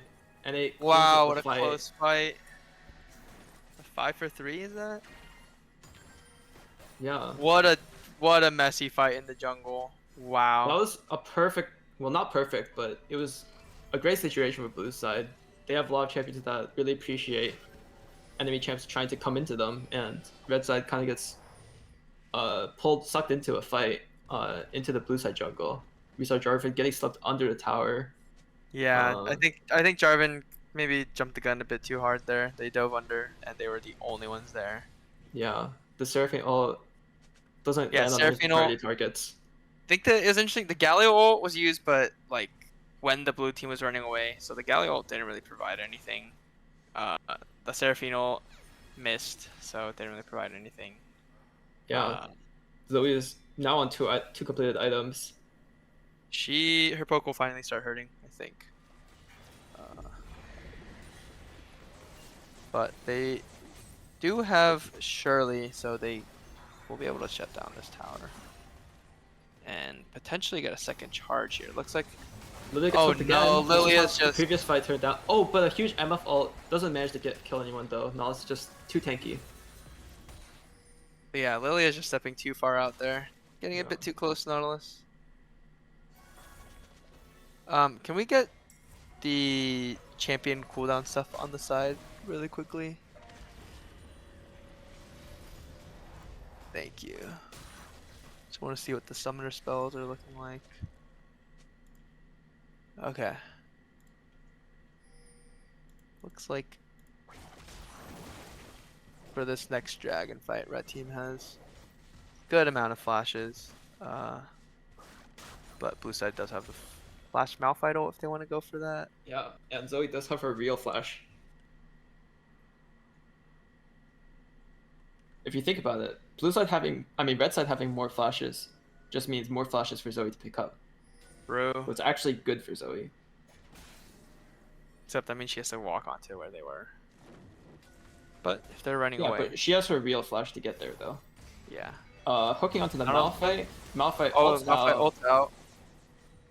That's a big teamfight tool for blue Yep. side that was just used. Great hook from Nautilus. The super carry. Oh, and the bubble goes Bubble wide. just misses. Lands some poke onto the Jarvan though. But I think we'll need to Galio see a bit is more. looking to ult or flank potentially. Mundo pops the ult and he's just walking in 1v5. Mundo is 1v9ing. He's actually just shoving them all off. That is Yeah. crazy. Jarvan comes in from the Jarvan side. lands on the The MF ult, this the time Galio ult in the MF back. into the Seraphine ult, but Zoe one-shots the Seraphine. The Zoe's untouched in the back. She's Yeah. free reign over there. While these tanks just Zoe- pummel onto them. Vance kills the Alpha. Jarvan, has another free flash. But he is We'll getting see if she can flanked. get out. that Heartsteel proc took out half her remaining health. We'll see. I think if she gets Galio caught. She might blast be a comes bit over the too wall. fast. I Yeah, think she she's gets out. out. So That was pretty eventful fight. The red team did secure the dragon. That's pretty big. I think it'll be really big if they get the soul, because that'll help them a lot against the move speed will Lilia. make Dr. Mundo an even more unstoppable force. Yeah, that also, along with the fact that like Lilia will be much less effective. I think she won't be able to. Yeah, quickly- just with the move speed that the dragons give. Yeah, really missed fight. It's just like everyone was focused on diving, and so the backlines were kind of untouched. Yeah, both sides left carriers to were just fend themselves. very split fight. I will say that both sides kind of can function in both with split fights and group fights. You know, we do have MF, Malphite, as well as like Seraphine, Jarvan, Galio. But you know, Zoe, Mundo, these are all champions that are more skirmishers than straight up team fighters. Although with how fed Mundo is, you saw how he was tanking 4 people and having no issues whatsoever. Yeah.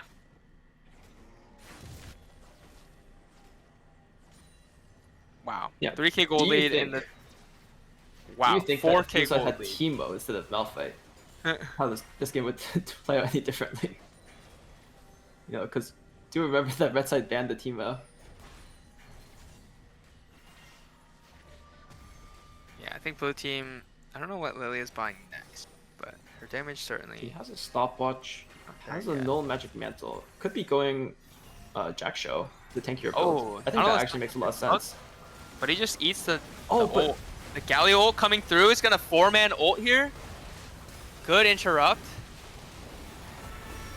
And the Seraphine ult oh, Zoe 3-man. gets blocked. Oh, Oh, but he Nautilus misses the dodges Q the on Nautilus. Zoe. She's just barely alive. and Seraphine finally gets a Zoe, but MF gets a triple kill. I'm surprised. That's she's crazy. stayed alive What for so happened? long. Yeah, given that And they're you just know gonna. Jarvan finally landed the ult onto the MF. Wait, did he? The They were Galio on ult MF. came on. Galio Yeah. ulted the MF, but she was able to get so much of her channel out beforehand.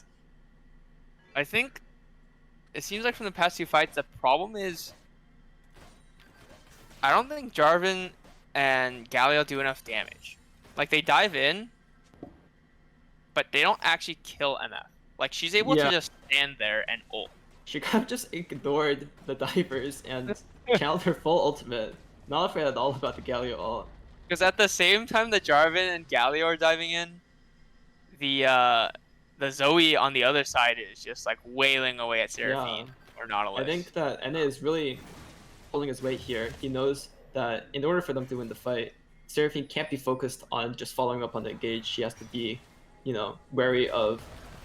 Jarvan gets ulted. He could die if he dies here. that might be a Baron here. It could be the potentially, Baron. blue Yeah, side. red team really has low damage, so losing a single member means that Seraphine gets slept again, and it's a double kill for And MF. this is like really bad for red team. They might be able to, I don't know, do some Yeah, damage. I think that Zoe can keep looking, keep fishing for the Seraphine. they- Right now, there is still a worry that Dr. Mundo could just run into. Oh, but the blue Seraphine side. has ult, and Lilia Oh. popped ult. Seraphine ult. Big 3 or ultimate. 4-man. Oh, the MF just barely misses. And Mundo just walks into the back. He's not taking Yeah. any damage. He's actually just 1v4. He might be tunnel visioning here while his team is getting killed. It's like Lilia is trying to do the same thing, but doesn't quite have the resources. Manages to get the Galio though. If Xemacs goes too deep here, He's just dead, and red team might be able to turn that around for a Baron. Although I'm skeptical of their DPS, but I guess. yeah, they do it quite slowly. But yeah, it doesn't look like they're too interested. I think they'll just go for Soul. Yeah. Wow. Yeah. I guess both teams don't really have DPS to take down Baron quickly. Yeah, and I think the Baron was just doing too much damage, and then Dr. Mundo could just come in. Okay, So the he goes with free Nautilus. flash, but Nautilus might be biting off a bit more than they can chew, and it does turn out to be the case. MF is. Oh, that Jarvan hit Oh. Zoe, but she's still alive. She Zoe's- has a real flash. Zoe's but dead. she dies to the red buff. And that'll be Soul going over the red team. This should help so much against the Lilia. Lily does have the Zanyas now. Yeah, I think she's going for the Jack Show. Thinks that she needs more tankiness to deal with the damage on red side. That does mean that she's not getting the Leandries for the tank Yeah. shredding, but I think she just values not getting bursted by sort of the limited DPS that red team has. You know, if Yeah. she can live through that initial burst, then she can have more value later on. We'll see if she can do anything in this fight. Lands her passive onto the Seraphine, but without Zoe here, I think it's quite difficult for them to do anything. Unless Unless they do. Oh, Got but the Galio coming in. I think this He could gets be the a three-man wipe. taunt, and it's Yeah. a wipe for red team. Oh my. Unless, yeah, I think they may have gone a little bit too aggressive there. Yeah. Lose they the just Baron didn't have- anyway. They didn't have enough players in the area.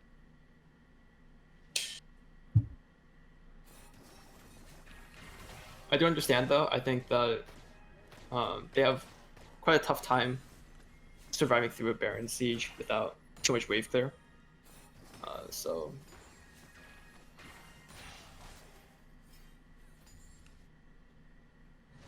definitely Yeah, look at- valued not giving over the Baron.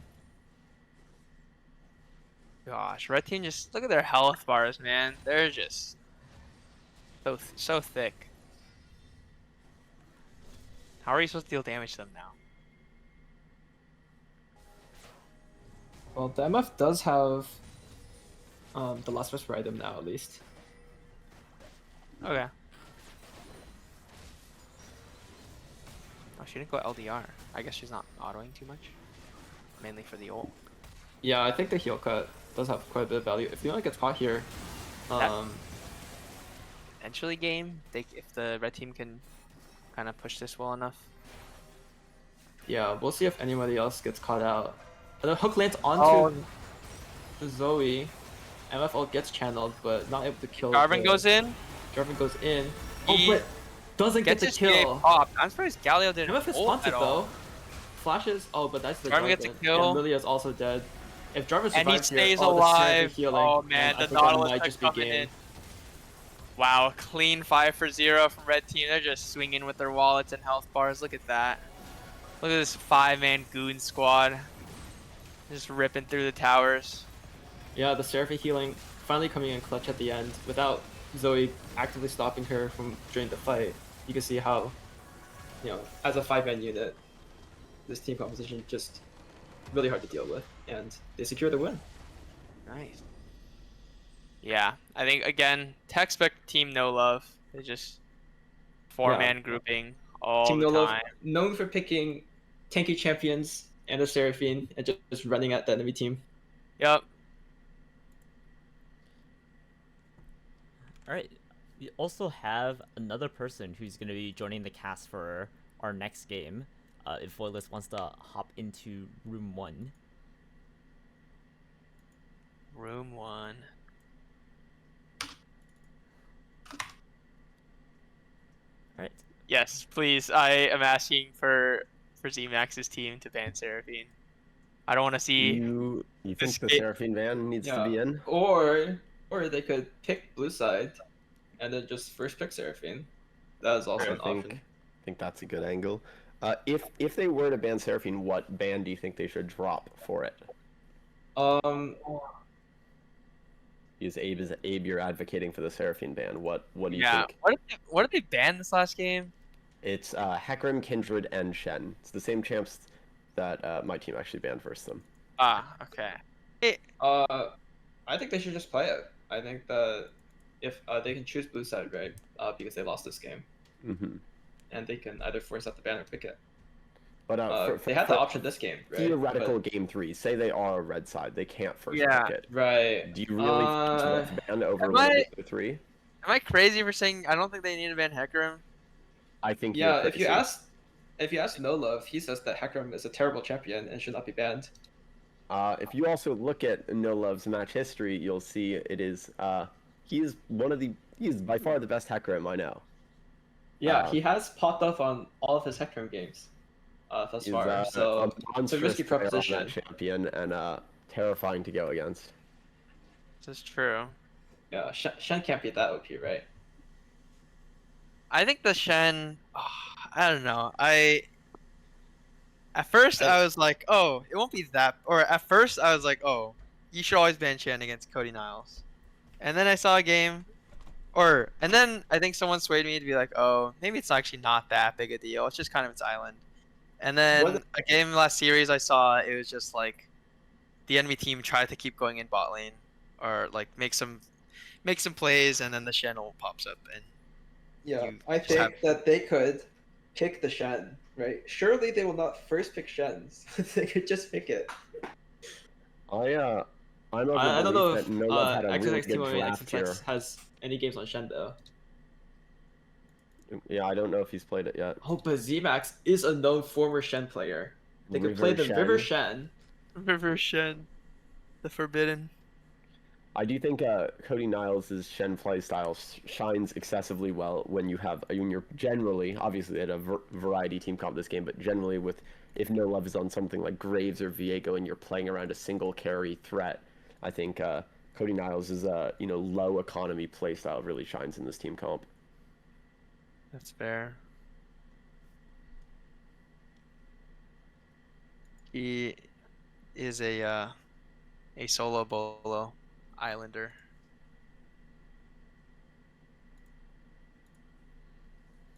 Yeah, I'm just bored of seeing the Seraphine every game. Come on. It's true. No. They first picked the buff. Why did they like Seraphine? What did they have against this champion? Wait, this is the game 2 draft we're already in. Wow, I've been okay. watching. So Team Xemacs sticks with the same bans, Kindred, Darkram, Shen. Looks like Team No Love thought the Zoe problem. Yeah, looks like it's not gonna be a Zoe again.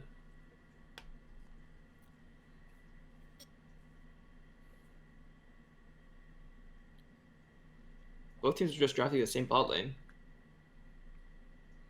Viego's much better at, well, not much, but better at shredding through a single tank. Although, I do think Viego has that AoE. has more playmaking potential early game. I think that Lilia, we saw some of the drawbacks with all the early fighting, and she's just sitting there with Lucidity boots. Mm-hmm. And Wonder what Xemacs we'll get out of the third round from Team No Love here.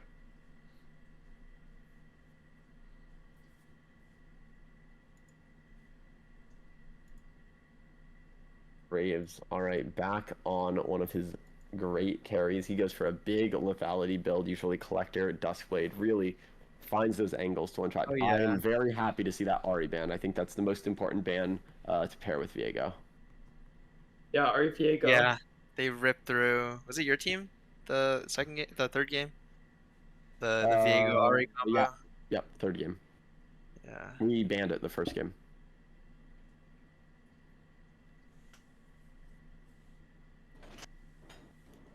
Question is the Seraphine mid lane this time? Oh, they banned the Zillion. JTB played it the other day. I'm surprised that they think that it's bot lane again.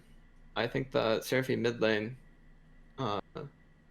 is the most likely destination. I'm expecting they ban Swain also to make sure Yeah, I think that. Swain would Swain would be a good great as well. ban.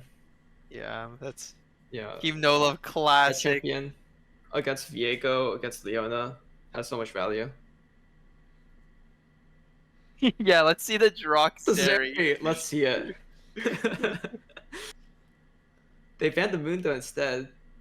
And that means an instant Uh, Swain for Dr. Omegalol. Oh, Okay. this could be tough.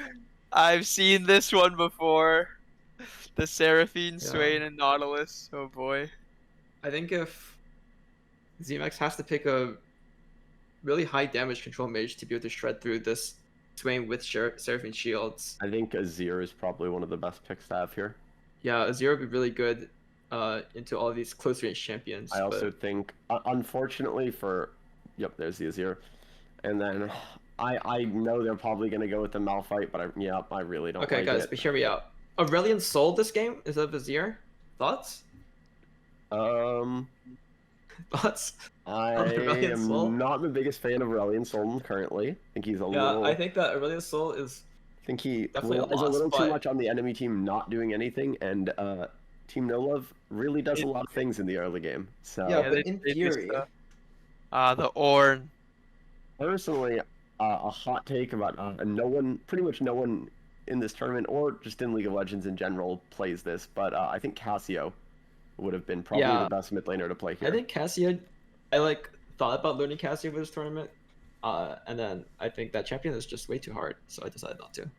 That's fair. That champion has been on my list of to learn for a long time, and I have not learned her. Yeah, I think that Azir has to pull quite a lot of weight this game, because they're quite dependent on the Azir DPS since they have the MF once again.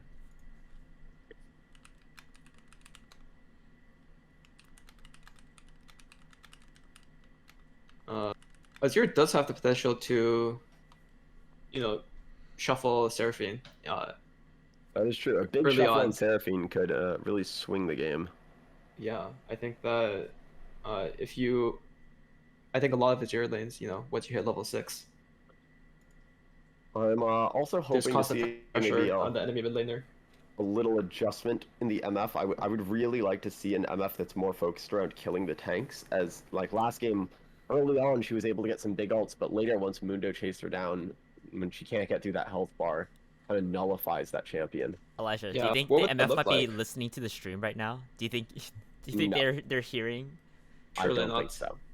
But What I kind of think, build would that I be think then? it's Kraken into Infinity Edge into LDR into BT, and then Yeah, stopwatch just for like shield low basic last. any sort of like attack speed ish. And you go basic lethal ult. tempo and cut down. Mm.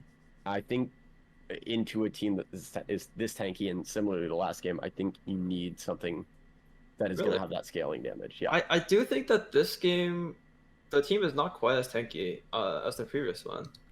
I think this MF build is very Say good. it. I will say I think based off watching these games with the AMF, I'm doubtful that they will change the build. I think Oh, I don't think they basically- will. And I do think the Yomu's build is really good. I think it makes MF a very potent champion, but I think that build relies on finding kills in the early game more so. And I Yeah. think that can be hard into a Swain Nautilus. There's also Graves. It'll depend a lot on if Graves has been able to build up his grit stacks when he gets hit by the MF ultimate. Very true. There was a recent clip from an angry Rengar main trying to kill a Graves who had over 200 armor with just Tabby.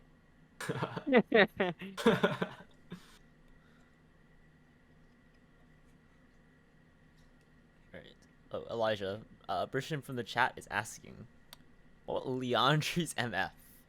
Leandri's MF. Police Defender himself is a big advocate of Leandri's MF. The support player? I think, yes, especially on ARAM, he really likes causing some terror there. I think Leandri's MF is really good, but you have to pair it with different things than this team comp. And I also think a lot of times her damage from her E is not impactful. You do a lot of little poke, and you don't achieve as much from it than, say, a big burst from Lethality MF.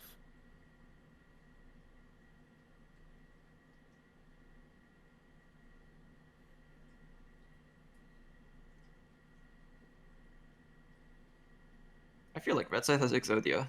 I'm not gonna lie. I agree.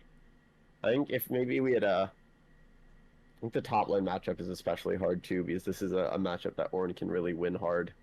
Yeah. And if Ornn gets accelerated and is able to hang some ornaments on his teammates early on.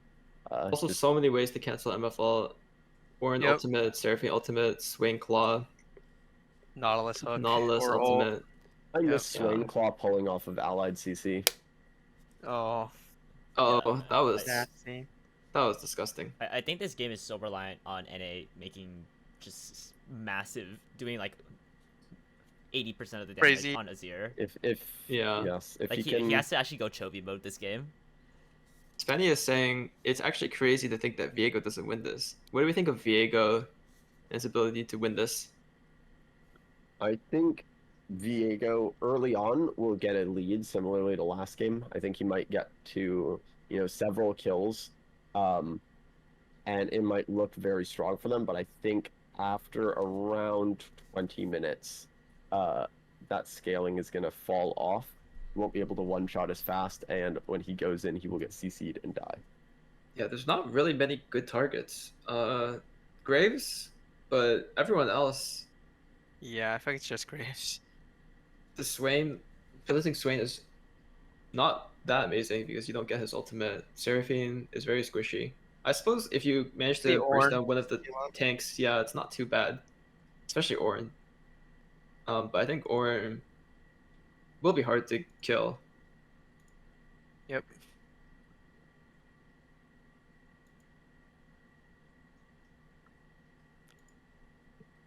I'll be right back.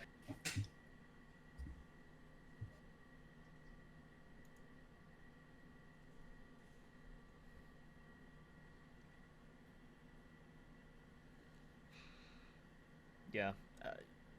Yeah, I'm just repeating words here, but I think if like Azir doesn't go Choi mode, there's just not enough damage. I agree. I think it's going to be very hard, and Azir has gotten some big changes here. He The used W to be change- a Q spam lane bully, and now he's more of a scaling DPS with W damage. The W change helps a lot against this type of against like the Ornn, Nautilus, Graves, Swain. What Mhm. were the W Like- changes? So the Q if- does bugger all damage now. Literally The like Q no is damage. much less damage, a longer cooldown, and a higher mana cost. Effectively to prevent Azir. The old Azir variant was you would go Comet, you would go Scorch, and you would Q spam pretty In much lane. off cooldown and win every Right. single lane.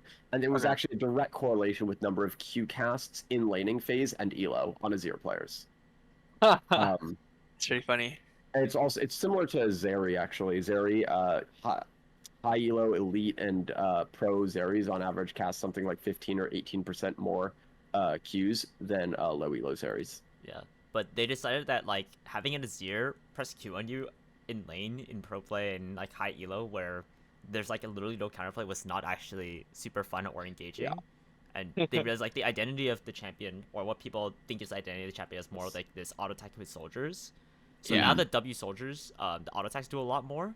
So you actually once you hit like I don't know 2 items maybe or so, like you're losing damage if you press Q, ish. Because Okay. like you can't Yeah, auto. because the cast time.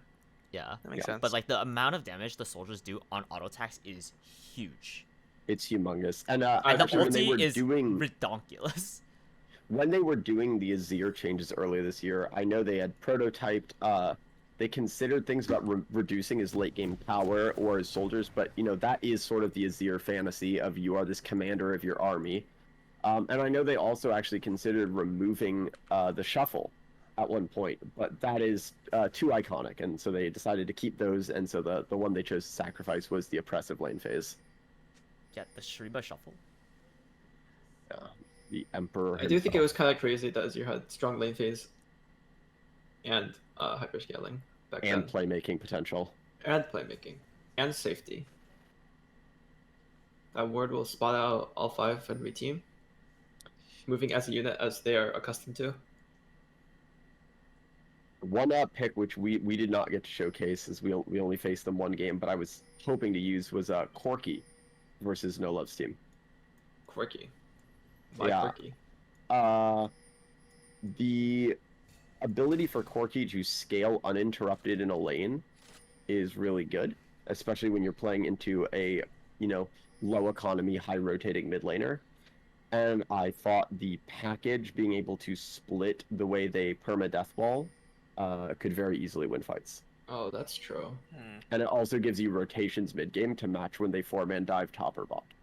I think it was the one of the picks we were holding in reserve for if we faced them again.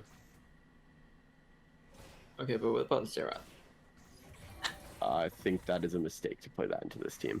The greatest champion in the game. Eurozerath was terrifying though. Oh, A little whoa. bit too much damage. A little late invade action. I was not like- paying attention. We got a first blood here. Crazy late invade coming in at 1:30. They know they've started the camp. No wards spotted them on the way in. Police Defender leading the charge Sacrifices and himself honorably. rooting into the pull from Dr. Omega LCK and an easy first blood. And that is brutal. You, in fact, hate to see it. Yeah, Hate to Graves see it. getting ahead early. Kill once again goes to Nautilus though. Dude, the early But- even shroud. Yeah, we did see, Nautilus getting fed. Actually, not terrible. Early support kills are actually some of my favorite to get.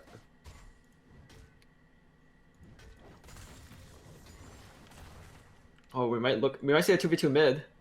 Oh, Diego is thinking about it. But Azir is quite chunked out by the Graves. A little duel And between the they two end junglers up coming meeting. in the river. Oh, they're actually even level, but Graves has red buff. Xemacs doesn't have support from his teammate. Oh, he Oh, flashes the over, Azir but he's just out of barely range. doesn't have the Oh, damage. and the Ornn is first Ornn! with the move. Oh, it's just rough for Disaster. Xemacs. And man, JTB, does he get a kill? Does he get a Q up here? So good. Oh, he's so close. It's a tower shot. And he swoops in, the bird of prey flying in on his wings of his soldiers to secure a kill back. First kill for Team Xemacs coming in there.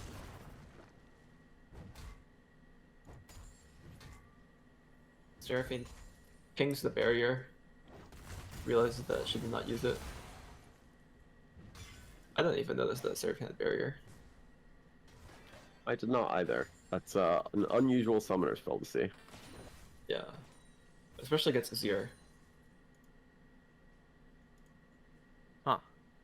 So I only got 10 out of the first 19 minions. Unlucky. Very curious. I just had to point it out. I'm sorry. just. Kind of doing him dirty. So I will say, Team Xemacs, they are able to come back from early deficits. In our first semifinal match, there was a Oh, Fiona. Okay, Little so early the duel. oh, Nautilus Flashes. Flash. But shouldn't be a Uh, kill here. I don't think Swain. Dr. Wait. Omega Wall going a little He's- aggressive. I don't Mortal? think this is winning. Taking okay. 6 million minions. Reads. Oh, but the Oh, Leona gets the one kill. for Leona one. takes the kill. I wonder if MF had walked away, Leona could have Gets the also kill. gotten that kill. But Likely. oh, the Ornn trade coming in. The champion. The infamous buff. He mage has a assassin blue paladin. buff due to the early kill on Xemacs, which actually Ornn has some mana problems early when you're spamming spells off cooldown, so Yeah, it really helps Ornn- stabilize the lane. known to use his passive to buy sapphire crystals. Oh, sure. Not needed in this situation. Azir Graves just takes gets a some million damage from out Graves. here. Wow. And he returns to the jungle. Bot lane. Well, MF is cooked. Has the flash, but And again, just It's sacrifice. accepting death. Oh no! Police the Thunder The should Nautilus the kill kill. again. It's an early even shroud angle. 2,000 gold already. Highest gold in the game. He can't keep getting away with it.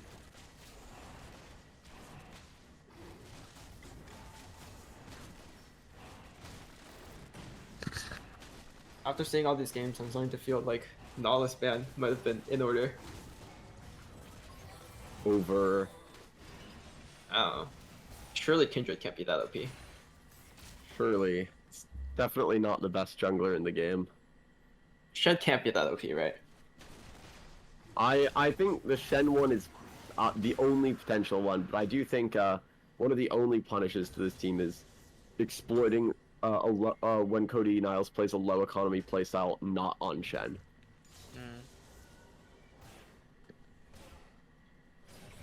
-1. Hate to see it. Yeah. Oh, the shuffle! the The shuffle Is in. waiting. Oh, but oh, he saves the W. Whoa, surely. whoa, Xemacs! What a misplay! Outplayed That is by the barrier. disastrous. Why didn't he W immediately after the shuffle? Police Defender pinging his mid laner for that tremendous play to give a good swing of gold over. What happened there? Oh, I no. think like us, Xemacs was not ready for the barrier. Oh man, that is rough. All right. At least Seraphine flashed, so we just wait 120 seconds and we do it again. Surely. Surely.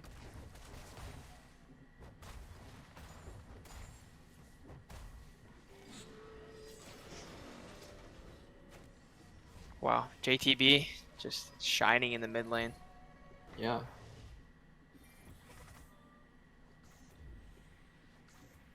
In past tournaments, often some of the metas that have defined the tournaments have been champions such as Yuumi and Malphite, but this tournament it really seems to be Nautilus. Why do you guys think that is? I think that Nautilus just has, if your support is like higher ranked or has more experience, I think Nautilus allows you to really capitalize on that and make a lot of plays around the map. I agree. Able to exploit, you know, traditionally, I think we've seen a lot of Enchanter support metas, but I mean, already right now, I think it is a, yeah, Nautilus gets the kill again. Even right now, I think it's like melee support meta, and It is. I think the number of like strong supports in our tournament are sufficient that they can really deter just picking an Enchanter and looking to scale. I agree. I also feel like at least some teams this tournament have been going for, similar to No Love's team, a more singular carry style. Yeah. With a larger supporting cast, and I think the guaranteed CC into a singular carry is really powerful. Being able to guarantee that you can Especially maybe if the lock singular down. carry is in the jungle and can be anywhere on the map. Yeah.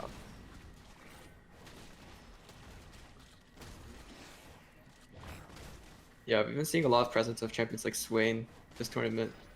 I mean, we always see Seraphine a lot, but Swain is kind of a new development for sure. Maybe too much Swain and Seraphine. Yeah, arguably too much. My personal opinion, but you know, it works. Yeah, it does work. I feel like I've seen Team No Love play this exact comp at least twice. There's been some slight variation, but Yeah, the Orin is a there's the bit same new. roster of about 8 to 10 champions which are rotated through, which all perform the same functions. If Nautilus had taken that crab. Okay, and Okay. Leona flashing in. It's a okay. 300 gold shutdown. The Oh. last code is right there. How? He's also extremely tanky, was not really in danger of dying.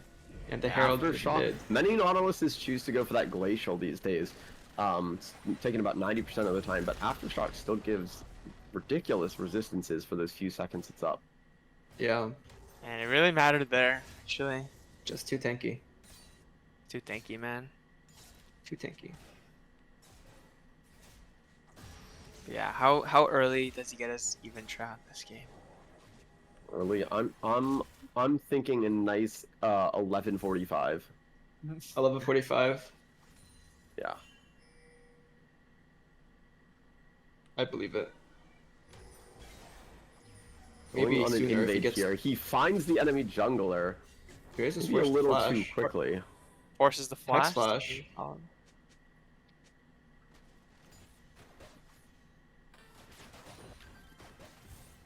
Yeah.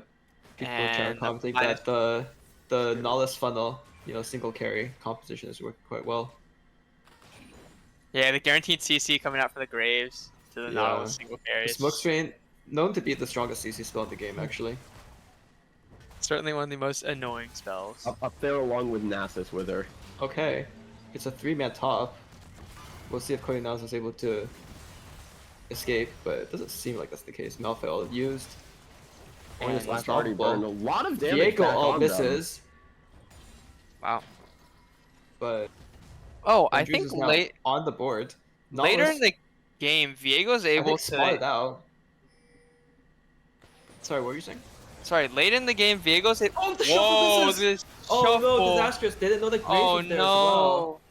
no. And if Unfortunate. Nautilus hook is Can Nautilus coming get back in up. range? The auto attack, the Swain stun, the Q, Graves dashing Oh, the forward, misses! misses the All ult. misses! Great flash from Fabulous Yuma, healing out just Yeah. for good measure to make sure she does not fall to this Duskblade Graves. But we saw Wow. Azir really hungry for that big Nautilus shutdown, but misses the shuffle. I mean, even if he landed the ult, I think with Graves there, would have been tough to get the kill. You know, Graves great at keeping his carries alive.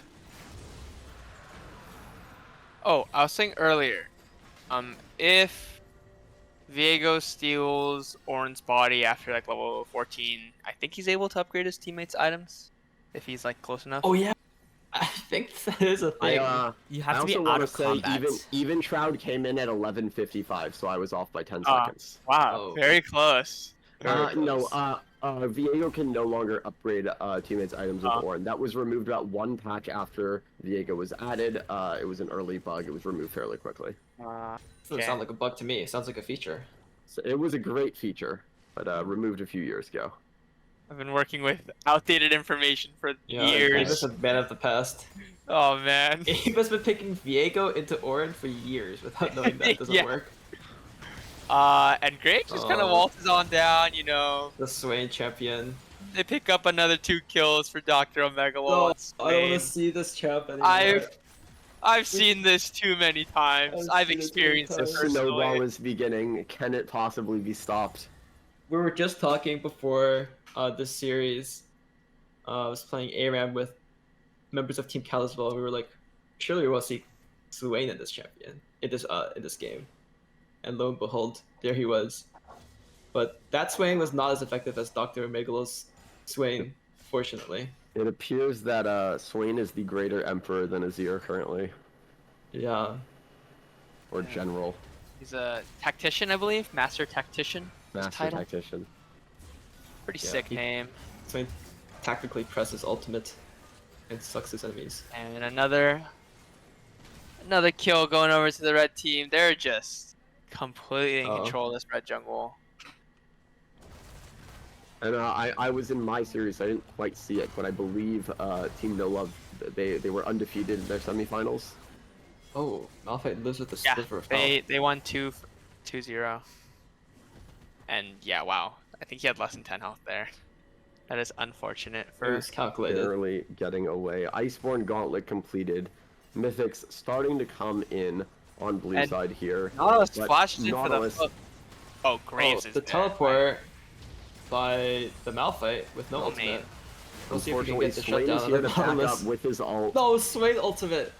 Yeah, it's a disaster. Oh no. Leona Red flashes, buff but it's on. still in the range. And another kill going over to the red team. Or just teleporting as well. I'm sure we'll see the redive. Unless There's no minion wave. I think you should be able to recall here, unless they're able to Unless- sniff him out. He's out in no man's land. Do yeah, they I think know the to Grand check? General may be able to find him though. Dr. Omegalol CK. Oh, no! Oh, Oh no! Did he notice? He noticed. He noticed. Oh. Oh, the Shrima shuffle? Streamer shuffle. Nautilus Diego's is out of coming in. mana. This could be big. Nautilus One found. reset. Nautilus down.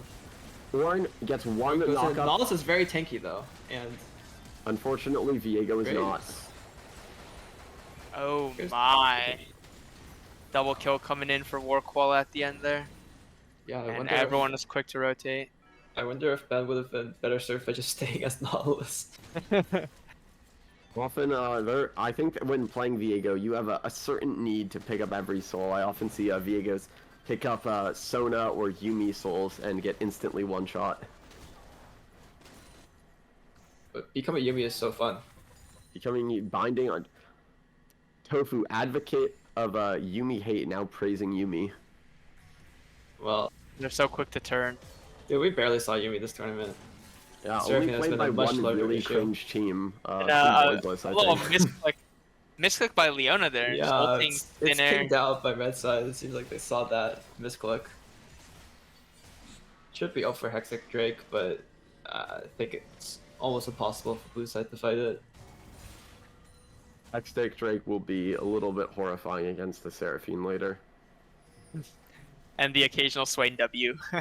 Occasional Swain W or even a Grave smoke screen now proccing a massive slow. Mythic items across the board have come in, but Graves already with a collector complete. Jungle item nearly upgraded as well. Azir has Conqueror, so he really needs 2 items before he can do damage. What is the optimal Azir second item these days? I've seen Void Staff, I've seen Shadow Flame, I've seen Nashers. If you go Conqueror, you need Nashers. If you go Lethal Tempo, you can opt to go for, just Big like, MF ult big ripping MF for ult. red If we get the team. Graves, Oh, he just barely Graves just lives. barely lives. That is so sad. Oh, that would have been a huge reset for Viego. Yeah, I think that Graves should try to die to Dragon, just to make it fair. Keep the I game think he really should have died there. But it's a quick 3-0 fight. Wow. And But yeah, no, with Azir, if you go Conqueror, you need Nashers. If you go Lethal, you do less damage than Conqueror, or you'll scale worse. But you could go, you can skip Nashers for something else. Do you gain the lethal stacks from your W? Yes, it works, and the range also works. Oh, okay. So their range increases as well. Or Yeah, is it the range you can control them at? the range and where you can command them Xemacs to auto 1v1 Dr. Omega LoL? The answer is no. It was kind of Swain close. is a little bit too Although fed. Swain did Level still have 11 stopwatch. already. 10 stack Dark Seal. Likely building a Rylai's to just apply even more slows to the enemy team. This game really feels like blue side is getting very unlucky in a lot of these fights. So Losing. close. Just barely. And Rylai's completed on Swain. How to escape this monstrous tactician? Trick question. You can't. You can't.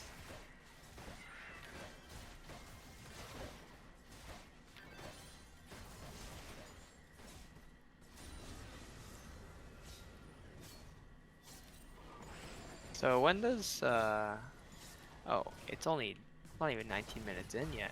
I was gonna say when Yeah. does red team start taking Baron, but it's just not Right. up. I've seen Malphite outplay these. I think if he stays too long, he just dies right after the turret. And yep, there it is. Leona ult down as well, flashes out. Depth charge to follow, flash out from Nautilus, rooted in place into the never move, pulled back into the team. No hope to escape as Seraphine lands the final blow. Actually stolen by Swain. Wow, this red team, they Never move lands onto He has MS. Blonde, And yes, keep can this we in kill the mind. Swain? Stopwatch Nope. comes Oh, in, he's dodges the stopwatches. Heartbreaker as the bullet time MFL rains is down not on him, enough. but he's able to just walk out of it. Yep, the stopwatch. Good purchase from Dr. Omega LOL. He didn't use it last time, so decides to use it this time, and Baron coming up in 15 seconds, likely to be started on spawn. Or a reset coming in first, a reset first. Side playing it very clinically.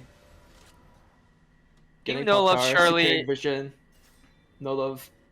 Team No Love surely has like the lowest average distance between their team, between their Yeah. players. Lowest Probably average called- distance between teammates.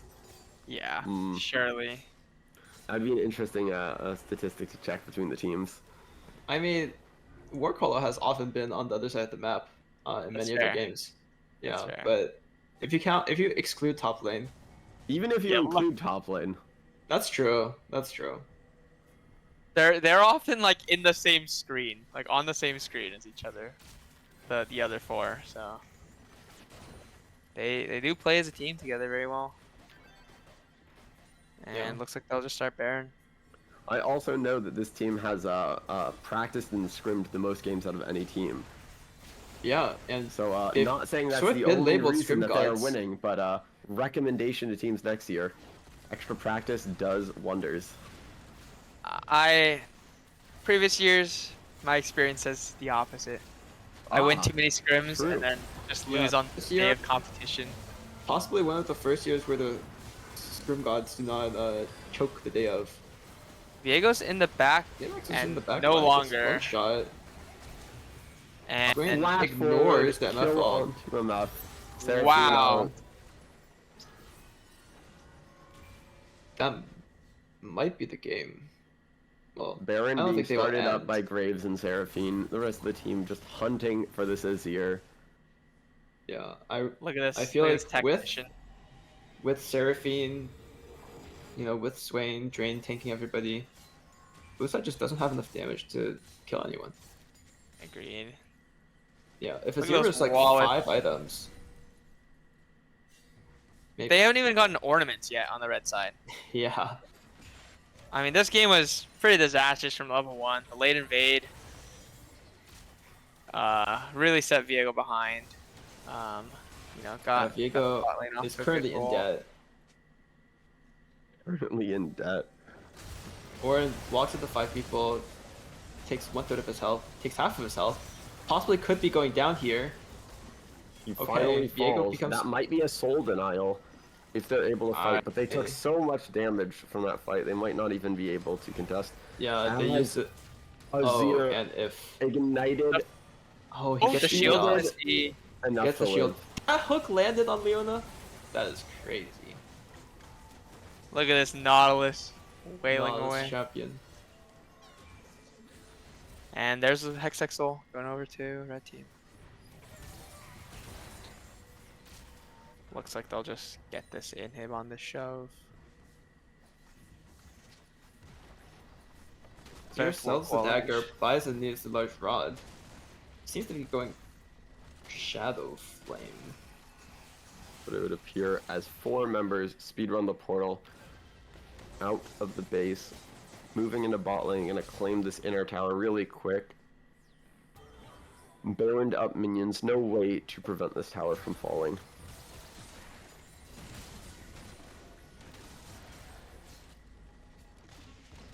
I want to see Doctor flash into all of 5 of every team and just Zanya's.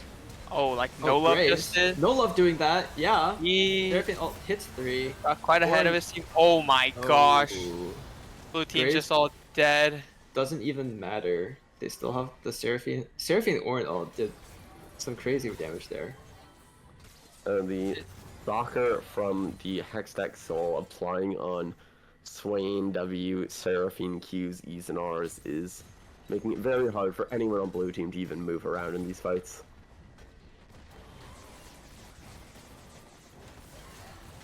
And there's the second inhib going down. Yeah, it like didn't even matter that Graves went in 1v5 there. Alright, hear Red me team out here. just followed up right after. Hear me out here. Is Graves that much worse than Kindred Hecarim? Yes. Well, as a champion or in the hands of No Love? In the hands of No Love. Yes. I don't know. I mean, he's a fantastic Graves. I think he's an amazing Graves. It's more, I believe, that at least our viewpoint on this was one of the only ways to win against this team was to set them behind early. Yeah. And Kindred scales and Hecarim scales. Graves is the only one who struggles in the late game due to his lack of range. I don't know. I just feel like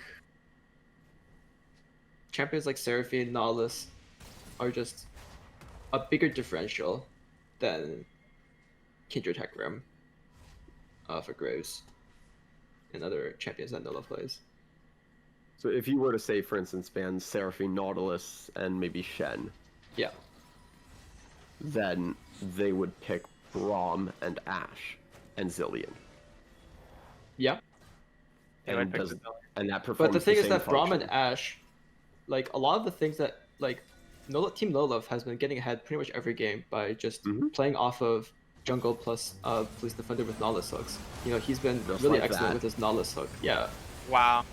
He just runs around the map and hooks people.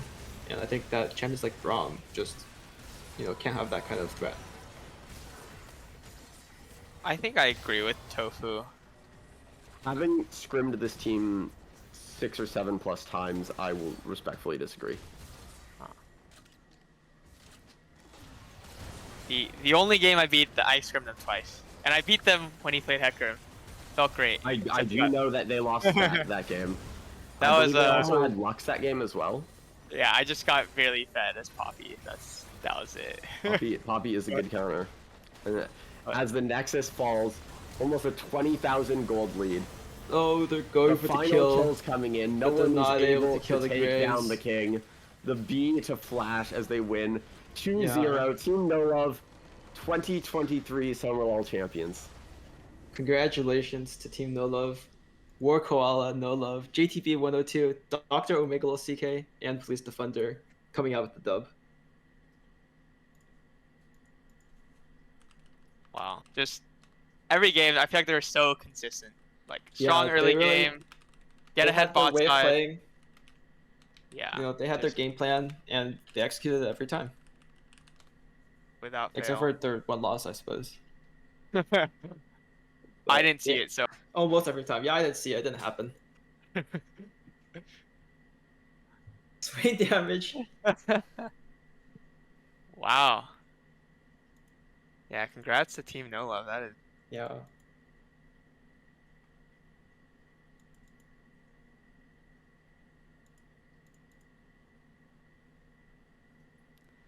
All right, yeah. a little so- interview in a bit. Yeah, I contacted No Love. If he is willing to do a winner's exit interview, he's welcome to come on. Maybe it's actually more efficacious that I message him on League.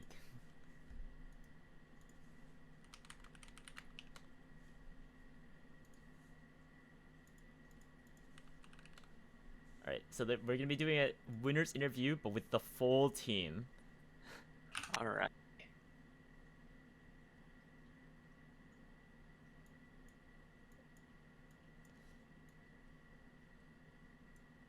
Alright. Oh, Congratulations to Team No Love, Congratulations. the Thank you Seraphine. guys. 2023 Summer LoL champions. Thank you guys. Thank you. I would just like to say, Team Xemacs, please ban Seraphine. What? Uh, Pick it away. We had so many plans. Yeah, did. we were like waiting for them to pick it. We really thought they were playing Seraphine on blue side. Now that the tournament's ended, what were some of the strategies you wish you could have showcased in this Dude, tournament? I wanna Tarek Yone, be- man. I was yeah. gonna go Tarek Tarek Yone on Yone. blue Dude, side. if they pick Yeah. Seraphine, I was going Tarkione. I don't want to see that Tarek again. That was brutal to play against. But actually, like game 2 is probably Tarek Swain. We just 'cause didn't picked bring out the Johnny 5 Manners. melees plus Sejuani comp. Oh, true. I thought it We was didn't bring that one. I thought it out. was 3 melee, Sejuani, and Seraphine. Yeah. There was was it 3? I swear we had a melee top. Yeah, no, it was melee top. Okay, yeah. Yeah, so Melee three top and melees then plus bot, Sejuani. Yeah, plus Seraphine. Yeah. Yeah. I mean, we could have done that with Galio if they took Seraphine. Yeah, so No Love, you only lost 1 game this tournament, and it was against Voitless, who we have on cast here. Did you feel like that loss taught you Chicken bagels anything? is the goat. Yeah, That's all that loss taught me. There was chicken bagels is the goat. I got jungle gapped. We were gonna ban Sejuani. We were banning out chicken bagels. We were Yeah, scared. if Voidless made finals, we were banning Sejuani. I don't know. That loss is like, I don't think that we even lost. Like we were down like 10k, but You I guys feel were like still we very still close win in the fights. game. Yeah, Like, you were very close in that it. game gave us a lot of confidence because we looked at the gold Oh. graph, and we saw that there were points where we're down 15k and we're trading even in fights. That was actually So- terrifying looking back from our point of view in case we faced you again. You actually had a gold lead for 0% of that game, and it was still almost impossible for us to win. I think, yeah, it was really down to a good jungle play early, but I think you would have rectified that, and playing against your team is quite scary. I mean, it's pretty impossible to ban against my team, because like you either ban mid and then I get a comfort pick, or you ban support and there's 3 other supports that do the same thing. All right, here we are. I feel like Nollis does the thing by far the best, though. Yes. Yeah, Yeah. but I we have agree. yeah, I agree, Right. but like I have other picks that other worked in the tournament. Like we smashed a Lux game. We had Braum. We had Tarek. Like they Yeah, all we have worked. Tark. Yeah, That I played Tarkin Maokai crazy. in one of the games. If you saw, it kind of feels the same shit. Yeah, I Uh, still like it. We were discussing your power picks, No Love. What between your Graves, your Viego, your Kindred, your Hecarim, how the gap between them? How much better do you think you are at some than the others, and your ability to carry a game? I think I'm like the third best Heck Room in NA, so that's all I'll say about that champ.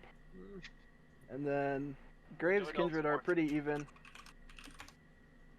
But they're like, I don't know. It feels like Graves Kindred are so similar. You can play the same game, and as long as you can track the enemy jungler, you'll always have advantage. I think that's what it comes down to, more so than like differences in the champions. The invades were big. We tried to get vision on them literally every single game on the invades. That was the big Yeah. goal. I mean, there's a lot of junglers in this tournament that will not play carry junglers, and I don't think that's right. But I understand why they aren't doing it. Like, I think carry junglers are much better than non-carry junglers right now. In a setting like this, at least. Yep. So, what do you think Xemacs needed to do to bring back a game, at least one of the games in this series?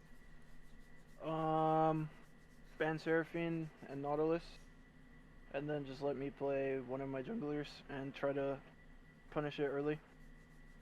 I mean, like, if I'm playing Hecarim and I'm losing early, the game feels really doomed. And I think Xemacs is a jungler that could punish that. So, honestly, I think they should have left Hecarim open, because it's the most punishable champion that I play. Like the game that we scrimmed against Abraham and we lost, I legit felt so useless playing Hecarim. Like, it made me not even want to pick the champ anymore. We were happy you guys were banning it all tournament, and we got yeah. like one good game. Like, I literally didn't even want to play and it. you guys And like then it even more. the Kalesvol Yeah, game, I was like, okay, they're gonna leave it open, and they just picked like a melee champ, and they're gonna just keep picking melee champs. So Your team was good. the team to practice and scrim the most out of any team by quite a wide margin. How much do you think that contributed to your victory today? a lot. Yeah, a I lot. think when Workwalla first started playing, he still had the rust on. He hadn't played in a while. Workall, do you have I don't any think that comments guy's about rusty that? at all anymore. This guy 1v9 the Mundo game. I was definitely rusty to begin with, but I was very grateful that our team and our captain organized practices because I got the rust off and I was motivated to play. And they believed in me to pick the Mundo, so I was very happy that I was able to perform on that. So My I goat. feel like our macro and team All play I'm were like, saying- a lot better yeah. after practice. Yeah. It We got a weren't getting little better. caught very much. It was I just also, balls. my entire champion pool during this tournament was things I picked up during the course of practice. I played first time Seraphine in a scrim with them. Yep. The Zillion, which got banned, surprisingly, not sure why, with me just realizing that's another way to enable the jungle and just be effective that way. And that I just went on like a solo queue streak of a couple games that scared a couple teams off, I think. Yeah, so the practicing definitely helped with both team coordination and just sort of getting locked back in and ready to play. I remember in our first practices, we were getting like super far ahead and just like routinely throwing every single game. Yeah. Like we would get like 7k ahead, and then by like 25 minutes, it'd be down to like 1k ahead, and we'd like, it's a coin flip at that point whether we win. But when we got ahead this tournament, we just like won every game. So All right. Well, oh, did you have another question? Oh, yeah. Also, we have to give an honorary shout out to Brishan because he Yeah. subbed a Yeah. lot for I our remember. practices. Yes. And also to Interrupt. Austin for subbing yesterday. Droxary. For Oh, yeah. Droxary. I got a quadrant. We had a Yeah. Droxary moment. It was pretty good. And just GG to everyone that we played against in the tournament. And hopefully everyone had fun. Yep. GG. Thank you so much. Congrats on the win. And I think that concludes everything for the 2023 Summer LoL tournament. Any last statements from the other co-casters here? I would just say for the you ran a poll on who would win. I don't know if that's been confirmed or cashed out, but the people who bet on Team No Love should get their points for that. it was our team, by the way. Dude, I forgot to bet. We just only had- Well, no, I didn't forget the bet. Here, I'll Oh, send a yeah, I screenshot to see forgot what to. happened. Gotcha. It was like 80-20 or something, right? 34, There's 66. There's a bit of an So incident. It changed a bit. Jesus. When I did it, it was Oh my! Oh, there's an incident. Oh, Something went wrong. Please try again. Something went wrong. Please try again. Apparently, there's too many points My betting Yeah, points on. are no, gone. no Gamba. What? Shit, my 7K. Yeah. Man, it's like we lost. Oh wait, I wait, lost wait. 1,000. I think I might be able to do it. All right, Gamba paid out. Cashed Hey. out. Woohoo. It was Okay. actually 66 to 34 at the end. Yeah, 11K. it changed. I'm rich now. Oh, I'm up to 7K. I did make some points as well. 8.9. Go. Well, congratulations again on winning 2023 Summer LoL. Everyone on your team, you played a fantastic tournament both days. Thank you. Yeah, Thank you good everyone for games. playing Thank you. and for organizing it. Yeah, and hopefully we'll be able to do this again next year. Thank you all for tuning in, and have a good evening.